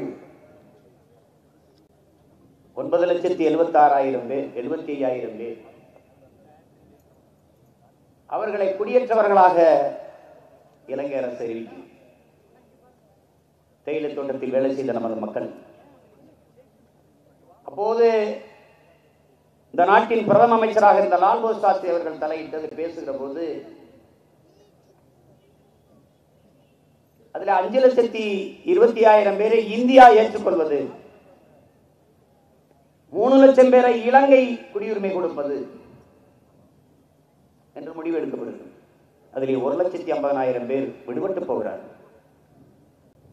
64 போடப்பட்ட ஒப்பந்தம் 1967 செயலாக்கம் பெறுகிறது, செயல்பட தொடங்குகிறது. அதிலே இந்திய குடியுரிமை பெற்றவர்கள், இலங்கை குடியுரிமை பெற்றவர்கள் போக 1,50,000 பேர் நாடற்றவர்களாக ஆக்கப்படுகிறார்கள் தமிழர். அது 5,20,000 பேரை கொண்டாந்து இறக்கி விட்டவர்கள் அவர்கள் எங்கிருக்கிறார்கள் என்றே தெரியவில்லை. எந்த உரிமையும் தரவில்லை. இன்றும் அதே தேயிலை தோட்டத்தில் அடிமைகளாக நமது மக்கள். இது முதல் ஒப்பந்த துரோகம் என் உடன் பிறந்தார்களே. அடுத்தது 74 அதே சிரிமாவோ பண்டாரநாயக்கா இந்திரா காந்தி ஒப்பந்தம், அது சிரிமாவோ லால்பகதூர் சாஸ்திரி ஒப்பந்தம். கச்சத்தீவு எந்த சட்ட வரையறையும் அரசியல் அமைப்பையும் எதையுமே கடைபிடிக்காது தான் தோன்றித்தனமாக அம்மையார் இந்திரா காந்தி அவர்கள் இலங்கைக்கு தாரக எடுத்துக் கொடுத்தார். ஒரே நோக்கம் தெற்காசிய பிராந்தியத்தில் தனது வலிமையை, தனது வல்லாதிக்கத்தை நிலைநாட்ட வேண்டும். தனது நாட்டின் பாதுகாப்புக்காக பரிசாக கொடுத்ததுதான் கச்சத்தீவு. கச்சத்தீவிற்கும் இந்தியாவிற்கும் எந்த சம்பந்தமும் கிடையாது. கச்சத்தீவு தமிழனின் பரம்பரை சொத்து. நம் பாட்டன் சேதுபதி மன்னனுடைய சொந்த நிலம். மன்னர் மானிய ஒழிப்பிலே அந்த நிலத்தை அரசுரிமையாக்கி நம்முடைய தாத்தன் போய் இந்த சொத்து பத்திரத்தை அதிகாரத்தில் இருப்பவர்கள் கேட்கிறார்கள் என்பதற்காக கொண்டு போய் கொடுத்தார் சொத்து பத்திரத்தை. கச்சத்தீவு எடுத்து எந்த ஒரு சட்ட மரபையும் கடைபிடிக்காமல், பாராளுமன்றத்தில் தர்க்கமோ விவாதமோ நடத்தி வாதிடாமல் சொந்த விருப்பத்துக்கு எடுத்து கொடுத்து விட்டார். அதில் முடிந்தது தமிழனுடைய வாழ்வுரிமை, தமிழ மீனவ மக்களினுடைய வாழ்வுரிமை முடிந்துட்டது. கடைசியாக அவர்கள் நமக்கு பெற்றுக் கொடுத்த உரிமை என்ன? உடன் பிறந்தார்களே, மீன் பிடிக்கிற மீனவர்கள் வலையை உலர்த்திக் கொள்ளலாம், கச்சத்தீவில் காய வைத்துக் கொள்ளலாம், வலையை காய போடலாம், அங்கே இருக்கிற அந்தோனியார் கோயிலில் வழிபட்டுக் கொள்ளலாம். அவ்வளவுதான் இவர்கள் பெற்றுக் கொடுத்த உரிமை. மீனே பிடிக்க முடியவில்லை என்பது வலையை போய் விளக்குவது எங்கே? வெறும் வலையை பண்ணி காயப்பட்டு திருப்பி எடுத்து வந்துடுறதா? இப்ப எங்க அந்தோனியார் கோயில் இருக்கு? அங்க புத்தர் கோயிலை கட்டி கொண்டிருக்கிறான். ஒவ்வொரு ஆண்டும் அந்தோனியார் கோயில் திருவிழா அப்ப கச்சத்தீவில் வந்து சீன எழுத்திலே எழுதிய கூடாரத்தை போட்டுக்கொண்டு உட்கார்ந்து கொண்டிருக்கிறான், ஆக்கிரமித்து நிற்கிறான். கச்சத்தீவு எனக்கு என்று கடல் தூரத்தை இழந்தால் எனக்கு கடல் எல்லை அதிகம், கச்சத்தீவு அவனுக்கு என்றால் அவனுக்கு தூரம் அதிகம், எனக்கு குறைவு. என்னுடைய வாழ்வாதாரம் போய்விட்டது. 2வது ஒப்பந்தத்தில் பாதி முடிந்துவிட்டது. 3வது ஒப்பந்தத்திலும் தமிழனுடைய வரலாற்றிலே மிகப்பெரிய துயரம், கருப்பு தினம், மிகப்பெரிய மாறுதலை தந்தது. அதுதான் அமரர் ஐயா ராஜீவ்காந்தி அவர்களும் அதிபர் ஜெயவர்த்தனி அவர்களும் போட்ட ஒப்பந்தம் அன்பிற்குரிய தம்பிதங்குகள் புரிந்து கொள்ள வேண்டும். இந்த 13வது சட்ட திருத்தம் 13வது சட்ட திருத்தத்தை பேசிக் கொண்டிருக்கிறார்கள். ராஜீவ் ஜெயவர்த்தனை ஒப்பந்தத்தில் தான் இவ்வளவு பெரிய வீழ்ச்சியை தமிழ் பேரினம் சந்தித்தது. தமிழ் இளம் தலைமுறையினர் மறந்துவிடக்கூடாது. 4/5/1986 தொடங்கி 9/12/1986 வரை 6 மாத காலங்கள் அன்பு சொந்தங்கள் தெரிஞ்சுக்கணும். இந்திய அரசும் இலங்கை அரசும் தமிழர் விடுதலை முன்னணியின் தலைவர்களும் கூடி கூடி பேசி பேசி மாகாண சபைக்கு ஒரு தீர்வை கொண்டு வருகிறார்கள். அந்த தீர்வில் இருக்கிற தீர்மானங்கள் திட்டங்களை ஆரம்பத்திலே நம்முடைய உயிர் தலைவன் மேதகு பிரபாகரன் அவர்கள் மறுத்து விட்டார்கள், எதிர்த்து விட்டார்கள். அன்றைக்கு முதல்வராக இருந்த ஐயா எம்ஜிஆர் அவர்களிடத்திலே முறையிட்டு இதை ராஜீவ்காந்தி பிரதமர் ராஜீவ்காந்தி தெரிவித்து விடுங்கள், இது தமிழ் மக்களுக்கு இழைக்கப்படுகிற அநீதி, இந்த ஒப்பந்தத்தை தமிழீழ மக்கள் தமிழீழ போராளிகள் நாங்கள் ஒருபோதும் ஏற்க முடியாது என்று மறுத்துவிட்டார்.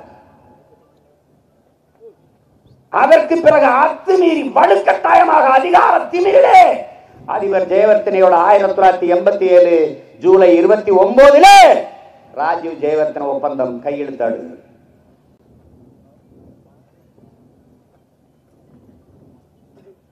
அறிவார்ந்த என் தமிழ் சொந்தங்கள், என் தம்பி தங்குகள் சிந்திக்கணும். 13வது சட்ட திருத்தம் 13வது சட்ட திருத்தம் என்று இப்போது பேசுகிறார்கள். 35 ஆண்டுகள் கழித்து தொடங்கிய புள்ளியிலேயே என் அன்பு பங்காளி வடிவேல் சொல்வதில்லை, மறுபடியும் முதல்ல இருந்தா என்று. அதனால்தான் இவ்வளவு பெரிய பின்னடைவு, அதனால்தான் ஐபிகேஎஃப் வருது, அதனால்தான் அதை எதிர்த்து போராட வேண்டிய சூழல் வருது. அதனால்தான் இந்த நிலத்திலே அமரர் ராஜீவ்காந்தி அவருடைய மரணம் நிகழ்ந்து, அதனால்தான் இவ்வளவு பெரிய போர் பின்விளைவு, இவ்வளவு பெரிய அழிவு நிகழ்கிறது. ஒரே ஒரு கையெழுத்து தமிழன் தலையெழுத்தை மாற்றி விட்டது. பெருமக்களே, அறிவார்ந்த தமிழ் சம்பந்தகத்தின் பிள்ளைகளே, கவனத்தில் வைத்து சிந்திச்சு பாருங்கள். எப்படிப்பட்ட துரோகத்தை செய்திருக்கிறார். மறுபடியும் தலைவர் மறுக்கிறார். அதிபரும் கையெழுத்திட்டு ஒரு ஒப்பந்தத்தை போட்டு இதில் கையெழுத்து போடு என்று பிரபாகரன் என்கிற ஒருவரிடத்தில் திணிக்கிறார். அவர் மறுக்கிறார்.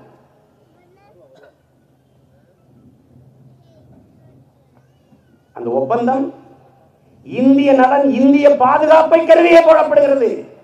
தமிழ் தேசினத்தின் உரிமை, அதன் விடுதலை, தமிழ் தேசினத்தின் பாதுகாப்பு, அதை பற்றி கவலையே படல, அதை பற்றி சிந்திக்கவே இல்லை. தன்னுடைய நலனுக்காக, தன்னுடைய பாதுகாப்பிற்காக தமிழ் பேரின மக்களை, தமிழ் தேசிய மக்களை, குறிப்பாக தமிழீழ மக்களை பழியிட இந்திய நாடு தயாராயிடுச்சு.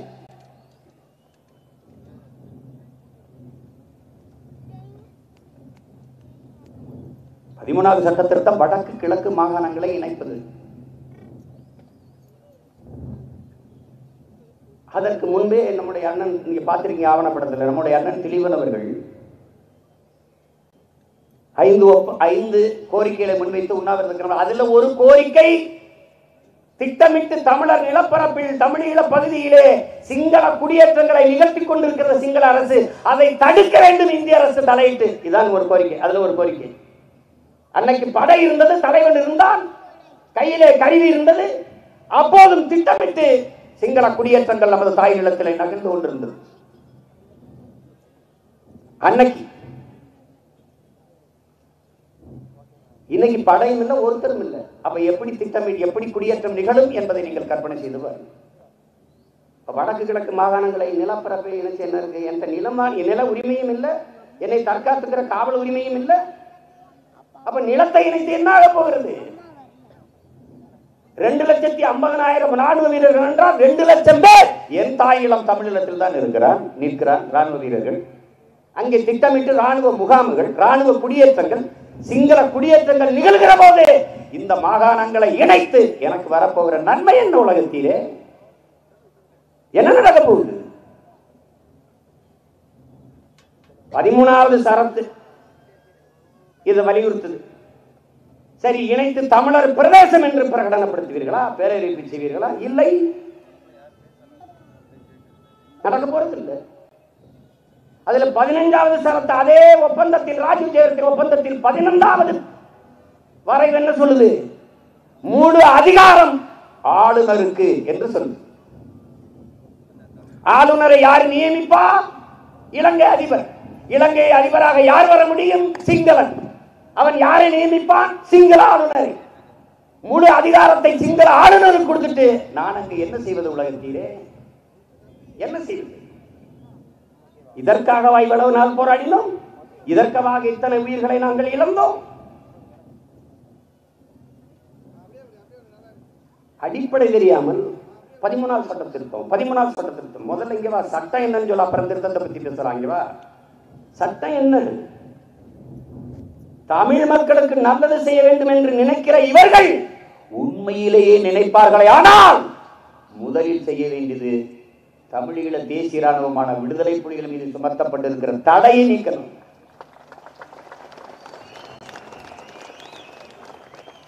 நீ பேனர் ரிலீஸ் பண்ணு, தடையை நீக்கு, மீதியை நாங்க பாத்துக்கிறோம், வேலையை பார்த்துட்டு போறோம். தடையை நீக்கி முதல்ல. நீ உண்மையிலேயே எங்களுக்கு நல்லது செய்வதாக என்று நினைத்தால் விடுதலை புலிகளின் மீதான தடையை நீக்குங்கள் பெருமக்களே, நீக்குங்கள். நாம் கேட்கும் போது நமதை ஏளனமாக நம்மளை பார்த்து சிரிப்பார்கள். இல்லாத இயக்கத்திற்கு எதற்கு தடை நீக்கம் அப்படின்னு. இல்லாத இயக்கத்திற்கு எதற்கு தடை? எப்படி? கரிசு நிலத்துக்கு எதற்காக வேலி? எதற்காக வேலி? எப்படி? நாங்கள் இந்த தடையை நீ நீட்டிப்பது எங்களை பார்த்து இன்னும் அஞ்சுகிறாய், அச்சப்படுகிறாய் என்றுதான் அர்த்தம். ஆனால் உண்மையிலேயே ஏன் இதற்காக தடை நீக்க சொல்றோம்? ஒரு தொன்மை இனம், நாட்டின் பிரதம அமைச்சர் கூட சொல்கிறார், உலக மொழிகளின் தொன்மையை தமிழில் இருந்து அறியலாம், அது இந்தியாவில் இருப்பது எங்களுக்கு பெருமை என்று சொல்கிறார். இந்திய மொழிகளின் தொன்மையை தமிழிலிருந்து அறியலாம் என்று சொல்கிறார். அப்படிப்பட்ட தொன்மையிலி மொழியின் இனத்தின் மக்கள் நாங்கள். எங்களை உலக அரங்கில் நீங்கள் அவமானப்படுத்தி வைத்திருக்கிறீர்கள். இந்த தடை தமிழ் தேசிய மக்களை அவமதிக்கிறது. என் தங்கை கர்ப்பிணி பெண்ணாக இருந்தாலும் சரி, என் அக்கா கை குழந்தையோடு வந்தாலும் சரி, எங்களை பயங்கரவாதிகளாக தீவிரவாதிகளாக பார்க்கிற போக்கு இந்த நாட்டிலும் சரி, உலகில் எந்த நாட்டிலும் இருக்கிறது. எத்தனை நாடுகளின் சிறையிலே, இந்தோனேசியா, மலேசியா, எத்தனை நாடுகளில் என் இன மக்கள் சிறைக்குள்ளே இன்னும் கிடந்து வாடுகிறார்கள். வீட்டை இழந்து, நாட்டை இழந்து, வாழ வழி இல்லாது ஏதிலாக இடம்பெறுகிற எங்களை இந்த நாடுகள் ஏற்க மறுப்பதற்கு காரணம் இந்த தடைதான். இந்த தடைதான். வீட்டை இழந்தாச்சு, நாட்டை இழந்தாச்சு, போர்ல காயம்பட்டு கால் போயிடுச்சு, கை போயிடுச்சு, நிலத்தை அவன் எடுத்துக்கிட்டா, ஒன்றும் வாழ வழி இல்லை.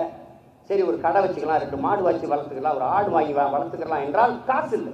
அந்த காசை உலகெங்கும் பறை வாழுகிற தமிழ் மக்கள் சேகரித்து கொடுக்கலாம் என்றால் பணத்தை சேகரிக்க முடியாது. காரணம் இந்த தடை.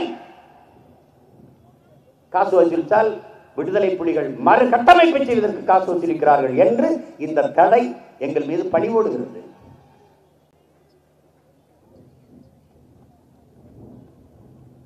என்னுடைய கடவுச்சீட்டு முடக்கத்திற்கு காரணம் இந்த தடைதான். எந்த நாட்டிற்கும் நான் நுழைய முடியாததற்கு காரணம் இந்த தடைதான். இந்த தடைதான். அவரால் படை வச்சிருந்தார், துப்பாக்கி வச்சிருந்தார், அவரை பார்த்து பயந்து சரி, என்னை பார்த்து ஏன் பயப்படுற? நீ என்ன ஏன் உள்ள விட மாட்ட?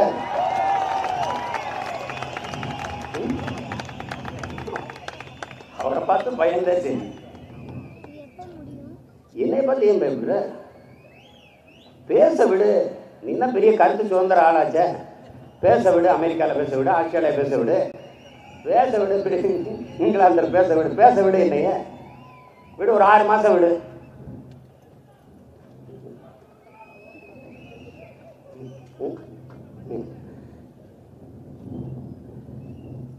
அந்த தடையை நீக்காமல் நீங்கள் பேசி பயன் இருக்குது? உண்மையிலேயே தமிழ் மக்களுக்கு நீங்க நல்லது செய்யணுமா? ஈழத்தமிழ் மக்களுக்கு நீங்க ஒண்ணு செய்யணும், அதை நாங்க பாத்துக்கிறோம். கச்சத்தீவை திருப்பி எடுங்க. இங்கே வாழ்கிற என் தமிழ் மக்களுக்கான உரிமை வாழ்வாதாரத்தை மீட்பதற்கு கச்சேரி வைத்திருப்பீர்கள். அதுக்கு துணிவு இருக்க? துணிவு இருக்க? இன்னும் 2-3 வருஷம் கழிச்சு இதையே பேசு, கொடுத்தது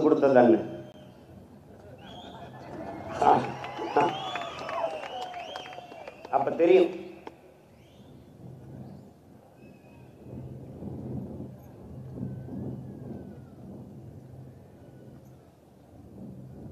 எமது மக்களுக்கு நல்லது செய்யணும்னா எவ்வளவோ இருக்குது.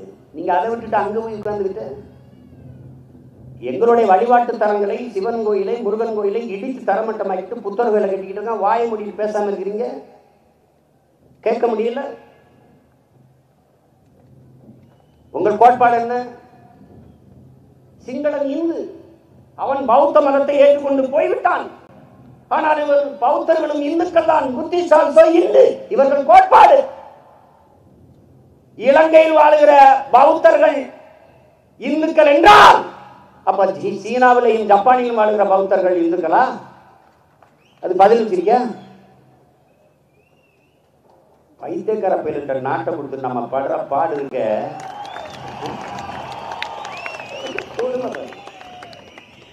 நான் கேட்கறதுக்கு பதில் சொல்லு. இலங்கையில் வாழுகிற பௌத்தன் சிங்களன் உனக்கு இந்து. சரி விடு, எங்களை நீ இந்துக்களாக ஏற்கல. நாங்கள் இந்துக்கள் இல்லை, நாங்கள் சைவர்கள், சிவன் முருகனை வழிபடுகிற சைவர்கள். சரி விடு, எங்க சமயம் வேற. நீ கையெழுத்து போட்டு எங்களை இந்து ஆக்கிட்ட. சரி விடு. சிவத்திலிருந்து வந்தவனுக்கு நீ குடியுரிமை கொடுத்திருக்கிற, வணிக வளாகம் கட்டி கொடுத்திருக்கிற, கல்லூரி கட்டி கொடுத்திருக்கிற, திரையரங்கு கட்டி கொடுத்திருக்கிற, விளையாட்டு திடல் கொடுத்திருக்கிற, எல்லாம் கொடுத்திருக்கிற. இப்ப நீ என்ன இந்துன்னு சொல்றீல்ல. நான் சாகும்போது எங்க இருந்த, எந்த சந்துக்குள்ள போயிருந்த? சரி, இப்ப நான் 35 ஆண்டுகளா இந்த நிலத்தில் வந்து நிற்கிறேன்ல, எனக்கு எதற்காக குடியுரிமை மறுக்கிறேன்? சட்டத்தை மீறி குடியேறியவர்கள், சட்டத்தை மீறி நான் குடியேறும் போது என்ன செய்து கொண்டிருந்தாய்? எனக்கு ஏன் நேர்ந்து இருக்கிற இத்தனை துயரத்திற்கும் துன்பத்திற்கும் கொடுமைக்கும் காரணம் இந்திய நாடு. இதை மறுக்க முடியுமா? காரணம் நீங்கள் மட்டும் தலையிடாவிட்டால் தனித்தமிழகம் பிறந்து 20 ஆண்டுகளுக்கு மேலாயிருக்கு. சண்டை எனக்கு அவனுக்குன்னா நாங்க 2 பேரும் சண்டை போட்டு அங்கிருந்து தூரம் கைது பேசாம கைது வேடிக்கை பார்க்கணும். நீ யாரு உள்ள? நீ எதற்காக வந்த? நீ இந்திய நாட்டின் பாதுகாப்பு என்றுதான் வந்த. உன்னை இருக்கா பாதுகாப்பு? இப்போ இருக்கா? முழுக்க சீனின் விடியில் இருக்குது இலங்கை. நீ வாய் திறக்க முடியல, ஒன்னும் பேச முடியல உன்னால. என் தலைவனிடத்தில் நாடு இருந்தால், தனித்தமிழ சோசலிச குடியரசு மலர்ந்திருந்தால், அமெரிக்காவுக்கு இஸ்ரேல் போல இந்தியாவிற்கு தமிழீழ நாடு இருந்திருக்கும். தன்னையின் விரலை பிடித்து நடக்கிற செல்ல மகன் போல என்னுடைய தலைவரின் நாடு தமிழீழம், இந்தியா என்ற தந்தைய நாட்டின் விரலை பிடித்து நடந்திருக்கும்.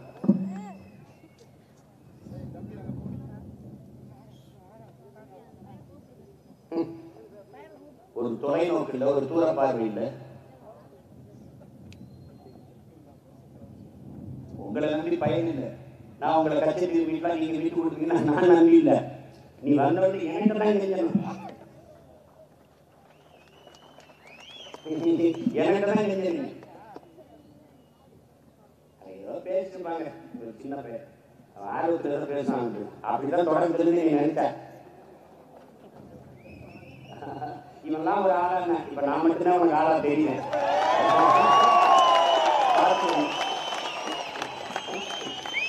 தம்பி, நாங்க சாதாரண தலைவலி வளர்ப்புகள் இல்லை தம்பி.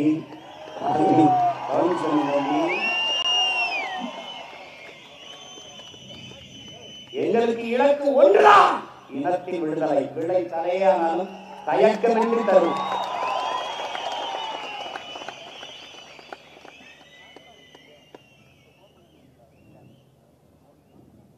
மலர்மாலைக்கு கழுத்தை நீட்டுவதை போல மரண கயிற்றுக்கு எவன் துணிந்து கழுத்தை நீட்டுகிறானோ அவனே உண்மையான வீரன் என்று எங்கள் தாத்தா பசுமன் முத்துராமலிங்க தேவர் எங்களுக்கு கற்பித்ததை போல துணிந்து நீட்டியவன் என் பாட்டன் மருதேவர்கள், என் பாட்டன் தீரன் சின்னமலை நீட்டினான்.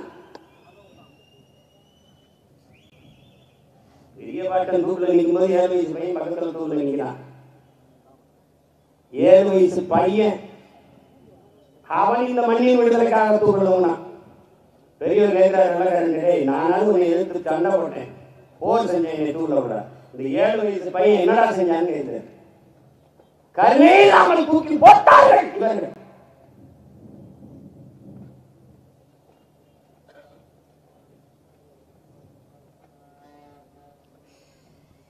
என்னடா செஞ்சாங்க சாதிச்சாங்க. என் பாட்டனை தூக்கில் போட்டேன், நீ சிறையில் போட்டு சித்திரவதை பண்ணேன். ஆனால் நான் ஈழத்துக்கு முன்னே ஆரம்பிச்சு லண்டனில் அதே பாட்டு மனசு பதாக வச்சேன், பாட்டி வேலுநாட்டியார் வச்சேன், தீரன் சின்னமலை வச்சேன். வெள்ளக்காரெல்லாம் வந்து பார்த்துட்டு என் பாட்டை என்னோட பக்கத்துலேருந்து தன்படம் எடுத்துட்டு போனான். அதான்டா, அதான் நாங்கள் சாதிச்சது. எவரை நீ வந்து தூக்கில் போட்டி அவருக்கு பக்கத்துல இருந்து படம் எடுத்துட்டு போறதுனால நீ கலாய்க்கிட்டு ஒண்ணு.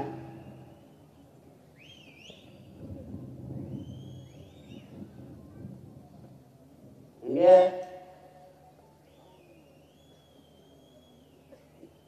இந்திய நாடு நமக்கு செய்த 3 பெரிய துரோக ஒப்பந்தங்கள் இது என்பதை தமிழர்கள் கவலைப்படுச்சு. மிகப்பெரிய சரிவை நம் இனத்திற்கு தந்துச்சு, பெரிய பின்னடைவை தந்துச்சு, மீள எழ முடியாத ஒரு பெரும் நெருக்கடியை நமக்கு தந்துட்டு இப்ப வரைக்கும் அந்த சுமையை நம்ம மேல வச்சு. அதான் விடுதலை புலிகள் மீதான கடை. இன்னைக்கு வரைக்கும் தலைவர் படத்தை காட்டினா ஒரு வளைவெளி வந்துச்சுன்னா உடனே புகார் அடிச்சு அதை நிறுத்திடலாம். இப்ப எதுக்கு இந்த பக்கம் தள்ளி வச்சிருக்கேன், எதுக்கு இவங்க எழுத மாட்டாங்க, எடுத்த படம் அவர் காட்டி வச்சிருக்க பையன் இருக்கு. அதனால அது வீரத்தை விட விவேகமும் முக்கியமா இருக்கு. நாங்க ஓரமா நின்றுறாங்க, இதை காட்டுப்பா, அதுதான் இதை போடுறது.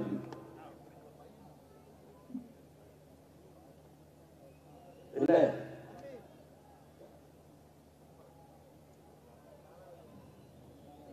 அன்பிற்குரிய தமிழர்கள், அருமை உடன்பிறந்தார்கள், நாம் யார் என்பதை உணர்ந்து தெரியணும். முதல்ல நாம் யார் என்பதை உணர்ந்து தெரியணும். நம்ம எப்படியெல்லாம் போர் போட்டு சிதைத்தார்கள் என்பதை வரலாற்றின் வழியிலிருந்து வாசித்து அறியணும். அது ரொம்ப முக்கியமானது. ஏனென்றால்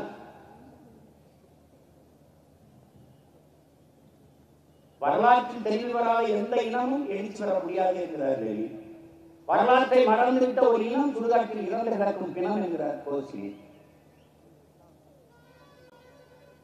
வரலாற்றை படிக்க முடியாதவன் வரலாற்றை படைக்க முடியாது என்கிறார் அண்ணல் அம்பேத்கர். வரலாற்றை படிக்காதவன் வரலாற்றை படைக்க முடியாது. அவரே சொல்கிறார், வரலாற்றில் நிராகரிக்கப்பட்ட புறக்கணிக்கப்பட்ட ஒரு இனத்தின் மக்கள் ஒரு நாள் தாங்களே கிளர்ந்து எழுந்து தமக்கான வரலாற்றை எழுதுவார்கள், படைப்பார்கள் என்று. அப்படி நிராகரிக்கப்பட்ட இனத்தின் மக்கள் என் இனத்தின் வரலாற்றை படைப்பதற்காகவே நாங்கள் எழுந்திருக்கிறோம். மீண்டும் எழுதுவோம். நாங்கள் தமிழர்கள் என்ற உணர்வோடு ஒன்றாய் எழுதுவோம்.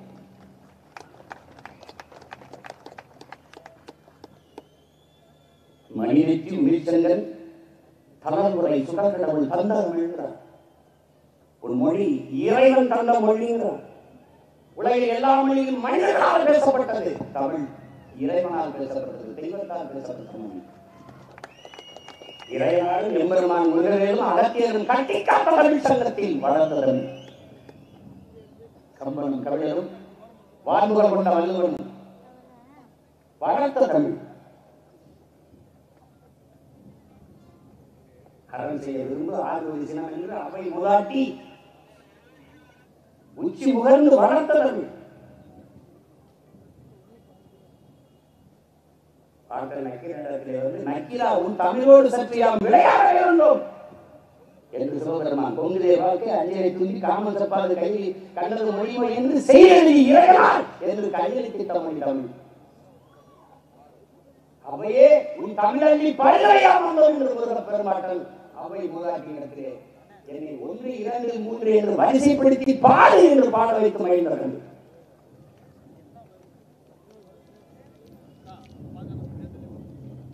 செந்தமிழ்நாடு என்னும் போதினிலே இந்த தேர்ந்து வாய்ந்து காதிலே என்று பெரும்பாவளம் வாரி வாடி வளர்த்தனர். தமிழுக்கும் அமுதென்று அந்த தமிழ் இன்பத்தமிழ் எங்கள் உயிர்க்கிறேன் என்று வாடிய புரட்சி பாவனம் உச்சி முகர்ந்து வளர்த்த தமிழ்.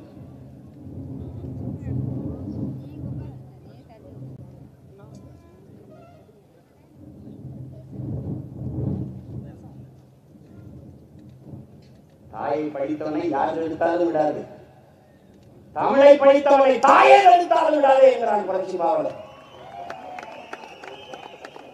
அந்த தமிழ் உன் உயிருக்கு நிகரான தமிழ் ஏட்டிலே நாட்டிலே தெருவிலே நாட்டிலே எதிலும்.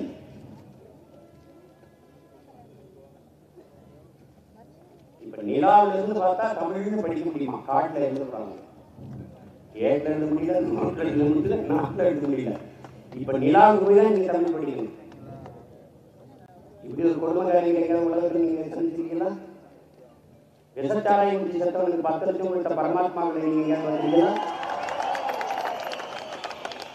என்ன சாராயம் காய்ச்சி விசச்சாராயம் காய்ச்சினவனுக்கு நிவாரணம் கொடுத்துருக்கீங்க, குற்றவாளிகளுக்கும் குடும்பம் இருக்கு. அப்ப எல்லா குற்றவாளிகளுக்கும் கொடுங்க. அவர்களுக்கு என்ன தெரியுமா, ஒரு நாள் எவனாலும் ஒருத்தன் வந்து நம்ம உலகத்துக்கு போடுவான், அப்ப நம்ம குடும்பத்துக்கு நிவாரணம் வரணும்ட்டு இதை கொடுத்து பழகிக்கிறாங்க. அது ஒரு தம்பி போட்டுக்கான். போன வாரம் ஒருத்தன் கற்பழிச்சு ஒரு பொண்ணை பண்ணிவிட்டான். அவன் ஜெயிலுக்கு போயிட்டான். அவன் குடும்பம் கஷ்டப்படுறாங்க, சம்பளத்தை கொடுத்து 10 லட்சம் கொடுத்துருங்க. எப்படிப்பட்ட ஆட்சி! நாங்கள் திராவிட மாடல்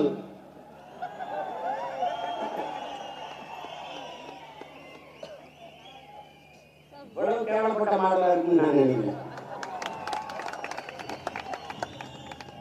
400க்கு மேற்பட்ட விவசாயி செத்தான், 40 ரூபா காசு கொடுக்கல. மீன் பிடிக்க போய் செத்தான் நம்ம மெயினோட சொன்னது, அவருக்கு ஒரு 5 லட்சம் 10 லட்சம் காசு கொடுக்கல. ராணுவத்தில் போய் நாட்டின் பாதுகாப்பு கலவரத்தில் சீக்கிரம் வீரன் சேர்த்துக்கிட்டான், அவனை வீட்டில் போய் ஏன்னு வரல, ஒரு 5 லட்சம் 10 லட்சம் காசு கொடுக்கல. விசச்சாரை முடிச்சு கொழுப்படுத்தி செத்தவனுக்கு எல்லாம் வரிசையில் 10 லட்சம் காசு கொடுத்துட்டு, குடிச்சு செத்தவனுக்கு பிடிக்காதவங்க கட்டின வரியில் எது காசு கொடுக்குறீங்க? என் காசு எடுத்து கொடுத்து நீ யாரு? நீ யாரு? என்ன சேட்டை, என்ன சேட்டை இது? அப்படின்னா உங்க அப்பாவுக்கு சமாளிக்கிற வைக்கிற காசு ஒரு 2 கோடியை குறைச்சிட்டு கொடுங்க, அதாவது காசு கொடுங்க. அது எங்க காசு தான், உங்க காசா கட்டிய. அப்பா கணக்கு சொல்லணும் தம்பி, ஒரு நாள் கணக்கு சொல்லணும். வேணாச்சலைக்கு கணக்கு சொல்லணும், சமாதிக்கு கணக்கு சொல்லணும், எல்லாத்துக்கும் கணக்கு சொல்லணும். யாரு காசு? யாரு காசு?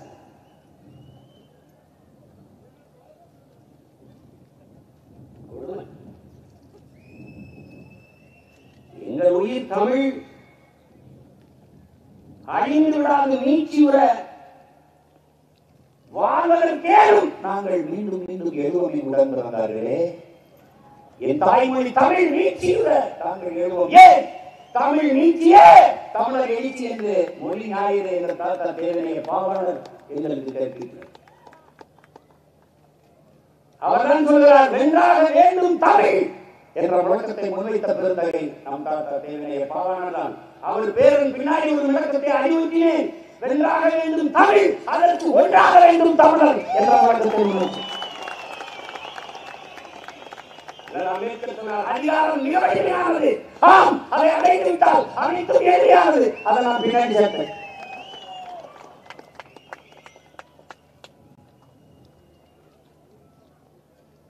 அது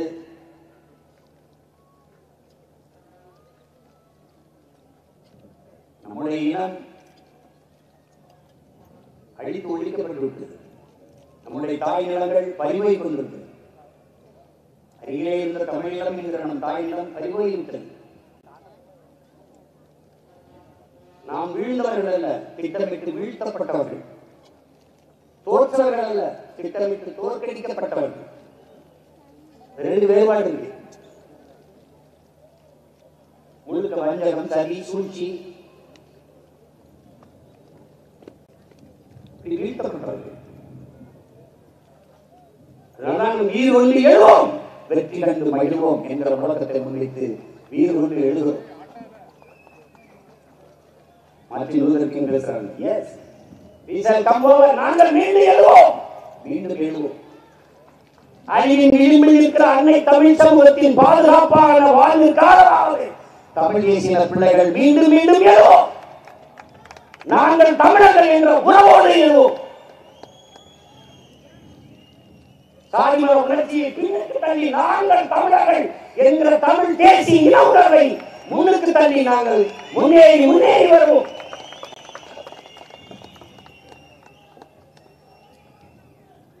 ரொம்ப நாளாகுது நீங்க வெற்றி அடைய, ரொம்ப நாளாகுது.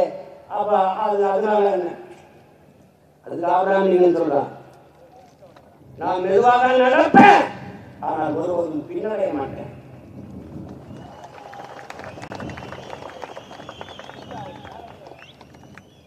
அவனுக்கு என்ன கற்பிக்கிறான் அப்புறம் நீங்க இந்த நாட்டில் மோசமான ஆட்சி கடை, ஊழல் லஞ்சம், கேவலமான ஆட்சி கடை, அதுக்கு காரணம் அந்த தலைவன் மேல தவறு இல்லை. அந்த தலைவனை ஆட்சி அதிகாரத்தில் உட்கார வைப்பதற்கு தேர்வு செய்த மக்கள் தான் தவறானவர்கள்.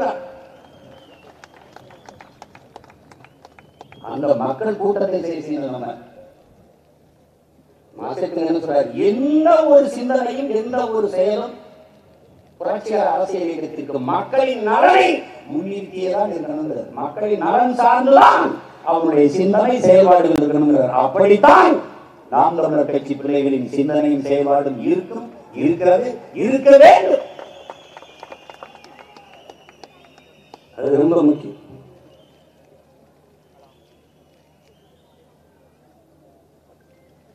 நமக்கு இருக்கிற இறுதி வாய்ப்பு ஒன்றுதான், அரசியல் விடுதலை தான்.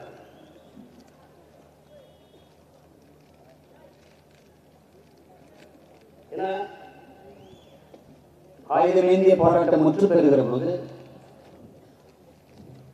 அறிவாயுதமேந்திய அரசியல் புரட்சி ஒன்றுதான் நமக்கு இருக்கிற இறுதி வாய்ப்பாக இருக்கு. அதுக்கு இருக்கிற களச்சூழல், அகச்சூழல், புறச்சூழல் எல்லாமே தமிழர் தாயிடமான தமிழ்நாட்டில் தான் இருக்கு. உலகெங்கும் தமிழர்கள் பரவி பல நாடுகளில் வாழ்ந்தாலும் இருந்தார்களே, அது நம்முடைய தாய்நிலம் இல்லை. ஒரே இடத்தில் கூடி வாழ்கிற நிலப்பரப்பு நமக்கு இல்லை. இப்ப இத்தனாயிரம் பேர் நம்ம கூட முடியல, அப்படி உலக நாடுகளை கூட முடியாது. ஏன்னா ஒரு 10 வீடு இருக்கும், 500 கிலோமீட்டர் அங்கே இருக்கும், ஒரு 5 குடும்பங்கள் இருக்கும், அது ஒரு 200-300 கிலோமீட்டர் அங்கே இருப்பாங்க. அப்படி வெவ்வேறு நாடுகளில் வெவ்வேறு தலங்களில் பணி நிமித்தமாக பரவி வாழ்வார்கள். ஒரே இடத்தில் கூடுவதற்கு வாய்ப்பு. ஒரு போராட்டத்தையோ ஒரு கூட்டத்தையோ முன்னின்று நடத்துவதற்கு, ஒரே இடத்தில் கொடுப்பதற்கு வாய்ப்பு. அந்த அரசியல் அதிகாரத்தை பெறுவதற்கு வாய்ப்பு. அதிகமாக அங்கொன்று இங்கொன்றுமாக ஒரு பாராளுமன்ற உறுப்பினராக அல்லது கவுன்சிலராக அந்த மாதிரி ஏதாவது வர முடியுமே ஒழிய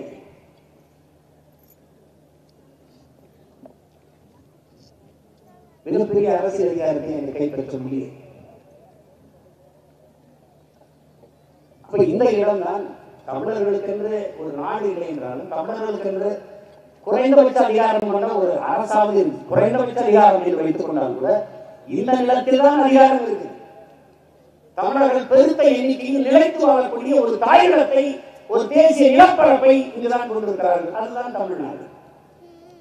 அப்போ தமிழர்கள் வாழ்வது வீழ்வது, தமிழர்களுக்கு நல்லது கெட்டது, எது நடக்க வேண்டும், எது தீர்மானிக்கப்பட வேண்டும் என்றாலும் தமிழ்நாட்டில் இருந்துதான் தீர்மானிக்கப்படும்.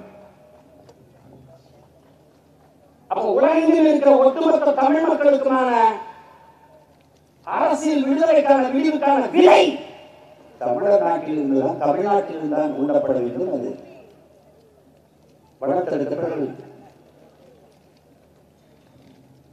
அதை கவனத்தில் வைத்துக் கொண்டு என் தம்பிதர்கள்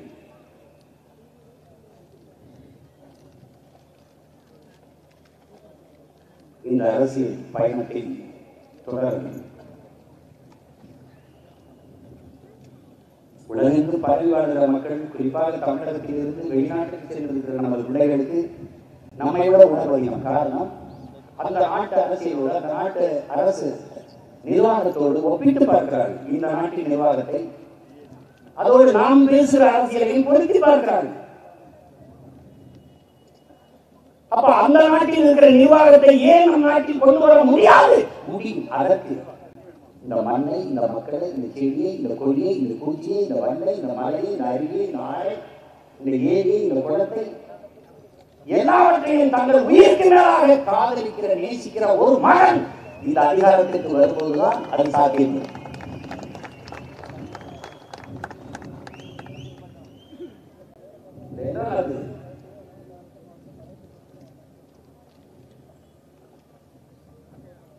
முன்னே நம்ம வளங்கள் கடவு போகுது, நமக்கு தெரியுது, அதை தடுக்க முடியும். பகத்சிங் அவர்களிடத்துல புரட்சினா என்ன? வெளிப்படையாக அநீதிகளால் கட்டமைக்கப்பட்ட சமூகத்தை தகர்த்து முற்றுமுழுதாக ஒரு புதிய சமூகத்தை படைப்பதுதான் புரட்சிங்கிறது. புரட்சிங்கிறது ரத்தம் சிந்தும் வன்முறையாக இருக்க வேண்டும் என்பதில்லை, அது துப்பாக்கி தோட்டாக்களை தொழுவதும் இல்லை.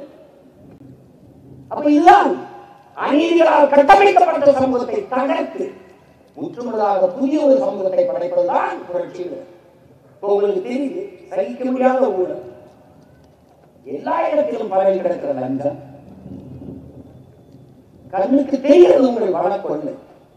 ஊழல், லஞ்சம், ஒரு நிர்வாக சீர்கள், ஒரு நேர்மையாளன் கையிலே அதிகாரம் முன்னால் ஒரு நொடி வேலை. தலைவர் எவ்வளி, மக்கள் வழி, மன்னன் எவ்வளி, குடிகள் வழி. மன்னன் சரியா இருந்தா மக்கள் சரியா இருக்க. நான் எவ்வளவு வசூல் செய்திருக்கேன், அவன் வசூலிக்க போறான்.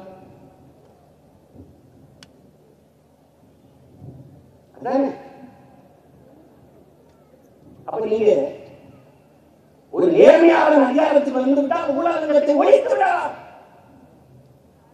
மருத்துவம் கல்வியின் தரத்தை உயர்த்தி விடலாம், மழை நீரை சேமித்து தூய குடிநீரை மக்களுக்கு இலவசமாக வழங்கிவிடலாம், நகருக்கு சரியான பாதை கொடுத்து விடலாம், தடையற்ற மின்சாரத்தை மக்களுக்கு வழங்கிவிடலாம். மனித ஆற்றலுக்கு உட்பட்டது. ஆனால் மனதை எப்படி உருவாக்குகிறீர்கள்? உங்களால் உருவாக்க முடியாத ஒன்றை உங்களுக்கு அளிக்கிற உரிமை யார் தந்தது? மலையை யார் உருவாக்குவது? மலையின் அரும்பெரும் கொடையாக இருக்கிற அருவி, அது ஆறு, அதில் வடிந்த மணல்கள், அந்த மணல் துகள்கள், அதை யார் உருவாக்குவது? யார் உருவாக்குவது? உருவாக்க முடியாத ஒரு வளம் இருக்குது, தீர்ந்து போகிற வளம் இருக்குது, தீராத வளம் இருக்குது. இதே மின் உற்பத்திக்கு தீராத வளம் இருக்குது, காற்றாலை, சூரிய ஒளி, கடல் அலை. அது மனம் தயாரிக்கலாம், அதுக்கு அணுவை தான் வேணுங்கிறது இல்லை, அதுக்கு நிலக்கரியில தான் தோன்றணுங்கிறது இல்லை.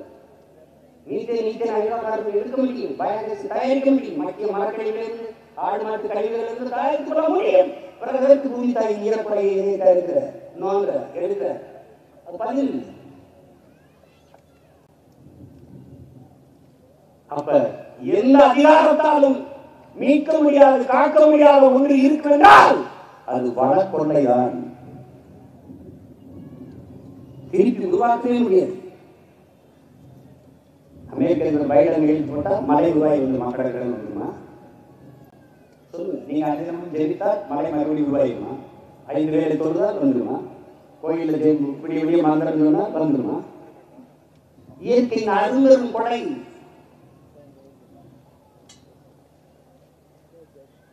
நாம் வணங்குவதற்கு ஒரு கோடி சாமி இருக்கிறது, ஆனால் உலக உயிர்கள் வாழ்வதற்கு ஒரே ஒரு பூமி தான் இருக்கிறது. என் உடன் இருந்தார்களே, அந்த பூமியை காப்பாற்ற போராடாது நீ அரசியல் பேசுவது அதெல்லாம் வெற்றி வேலை, வெற்றி வேலை.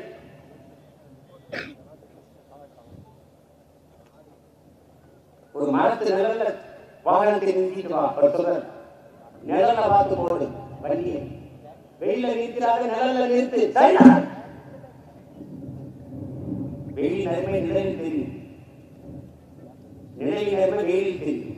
நீ வெயில வந்து நின்று உடனே நிழல் கூட அப்பாட இருக்கு, நிழல் தேவைப்படுது.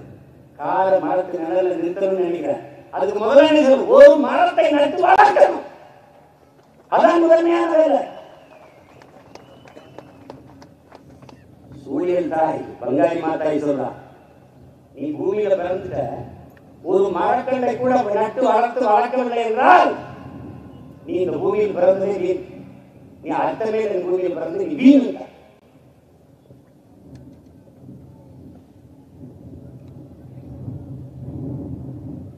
அப்ப நாங்கள் வாழுகிற பூமியை பாதுகாத்து இன்னொரு தலைமுறைக்கு பத்திரமாக கொடுப்பதற்காக வேணும்.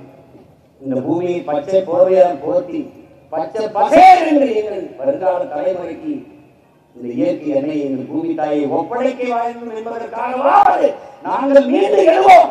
தமிழ் தேசிய பிள்ளைகள் உயிர்மை நேயர்களாக உயர்ந்து எழும். எங்கள் மூதாதைகள் காக்கை குருவி எங்கள் சாதி, நீர் கடலும் மலையும் எங்கள் கூட்டம் என்று வாரி வாடியது வேடிக்கை இல்லை.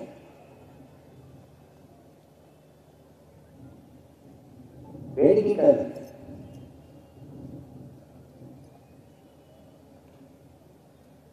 முல்லைக்கு தேரை கொடுத்ததும் மயிலுக்கு போர்வையை பொருத்தியதும் மானுடத்தை தாண்டிய உயிர்மை நேயம் என்பதை தமிழ் பேரின மக்களின் உயிர்மை நேயத்தை உலகத்தால் உணர்ந்த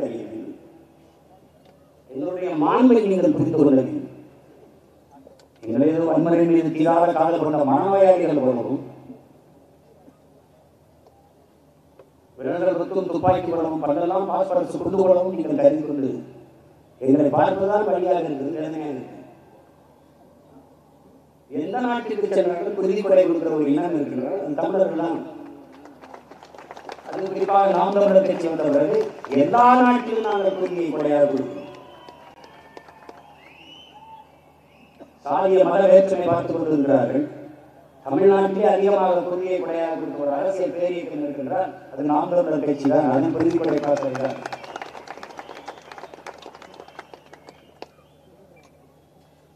மரக்கன்றுகளை நடுவோம் என்று அறிவிப்பார்கள், நாங்கள் செய்வோம். காரணம் சொல்லுக்கு முன் செயல் என்று கற்பித்த தலைவனின் பிள்ளைகள் நாங்கள்.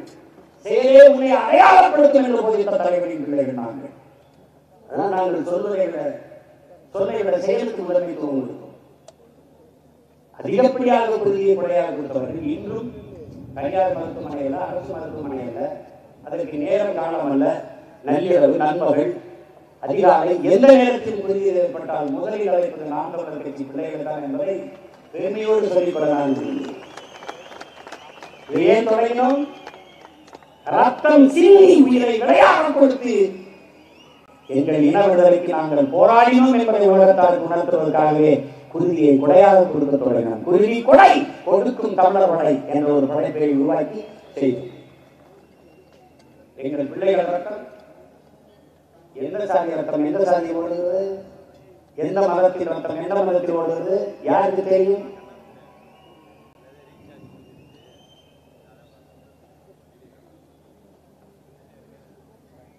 கிடையாது.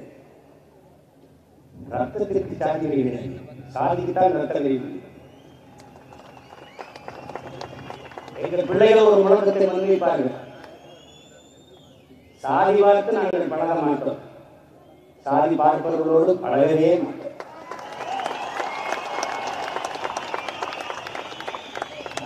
அது எங்கள் கோட்பாடு, அது எங்கள் கோட்பாடு.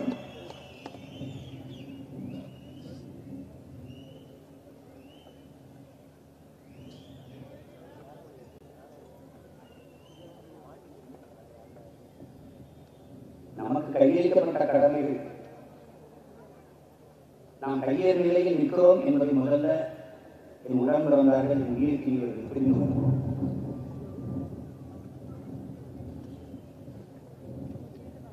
சிதைந்து அழிந்து கொண்டிருக்கிற தமிழ் தேசிய மக்கள் பாதுகாப்பாக வாழ்வதற்கு போராடித்தான் ஆக வேண்டும் என்ற நிலைக்கு தள்ளப்பட்டு விட்டார்கள்.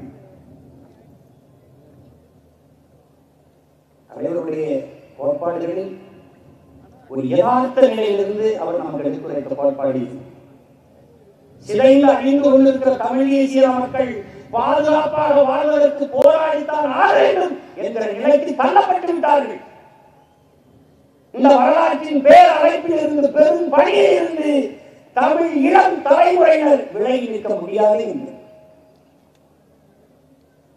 ஒவ்வொரு தமிழ் பிள்ளையும் புரிஞ்சு, இது யாருடைய வேலையோ என்று கருதி கொண்டு நீங்கள் விலகி நிற்க முடியாது. இது ஒவ்வொருத்தருடைய வேலை. தமிழ் தேசியத்தின் பிள்ளைகள் ஒவ்வொருத்தருடைய பிறவி கடமை. உலகத்தில் நமக்கென்று ஆதரவாக குரல் கொடுக்கவோ ஆதரவு கரம் நீட்டவோ எவரமற்ற நிலையில் தனித்து விடப்பட்ட தேசியத்தின் மக்கள். அதுவும் தலைவர் தான் சொல்லுங்க. காணொலியில் நீங்க பார்த்தீங்க தங்கை இசைப்பிரியா எப்படி கொல்லப்பட்டார், நமது தம்பி பாலச்சந்திரன் எப்படி கொல்லப்பட்டார். இதே வேற இனத்திற்கு இருந்தால் என்ன இருந்திருக்கும்? இந்தியாவுக்குள்ள வேற இனத்தில் ஒரு மகனுக்கு ஒரு பிள்ளைக்கு இருந்திருந்தால் என்ன இருக்கும்? ஒரு பட்சத்துல ராணுவ பிடியில் இருக்கிறான், பெருமையோட உட்காந்துருக்கான், கை கட்டு தூரத்துல 5 கொண்டே இந்தியில பார்த்து அவனை கொண்ட வேண்டிய அவசியம் ஏற்படுது. மானுடம் பேசுற உலக சமூகத்தால் எல்லோரும் உண்மையாக இருந்தார்கள். அது ஏன்? அது ஏன்? இந்த நாட்டில் இருக்கிற தலைவர்களுக்கு சொல்லப்பட்டதா இல்லையா? பிரபாகரன் மகன் பாலச்சந்திரன் ராணுவத்தின் பிடியில் இருக்கிறான் என்று சொல்லப்பட்டதா இல்லையா? சொல்லப்பட்டது. அப்போது இங்கிருந்து அங்கிருந்து சொல்லப்பட்டது பிரபாகரன் குடும்பத்தில் ஒருவர் கூட உயிரோடு இருக்கக்கூடாது என்று சொல்லப்பட்டது. இந்த வார்த்தை, இந்த செய்தி மாணவ தமிழ் மகன் ஒவ்வொருத்தருடைய செவியிலும் சிந்தனையிலும் அப்படியே ஊறி கிடக்கு. இதே மாதிரி ஒரு நாள் நாங்கள் சொல்வதற்கு ஒரு காலம்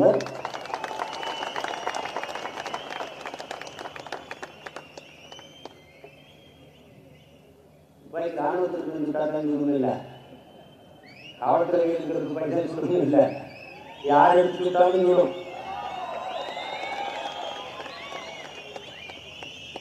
அடிபட்டு கிடக்கிற தமிழின பிள்ளைகள் ஜனநாயகவாதிகளாக இவ்வளவு கொடும் உயரங்களையும் தாங்கிக் கொண்டு ஜனநாயக களத்திலே மக்கள் ஆட்சி தத்துவத்தை ஏற்றுக்கொண்டு தேர்தல் களத்திலே அரசியல் களத்திலே நாங்கள் நிற்கிறோமே, அதற்கேனும் நீங்கள் எங்களை பாராட்டியே திரும்ப எல்லா வழிகளையும் தாங்கிக் கொண்டு விமர்சனம், ஏச்சு, பேச்சு, அவமானம் எல்லாத்தையும் புறந்தள்ளிவிட்டு இலக்கை நோக்கி ஓடிக்கொண்டிருக்கிறோம். என் அன்பிற்குரிய தமிழ் தங்கைகளே, ஒரு உயர்ந்த குறிக்கோளை கொண்டு அதை அடைவதற்காக தொடர்ச்சியாக ஒருவர் முயற்சி செய்து கொண்டிருக்கிற செயல்பாடுதான் எதிர்காலத்தில் எல்லோரும் படிக்கிற வரலாறாக மாறுகிறான் மாமேதை மாற்றவர்கள். அப்படி உயர்ந்த நோக்கத்தை குறிக்கோளை கொண்டு ஓடிக்கொண்டிருக்கிறோம். அதை செயல்பட வைக்க வேண்டும் என்கிறார். நம்மால் முடியுமான்னா இதெல்லாம் சாத்தியமா? அதற்கும் ஈரத்துறை விவேகானந்தர் நம்மளை பார்த்து சொல்றார், முழுமையான நேர்மை, புனிதம், எதையும் எளிதில் செய்து முடிக்கக்கூடிய பேராற்றல் கொண்ட செயல் வீரர்கள் 50 பேர் ஒன்றிணைந்து நின்றால் போதும் இந்த உலகத்தையே புரட்சிகர அரசியல் மாறுதலுக்கு கொண்டு வர முடியும். உலகத்தையே புரட்சிகர அரசியல் மாறுதலுக்கு, புரட்சிகர மாறுதலுக்கு கொண்டு வந்து விட முடியும்.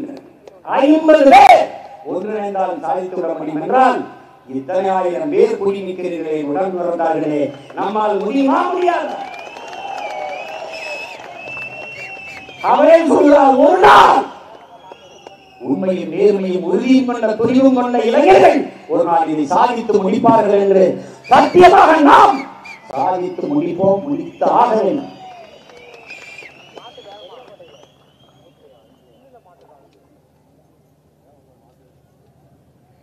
புரட்சி என்பது ஒரு மாலை நேர விருந்து அல்ல, அது கட்டுரை எழுதுவதும் அல்ல, அது ஓவியம் தீட்டுவதும் அல்ல, அது தையல் வேலை செய்வதும் அல்ல, அது மென்மையானதல்ல, பண்பாடானதல்ல, அமைதியானதல்ல.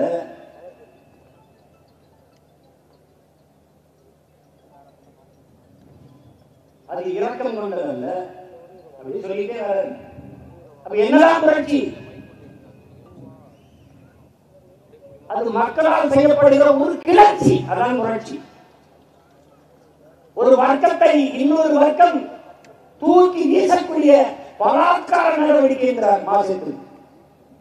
அப்படி 12 காலமாக இருக்கிற அடைக்க அதிகாரத்தில் ஆதிக்க வர்க்கத்தை தூக்கி எறிகிற ஒரு பலாத்கார நடவடிக்கை தான் இப்போது நாங்கள் செய்து கொண்டிருக்கிற இந்த புரட்சி.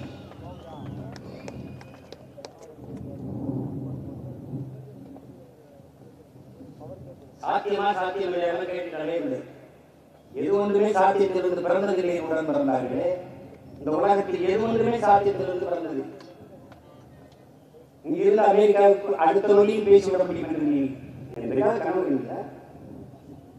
அப்புறம் ஒரு இடத்துல இருந்து பேசுறதை இவ்வளவு பேருக்கு ஒளியை கடத்தி விட முடியும் என்று நீ கனவு கண்டாய? இருளில் இவ்வளவு ஒரு ஒளியை பீச்சு விட முடியும், பாய்ச்சி விட முடியும் என்ற அதை நீ கனவு கண்டாய? இதெல்லாம் சாத்தியமா? சொல்லியிருந்தா சாத்தியமா? அப்படிதான் சாத்தியமா?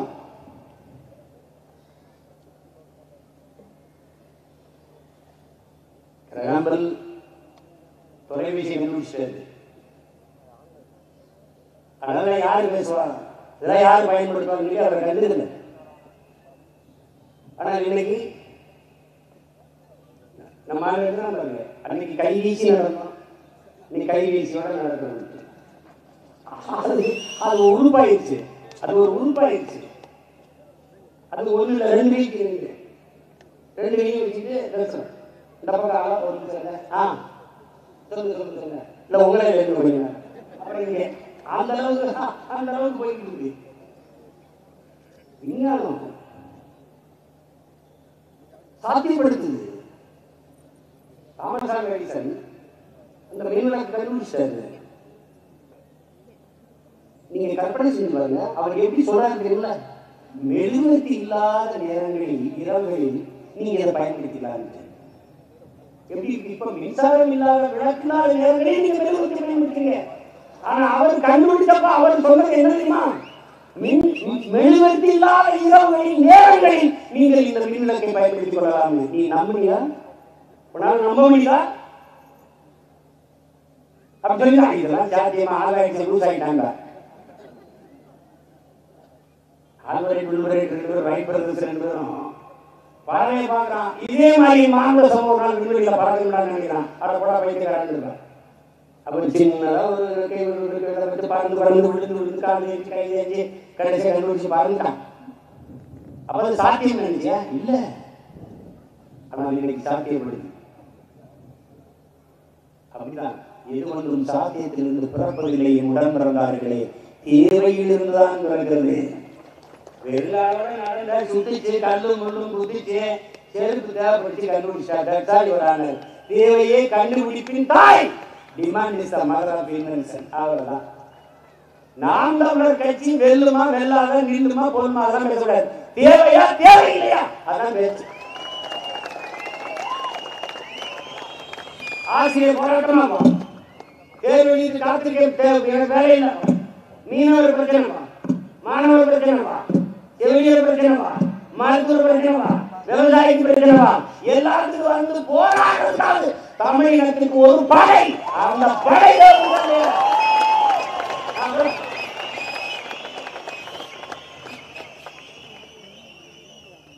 நமக்கு பயந்துக்காக பல பேர் பல்லோட காமெடி போட்டு போறாங்க.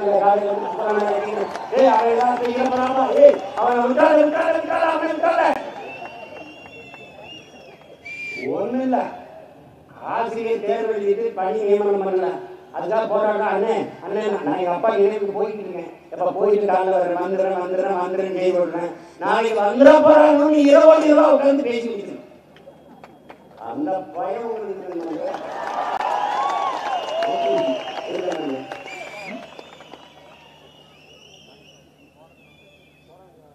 அதுக்காவது நாம் தமிழர் கட்சி அவசியம்.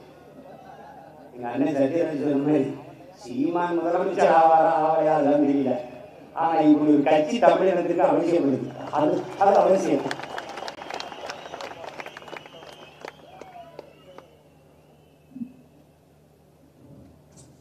பயப்பட மாட்டேங்கிறாங்க நாம் தமிழர் கட்சி. அஞ்சுவதும் அடிமணிவதும் தமிழன் பரம்பரைக்கே கிடையாது. பயம் என்பது கோடைகளின் தோழன், வீரனுக்கு எதிரி. கண்ணீர் கோடைகளின் ஆயுதம், அதை எந்த வீரனும் ஏந்த மாட்டான் என்கிறான் எங்களுடைய தலைவர் மேலே பிரபாகரன்.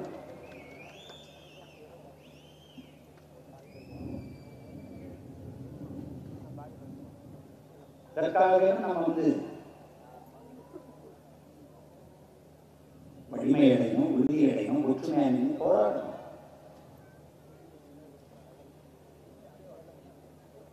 ஆனால்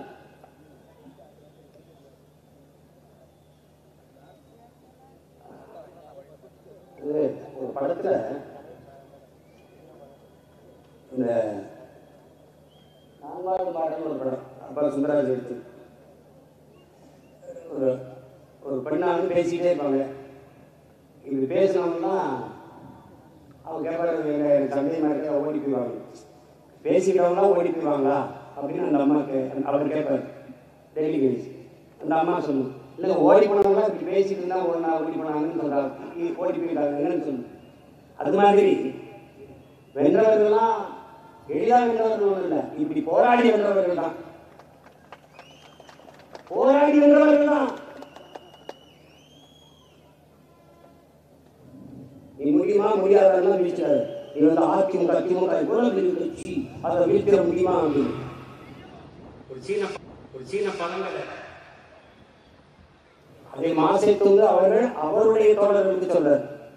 இது ஐயா இறையன்பு நமக்கு எடுத்து எழுதுறார். அந்த சீன பழங்கலை மலைகளை வீழ்த்திய மூடக்கிழவன், அதுக்கு தலைப்பு மலைகளை வீழ்த்திய மூடக்கிழவன். அவனுக்கு 90 வயது. அவன் வீட்டுக்கு தக்க 2 மலைகள் இருக்கு. அவனுக்கு போகாம பெரிய இந்த மலைகளை சுத்தி சுத்தி போக வேண்டியது இருக்கு. 2 மலையை சுத்தி அது ரொம்ப நாளாகுது, ரொம்ப தூரம் எடுக்குது. அப்ப இந்த மலை 2ஐயும் பேர்த்தணும்னு முடிவெட்டுறான். தகர்த்து ஒரு புதிய பாதையை போட்டுருவோம்னு முடிவெட்டுறான். 90 வயசு. அது ஒரு மலைக்கு பேர் டைகன், இன்னொரு பேருக்கு வாம்பு. 2 மலை. இந்த மலையை நீ அப்புறமா நான் எந்த 2 மலை என்ன மலைன்னு அப்புறம் சொல்றேன், இப்ப கேட்டுட்டே வா. இந்த டைகன் வாங்கு 2 மலையும் தெற்க வாசல் தெற்க இருக்கு. இந்த பேர்த்தனும் முடிவு பண்ணி கிளம்ப கடப்பாறை வச்சுக்கிட்டு மண்ணடி வச்சுட்டு தோன்றேன். மகன் தோன்றேன், 2 மகன் பேரங்க தோன்றேன். இன்னொரு கிழமை வியாக்கியான விஷயம் பயங்கல, இந்த தொலைக்காட்சி காலத்துல கரெக்டாக பயங்கல, அந்த மாதிரி ஒரு கிழமை. இதெல்லாம் ஆகுறதா இதெல்லாம் போகுதா அந்த மாதிரி கிழமை. அவன் வந்து நீங்க அற்பர்களா மூடர்களா, இந்த மலையை நீங்க அந்த சேர்ந்து பேச முடியுமா தகர்த்த முடியுமா அப்படின்னு அந்த கிழமை பார்த்து ஏன் முடியாது ஏன் முடியாது சொல்ல. உனக்கு வயசாயிடுச்சு, உன் மயங்கெல்லாம் 10 வயசாயிடுச்சு, அப்புறம் பேர பிள்ளைங்க எப்படி தோண்டி முடியுமா? நான் போயிட்டா என் மயன் தோன்றான், என் மயன் போயிட்டா என் பேரன் தோன்றான், என் பேரன் போயிட்டா அவன் தோன்றான், அவன் போயிட்டா அவன் பேரன் தோன்றான், அவன் போயிட்டா அவன் தோன்றான். ஆனா நான் தோண்டிக்கிட்டே இருப்பேன். இந்த மலை உயர்ந்ததுதான், இது இதற்கு வளர்ச்சி இல்லை, அவ்வளவுதான். ஆனால் என் பரம்பரைக்கு வீழ்ச்சி இல்லை, வளர்ச்சி இருக்கு. ஒரு நாள் இந்த மலையை அப்புறப்படுத்துவேன். அந்த கடவுளுடைய நம்பிக்கை கடவுளின் இதயத்தை தொட்டுச்சு. 2 தேவ தூதர்களை அனுப்புறார், ஓ அவனுக்கு உதவுங்க. அந்த 2 தூதர்கள் வந்து டப்புன்னு 2 மலையை வீட்டு போயிடுறாங்க. இப்ப மாசத்துக்கு சொல்றாரு, நாமும் கடவுளின் இதயத்தை தொடுகிறேன். நான் உங்களுக்கு சொல்றேன், இந்த டைகன் இந்த வாங்கு 2 மலை திமுக அதிமுக புரியுங்க. இதை பேக்க முடியாத ஒண்ணு இல்லை ராஜா, பேக்க முடியாத ஒண்ணு இல்லை. அது இனி வளராது, அப்படிதான். ஆனால் தமிழ் இன பரம்பரை இருக்கு, அது வளர்ந்து கொண்டே இருக்கு. தமிழ் தேர்தலுடைய நான் கொண்டேன், என் பையன் வருவார், என் பேரன் வருவார். என் பரம்பரையை தோண்டி இந்த மலைகளை அப்புறப்படுத்தி புரட்டி வீழ்த்துவோம். அநீதி அக்கிரமம் அராஜகம் கொடுமை ஊழல் லஞ்சத்தில் ஊறி கிடைத்த இந்த தீய மலைகள் இரண்டையும் புரட்டி போடுகிற அந்த பணியை தமிழீழம் பரம்பரையினர் தமிழீழம் தலைமுறையினர் செய்து முடிப்போம். நாங்கள் கடவுளின் இதயத்தை தொடுவோம். நாங்கள் தொட வேண்டிய கடவுளின் இதயங்கள் எங்களின் மக்களின் இதயங்கள் தான் என்பதை நன்கு மக்கள் புரியும். அதை தொட்டுக் கொண்டிருக்கிறோம், தொடுவதை தொடர்ந்து கொண்டிருக்கிறோம், தொடர்ந்து வருவோம். ஒரு நாள் இந்த மலைகளை 2 கைகளாலும் புரட்டி உருட்டி ஓடிக்கொண்டு அடித்தது. சிரிப்பா இருக்கு, நல்லா இருக்கு. காமெடியா பேசல நம்பி பல பேர் நினைச்சிட்டு இருந்தாங்க. முகலாய சாம்ராஜ்யத்தை சரிக்க முடியாது நினைச்சாங்க. விஜயநகர பேரரசு விழாது என்று நினைத்தார்கள். எங்கள் மூதாதைகள் சேர சோழ பாண்டிய பேரரசு விழாது என்று நினைத்தார்கள். அவங்களாவது பேரரசு ஒரு கோட்பாடு ஒரு கொள்கை இருந்துச்சு, இதுக்கு ஒரு அளவும் இல்லை. அவங்களுக்காவது வேறு இருந்துச்சு, பிடிமானம் இருந்துச்சு, இதுக்கு வேறும் இல்லை, தூரும் இல்லை, கிளையும் இல்லை, இலையும் இல்லை, ஒன்றும் இல்லை. அதனால இதெல்லாம் சாய்க்க முடியாது, சலிக்க முடியாதுன்னு பேசிக்காது. நீ ரொம்ப போட்டு குழப்பிக்காத. நீ வளர்வதை பாரு, அவங்கள வளரலாம தடுப்பு செய்யாத, அதை அவங்களே பார்த்துப்பாங்க. அவங்களே பார்த்துப்பாங்க.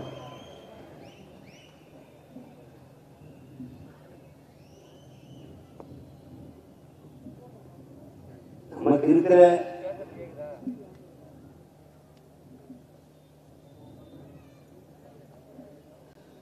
பொறுப்பும் கடமையும் மிக அதிகம். இதுல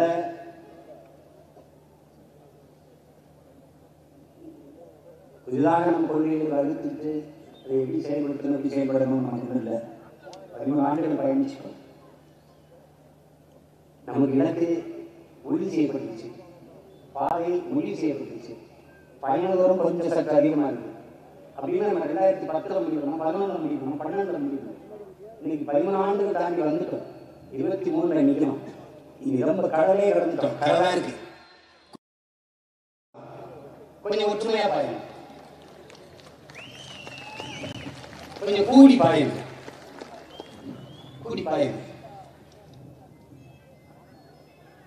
இறைவன் சொன்னது போல அன்பு தம்பியங்கே கிடையாது. ஒரு படையில் எத்தனை பேர் இருக்கிறார்கள் என்பதை பொறுத்தல்ல படையின் வலிமை, இருக்கிறார்கள் என்பதை பொறுத்துதான் படையின் வலிமை. இத்தனை 1000 பேர் போயிருக்கிறீங்க, இதில் ஒரு 1000 பேர் மொழி ஈடுபாட்டோடு கலப்பையாற்றினாலே போதும், நாம் வென்று.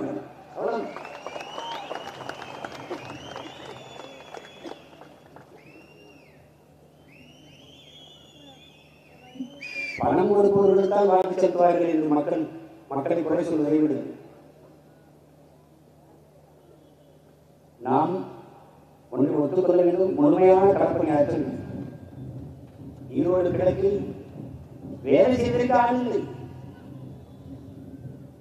கட்சியில் 10 பேர் இருக்கிறார்கள், கலப்பணியாற்ற ஆள் இல்லை, வாக்குகள் மோதல்களுக்கு ஆள் இல்லை. ஆனாலும் தேடி 10,500 வாக்கு போட்டுகிறார்கள் என்றால் மக்கள் நம்பிக்கை இருக்கிற நம்பிக்கை. நாம் இன்னும் மாவட்டத்தில் தலைமையில மாறுதல், தொகுதியில தலைமையில் மாறுதல், அவர் துணைத் தலைவர் சரியில்லை, துணை செயலாளர் சரியில்லை, இதை மாற்றுங்கள் அதை மாற்றுங்கள், இதெல்லாம் நிகழவே இல்லையே. ஒன்றியம், நகரம், பேரூராட்சி, கிளை, வாக்ககம் அந்த இடத்துக்கு போகவே இல்லை. வெங்காய தாமரை மாதிரி இப்படி நிறந்துட்டு இல்லையே, வேறு வரவே இல்லை. அதனால பெற முடியுது, யாரையும் ஒன்று பயன் இல்லை. நானும் கட்சியில் பயணித்து தொடங்கி முடிவு.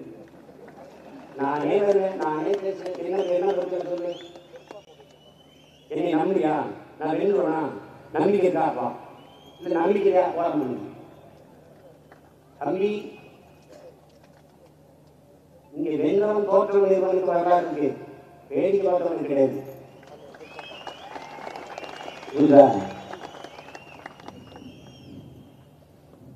வீரர்களுக்கு வரலாற்றில் இடம் உண்டு, தோற்றவர்களுக்கு வரலாற்றில் இடம் உண்டு, அடிமைகளுக்கு வரலாற்றில் இடம் உண்டு, ஏழைகளுக்கு கூட வரலாற்றில் இடம் உண்டு, கோழைகளுக்கு வரலாற்றில் ஒருவரும் இடம் இல்லை.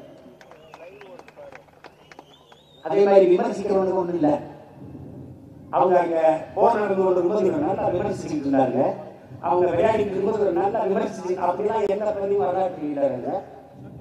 அதனால குற்றம் குறை கூறுவர்களை புறந்தன நீங்கள் கற்றுக்கொள்ளுங்கள். விமர்சனத்தை தாங்க இயலாதவன் விரும்பியதை அடைய முடியாது, இது கோட்பாடு. அவதூறுகளை அப்புறப்படுத்த தெரியாமல், அவதூறுகளை தவிர்க்க தெரியாமல் அற்ப வெற்றியை கூட அடைய முடியும். நீ அதே ஒண்ணும் என்ன இப்படி சொல்லிட்டாங்க, என்ன அப்படி சொல்லிட்டாங்க, அதை போனதான் சொல்றான்.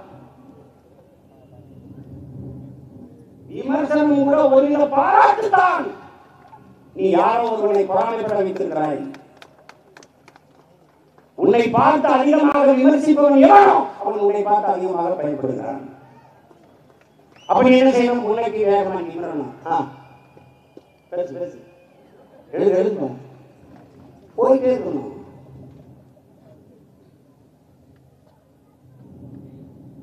நாடுகளை எதிர்நோக்கின்ற மாபெரும் தலைவன் பிரபாகரின் பிள்ளைகளுக்கு இதெல்லாம் பதறு அற்ப பதறு சும்மா போட்டு பேசிட்டு காலத்தில் எடுத்து நிகழ்ச்சிக்கிறது களமனுக்கு தயாராகிட்டு காத்திருக்கு 24 பாராளுமன்ற தேர்தல் 20 பெண்களுக்கு வாய்ப்பு 20 ஆண்களுக்கு வாய்ப்பு தனித்து போட்டியா ஆண் தனித்து தான் போட்டி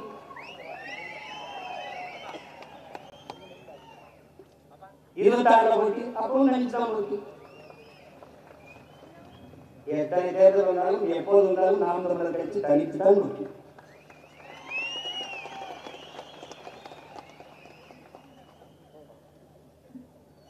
அதுல ஒரு குழப்பமும் வேண்டியதில்லை துணிந்து களத்தில் நிற்க வேண்டும் என்ற பிறந்தார்களே அது ஒன்றுதான் நமக்கு இருக்கிற இறுதி வாய்ப்பு ஏன்னா உங்களுக்கு தெரியும் மாவீரம் என்று ஒரு சின்ன பள்ளியில் தான் தம்பி முரளி ஆவணப்படுத்த முடிஞ்சது 50,000க்கும் மேற்பட்ட மாவீரர்கள் இன்னும் இருக்கிறார்கள் ஒவ்வொருவருக்கும் ஒரு வரலாறு அங்கே கண்ணி அந்த இலங்கை கப்பலை தகர்த்தாலே 30 கிலோமீட்டர் கடும் புயல்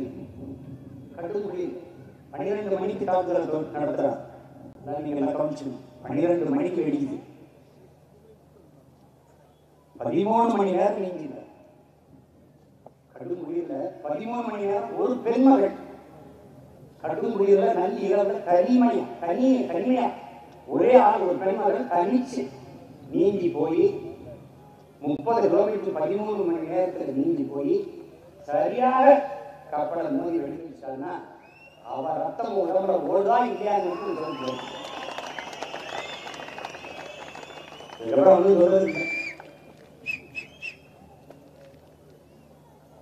பார்த்துக்க இந்த பக்கம் திரும்பி பாரு இந்த பக்கம் உனக்கு இன பெருமையா இருக்கு இந்த பக்கம் உனக்கு இனத்துக்காக உயிர் கொடுத்த வீர வரலாறு இருக்கு எல்லாத்தையும் மனதில் வச்சுட்டு கவனமா வேலை செய்யுங்க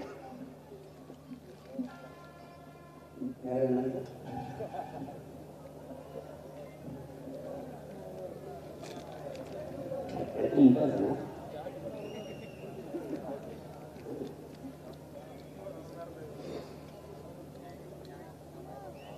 நமக்கு இருக்கிற சிக்கல்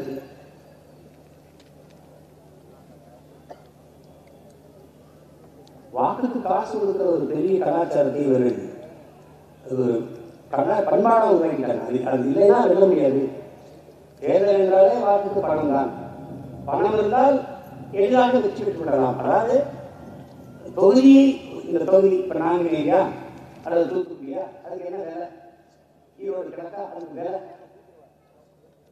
அதுக்கு இடைத்தேர்தல் கூடுதலா இருக்கு 400 கோடி 200 கோடியா இருக்கு பொதுத்தேர்தல் 150 கோடி 200 கோடி அப்படி அதுக்குள்ள முடிக்கிறாங்க அப்ப வாக்குக்கு பணம் கொடுக்கிற ஒரு முறை இருக்கிற வரை இந்த நாட்டில் ஊழல் லஞ்ச ஒழிப்பு என்பது சாத்தியமாக ஊழல் லஞ்சத்திற்கான விலையே அங்குதான் ஊழப்படுது அதான் நம்முடைய குற்றச்சாட்டு அதற்கு பிறகு இன்னொரு மோசடி இருக்குது இந்த வாக்கு எந்திரம் நீங்க நல்லா சொன்னீங்க நீட்டு தேர்வு எழுதப்பட நம்ம பிள்ளைகள் மூக்குத்தி கலட்டிடுறாங்க தோழ கலட்டிடுறாங்க ஒரு சின்ன தொங்கட்டாம தான் கலட்டிடுறாங்க காரணம் அதுக்குள்ள விட்ட கொண்டு போயிட முடியும்னு சொல்றாங்க தலைமுடியை விரிச்சு விடுறாங்க உள்ளாடைகளை கலட்டிடுறாங்க நம்ம பிள்ளைகள் தேர்வுக்கு போகும்போது நல்ல அமைதியான மனநிலையில படித்ததெல்லாம் நினைவில் தக்க வைத்துக் கொண்டு போய் எழுதணுங்கிறதால் ஆனால் அந்த வாசல் வச்சு இவ்வளவு சித்திரவதைகளை செஞ்சு உள்ளாங்கன்னா என்ன மனநிலையை நம்ம பிள்ளைகளுக்கு தேர்வு எழுதும் யோசிச்சு பாருங்க ஒரு சுடிதார் இதுவரைக்கும் கை வச்சுட்டு போட்டு இதோட வெட்டிடுவாங்க தலைமுடியா ஒத்துடுவாங்க இப்போ ஒரு கேள்வி என்னது சீக்கிய மாணவர்கள் சீக்கியர்கள் நீட்டில் வருகிற போது நீங்கள் அவர் தலைப்பாகையும் கலட்டுவீங்களா அதுக்கு துணி இருக்கா அதுக்கு இருக்கா இந்தியாவில் எத்தனையோ நீட் தேர்வு மையங்கள் இருக்குது அதில் எந்த மாநிலத்திலாவது நீட் தேர்வு மையத்தில் இந்த சித்திரவதை நடக்கிறார் இந்திய நாட்டின் மருத்துவ தரத்தை உயர்த்துவதற்கு சிறந்த மாணவர்களை உருவாக்குவதற்கு அமெரிக்காவில் இருக்கிற தனியார் நிறுவனமான ப்ரோமெட்ரிக் நிறுவனத்துக்கு என்ன அவசியம் உள்ளது இந்த தேர்வை நடத்துகிற ஒப்பந்தத்தை அமெரிக்க தனியார் நிறுவனமான ப்ரோமெட்ரிக் நிறுவனத்துக்கு ஏன் ஒப்பந்தம் கொடுத்தது எவ்வளவு பெரிய கொடுமை இது.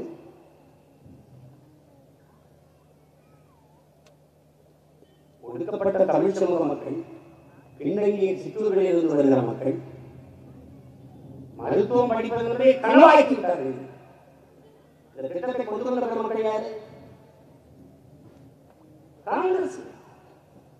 கூட இருந்து கையெழுத்திட்டு அந்த ஆதரித்து அதுக்கு கடிதம் வரவேற்கிறார்கள் திமுக. இவர்கள் பெற்று பேர் வைத்தார்கள். பாரதிய ஜனதாவும் மோடியும் வளர்க்கிறார்கள். அவ்வளவுதான். சிஏஏ, என்ஆர்சி, ஜிஎஸ்டி, நீட்டு, எல்லா கர்மாந்திரத்தையும் கொண்டு வந்தவர்கள் தான்.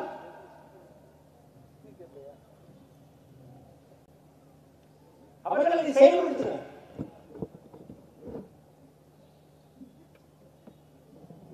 கர்நாடகாவே பாரதிய ஜனதாவே நாங்கள் ஊழலை வைத்து வீழ்த்தி விட்டோம். ஊழலை வைத்து பேச காங்கிரஸ் என்ன தகுதி இருக்கு? ஒரு துளி நேரம் இல்ல, ஒரு தகுதி இல்ல.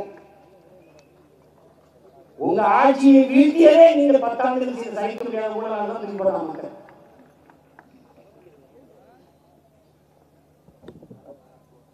வெளிப்படையாக பேசுவதால் பாரதிய ஜனதாவின் தோல்விக்கு காரணம் மோடியும் அமித்ஷாவும் வந்து இஸ்லாமிய மக்களுக்கு கொடுக்கிற இடஒதுக்கீடை நாங்கள் எடுத்து விடுவோம், உங்களுக்கு கொடுத்து விடுவோம் சொன்னதால் மொத்த பேர் நீக்கி மதச்சார்பற்ற ஜனதா தளத்துக்கு போட இருந்த அவர்கள் மொத்த வாங்கி காங்கிரஸ் போட்டா. அதனால இதான் நடந்தது.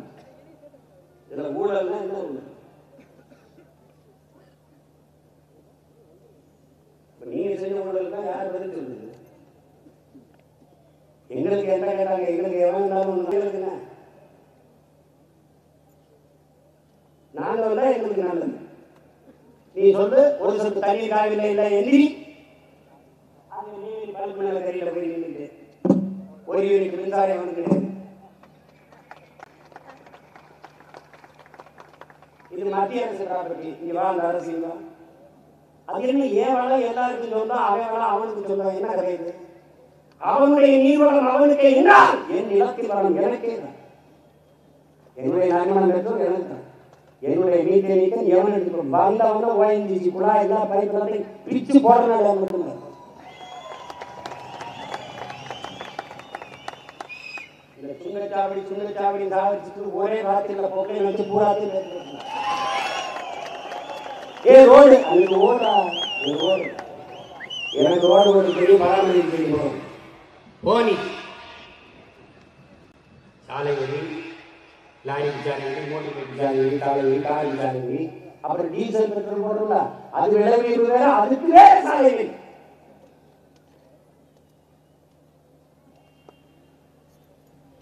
எவனும் வாழ முடியுது?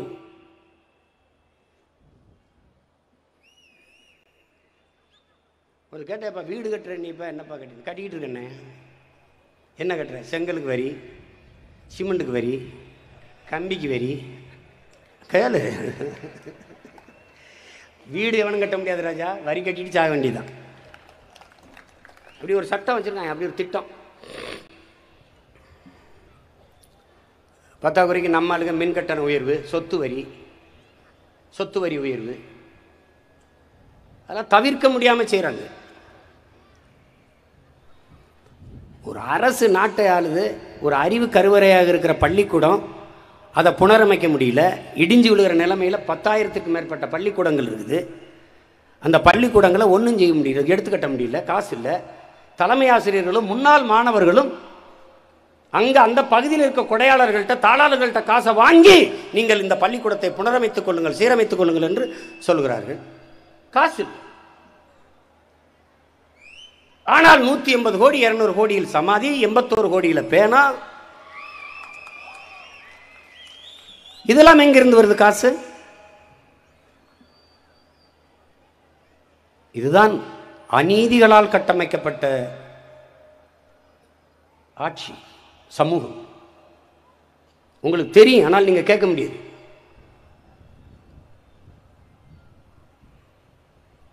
அதான் இந்த கொடுமையை தகர்க்கிறதுக்கு, இதை மாற்றுறதுக்கு கட்சி ஆட்சிகளால் ஒன்றும் பண்ண முடியாது. புரட்சி ஒன்றால் தான் இதை புரட்டி போட முடியும்.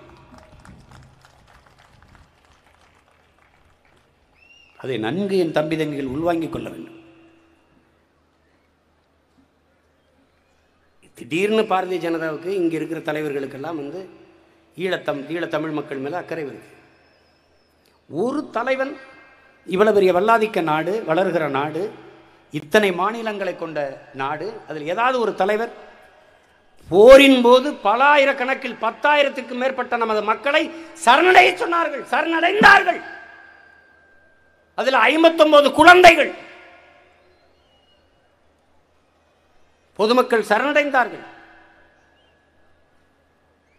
அதில் சிறிசேனாவும் இந்த கோத்தபாயவர்கள்லாம் வரும்போது எங்க இந்த 10,000 பேர் என்று கேட்டதற்கு அவர்களெல்லாம் செத்து போய்விட்டார்கள் என்று போயிட்டான். சரணடை சொன்னது நீ, நம்பி சரணடைந்தவர்கள் எம் மக்கள்.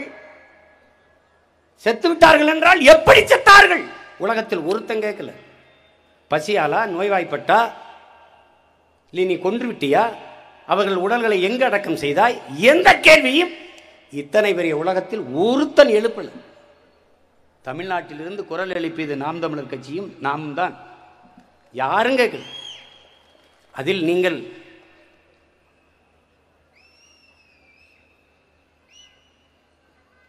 பதட்டமடையாமல் கேளுங்க. அத்தனை நம் உறவுகளையும் உயிரோட வைத்து எல்லா உறுப்புகளையும் எடுத்து வித்திருக்கிறார்கள் என்பது எவ்வளவு பெரிய கொடுந்துயரம் பாருங்க. இதை ஒருத்தம் கூட கேட்கல. சிறுநீரகம், கண்கள், எல்லா உறுப்புகளையும் எடுத்து உயிரோட வைத்து அறுத்து அறுத்து எடுத்து வித்து கொண்டு போச்சு. இது எல்லா நாடுகளுக்கும் தெரியும். எவனா ஒருத்தன் பேசியிருக்கான பத்தி இல்லை. சாபவன் தமிழன் என்றால் சகித்துக் கொள்ளலாம் என்கிற முடிவுக்கு இவர்கள் வந்துவிட்டார். ஒன்றும் இல்லை, ஒரு கேள்வி தானே. மீனவர்கள் எல்லை தாண்டி வருகிறார்கள், அதனால் அவர்கள் சிறைபிடிக்கப்படுகிறார்கள், சுட்டுக் கொல்லப்படுகிறார்கள், படகு பறிக்கப்படுகிறது, வலை கிழிக்கப்படுகிறது. சரி, கேரள மீனவர்கள் எல்லை தாண்டி போறார்களா இல்லையா? இது கேள்வி. போறார்களா இல்லையா? போறார்கள். அவர்கள் ஏன் ஒருவர் கூட சிறைபிடிக்கப்படுவதில்லை? அவர்கள் படகு பறிக்கப்படுவதில்லை, வலை அறுக்கப்படுவதில்லை, சுட்டுக் கொல்லப்படுவதில்லை. ஏன்? அவர்களுக்கு பிரச்சனை எல்லை தாண்டி மீனவர்கள் வருவது அல்ல, எல்லை தாண்டி வருபவன் தமிழன் என்பதுதான் அவர்களுக்கு பிரச்சனை. ஏன் கேரள மீனவனை தொட முடியாது? தொட முடியாது. காரணம், அவனுக்கு பெத்தவனே அப்பனா இருந்து வீட்டை நிர்வகிக்கிறான். நமக்கு 60 ஆண்டுகளா மற்றவனே அப்பனா இருக்கான். அதான் பிரச்சனை.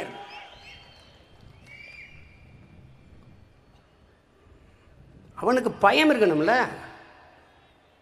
என் மீனவை அடித்தால் உன் மாணவனை அடிப்பேன்னு சொல்லிட்டு நான் ஜெயிலுக்கு போயிட்டேன். ஆனால் 3 நாள் இலங்கை கொழும்பிலிருந்து பறந்து வந்த வானூர்தியில் ஒருத்த ஏறி தமிழ்நாட்டுக்குள்ள வரல. அந்த பயம் இருக்குல்ல. இந்த நிலமும் அதிகாரமும் என்கிட்ட சிக்கிச்சு, நீ செத்தாயின. அடுத்த நாள் அதிகாரி மொத்தம் இங்க உட்கார்ந்துட்டு அவர் வென்றுவாரா, அவர் வென்றுவாரா, அவர் வந்துருவாரா, அவர் வந்துருவாரா. இன்னைக்கு வரல, நாளைக்கு வரல, ஆனால் ஒரு நாள் வந்துருவேன். அது வந்துருவேன். நீ கேட்கறது நீ எனக்கு தந்துருவேன். நீ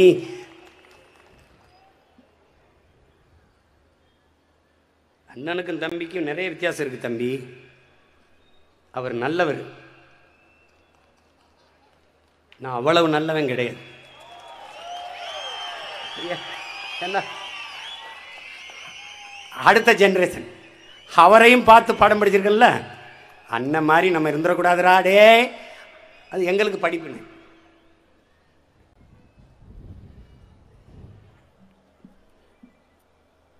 அவர் மட்டும்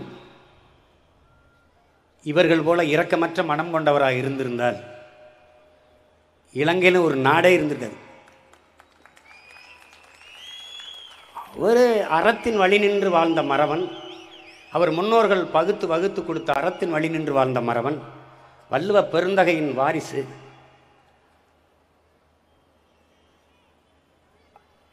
அது மாதிரி நின்று வந்ததுனால அவர் கருணையும் இரக்கமும் பரிவும் அதிகம் கொண்டவர். அவர் அதனால அவர் அந்த இடத்துல அவருக்கு பலமும் அதுதான், பலகீனமும் அதுவாக மாறிடுச்சு. அதில் தான் பிழை நடந்துச்சு. அந்த தவிர அவர் பிள்ளைகள் நாம் இனி எந்த காலத்திலையும் செய்திடக்கூடாது. உங்களுக்கெல்லாம் கூட இருக்கலாம், அப்படி நினைக்க மாட்டீங்கன்னு நினைக்கிறேன். அண்ணன் யாரோட கூட்டணி வச்சு ஒரு 10 சீட் வாங்கினா நம்ம விட MP MLA போகலாம் அப்படின்னு. அப்படி என்ன இருந்தால் நீங்கள் நேரடியாக அங்கேயே போங்க.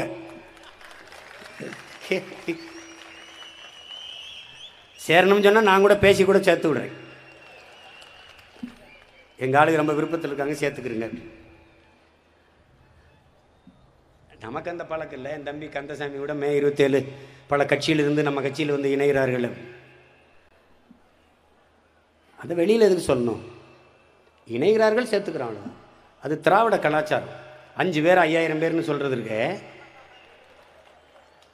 5000 பேர் நாம் தமிழர் கட்சியிலேருந்து விலகி வந்து சேர்ந்தார்கள்னு. 5000 பேர் அந்த ஊர்லேயே நம்ம கட்சியில் இல்லை. என் தேவை சொல்லுவாங்க. அதான் அந்த புழுகை நம்ம பண்ணக்கூடாது. அந்த கேவலத்தை நம்ம பண்ணக்கூடாது. இதில் நமக்குன்னு ஒரு மாண்பு இருக்குது, முறை இருக்குது. பொறுமையாக தான் நம்ம செய்யணும். நம்ம வந்து உன்னை கவனிச்சுக்கிறோங்க, நம்ம தோற்கலை, கற்கிறோம். அண்ணன் முதல்ல சொன்னதான், வென்றால் மகிழ்ச்சி, தோற்றால் பயிற்சி, தொடரும் எங்கள் முயற்சி. இது எளிய மக்களின் அரசியல் புரட்சி. அதான் நம்ம கோட்பாடு.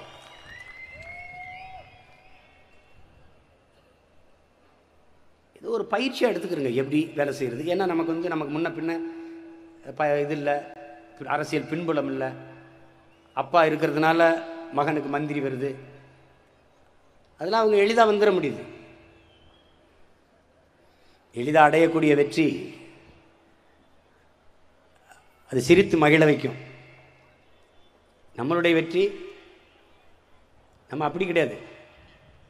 வெற்றி சிரித்து மகிழ வைக்கும், தோல்வி சிந்தித்து வெல்ல வைக்கும்ங்கிறான். எளிதாக அடையக்கூடிய வெற்றி மலரினும் மெல்லிது, போராடி போராடி தோற்று தோற்று அடையக்கூடிய வெற்றி என்பது இரும்பை விட கடினமானதுங்கிறான். அப்ப நமக்கு தான் வெற்றியின் அருமை தெரியும். அந்த வெற்றியை தொடுவதற்கு எவ்வளவு தூரம் நம் போராடி இருக்கிறோம்ங்கிறது தெரியும். எவ்வளவு இழந்திருக்கோம், எவ்வளவு காயம்பட்டிருக்கோம், எவ்வளவு அவமானப்பட்டிருக்கோம், ஏச்சு பேச்சுகளை தாங்கியிருக்கோம். அது நமக்கு தான் தெரியும். இப்போ இத்தனை பேர் ஆயிரக்கணக்காக கூடியிருக்கீங்க.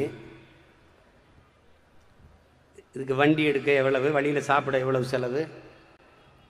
அதில் காலையில் ஒரு செய்தி பார்க்குறேன், கட்சியிலேருந்து நீக்கப்பட்டவர்கள் அப்படின்னு அதை ஒரு பதாகை ஒட்டி ஒரு வண்டி வருது. நம்ம சொல்ல மாதிரி தான், நாங்கள் தோற்றவர்கள் தோக்கடிக்கப்பட்டவர்கள் அப்படிங்கிற மாதிரி.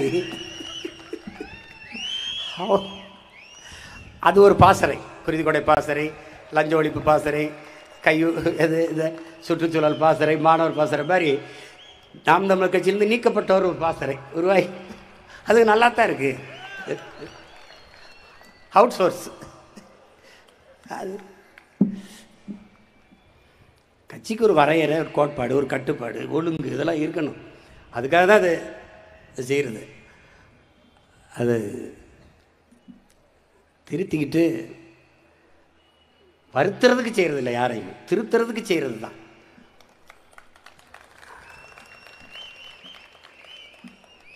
கண்டிக்கிறதல்ல நம்ம கோட்பாடு, கண்டிக்கிறது தான். இப்படி செய்யாதீங்க, ஏன் இப்படி செய்கிறீங்க. அதனால் இதெல்லாம் ஈடுபாட்டோட உழையுங்க, வேலை செய்யுங்க, கடுமையாக பாடுபடுங்க. இப்போ தொலை தூரத்திலிருந்து, ரொம்ப தூரத்திலிருந்து என் அன்பு பிள்ளைகள், என் அருமை உறவுகள் நீங்கள் வந்திருக்கிறீங்க. சீக்கிரம் போகிறது நல்லது. சாப்பாடு உங்கள் எல்லாருக்கும் ஏற்பாடு பண்ணியிருப்பாங்கன்னு தெரியாது. கடன் முடுறதுக்குள்ள எது கிடைக்குதோ சாப்பிட்டு பத்திரமா பயணம் பண்ணி ஊரில் போய் சேருங்க. ஜூன் 13 இருந்து என்னுடைய பயணம் தொடங்குது.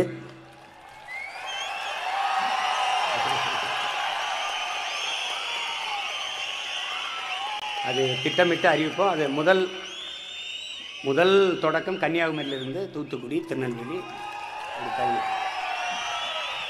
ஆமாம், அதுக்குள்ள பிரச்சனைகள் உங்களுக்குள்ள இருந்தால் தீர்த்துக்கிறங்க. அன்னை வந்து பஞ்சாயத்து பண்ணுறவங்களுக்கு வைக்காதீங்க. அது நாட்டுக்கு தலைவராக்கிறத விட்டுட்டு நாட்டாமை ஆக்கிறதுலே காலத்தை ஓட்டி விட்டுறாதீங்க. அது அது ரொம்ப கஷ்டம். அதனால்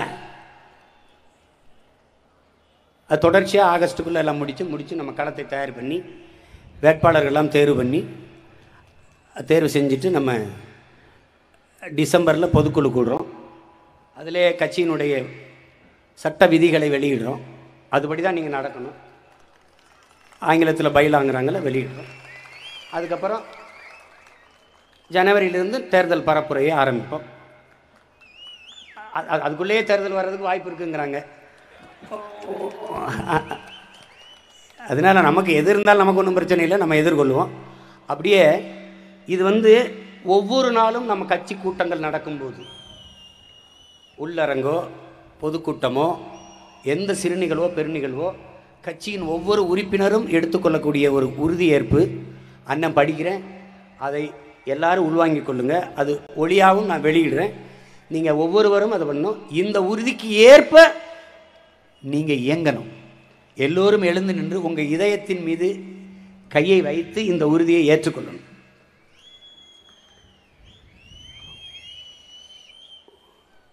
உறுதியேற்பு.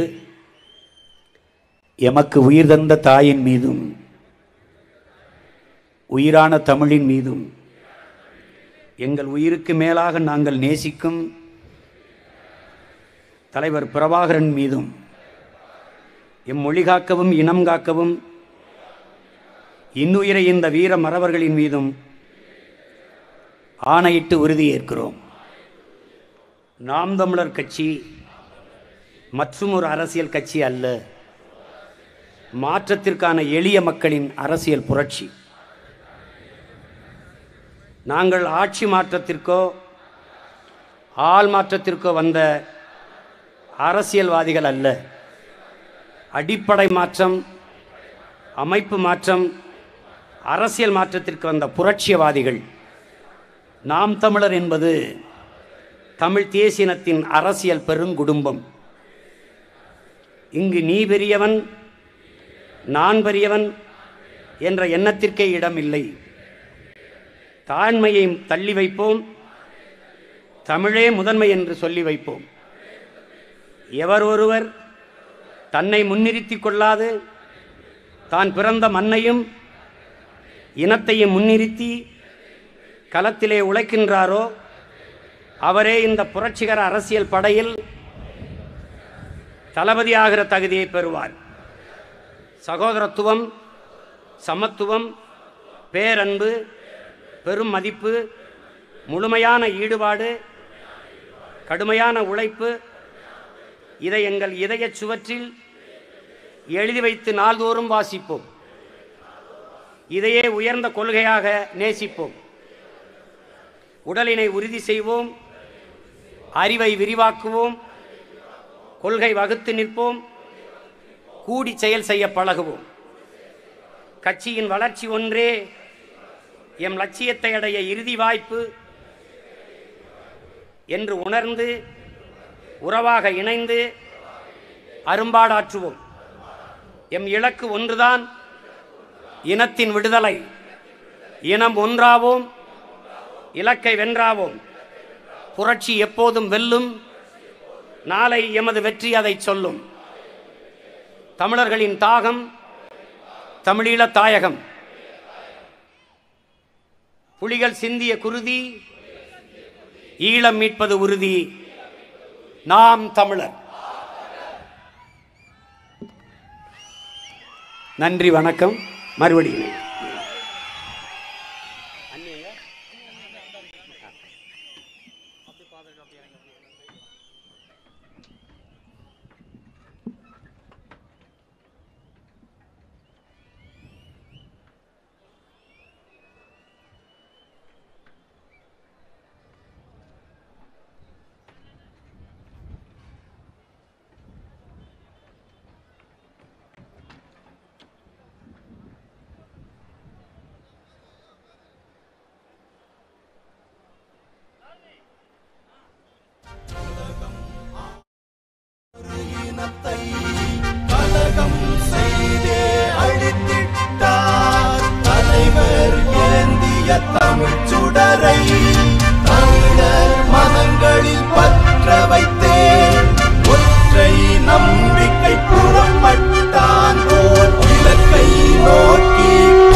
1000 பேருக்கு உணவு தயார் நிலையில் இருக்கிறது. வாய்ப்புள்ளவர்கள் மேடைக்கு பின்புறம் கொடுக்கிறார்கள், பெற்றுக்கொண்டு செல்லவும்.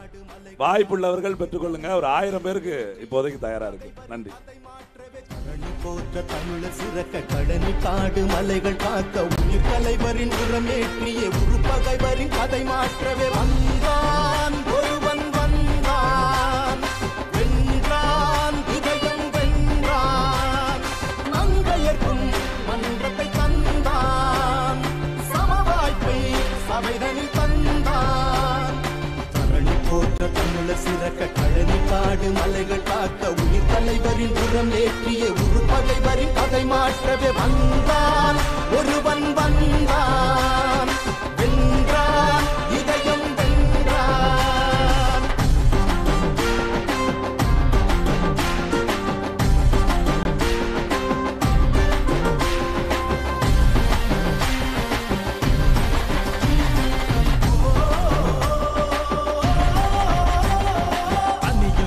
ஒதுங்கி நின்ற ஆதி தமிழரை புதிவில் நிறுத்தி அழகு பார்த்து புரட்சி செய்தவன் சாதி கேட்டு போடும் போட்டு தீட்டு என்பதை சபைகள் தோறும் பகைவர் மிரண்ட போட்டு உடைத்தவன்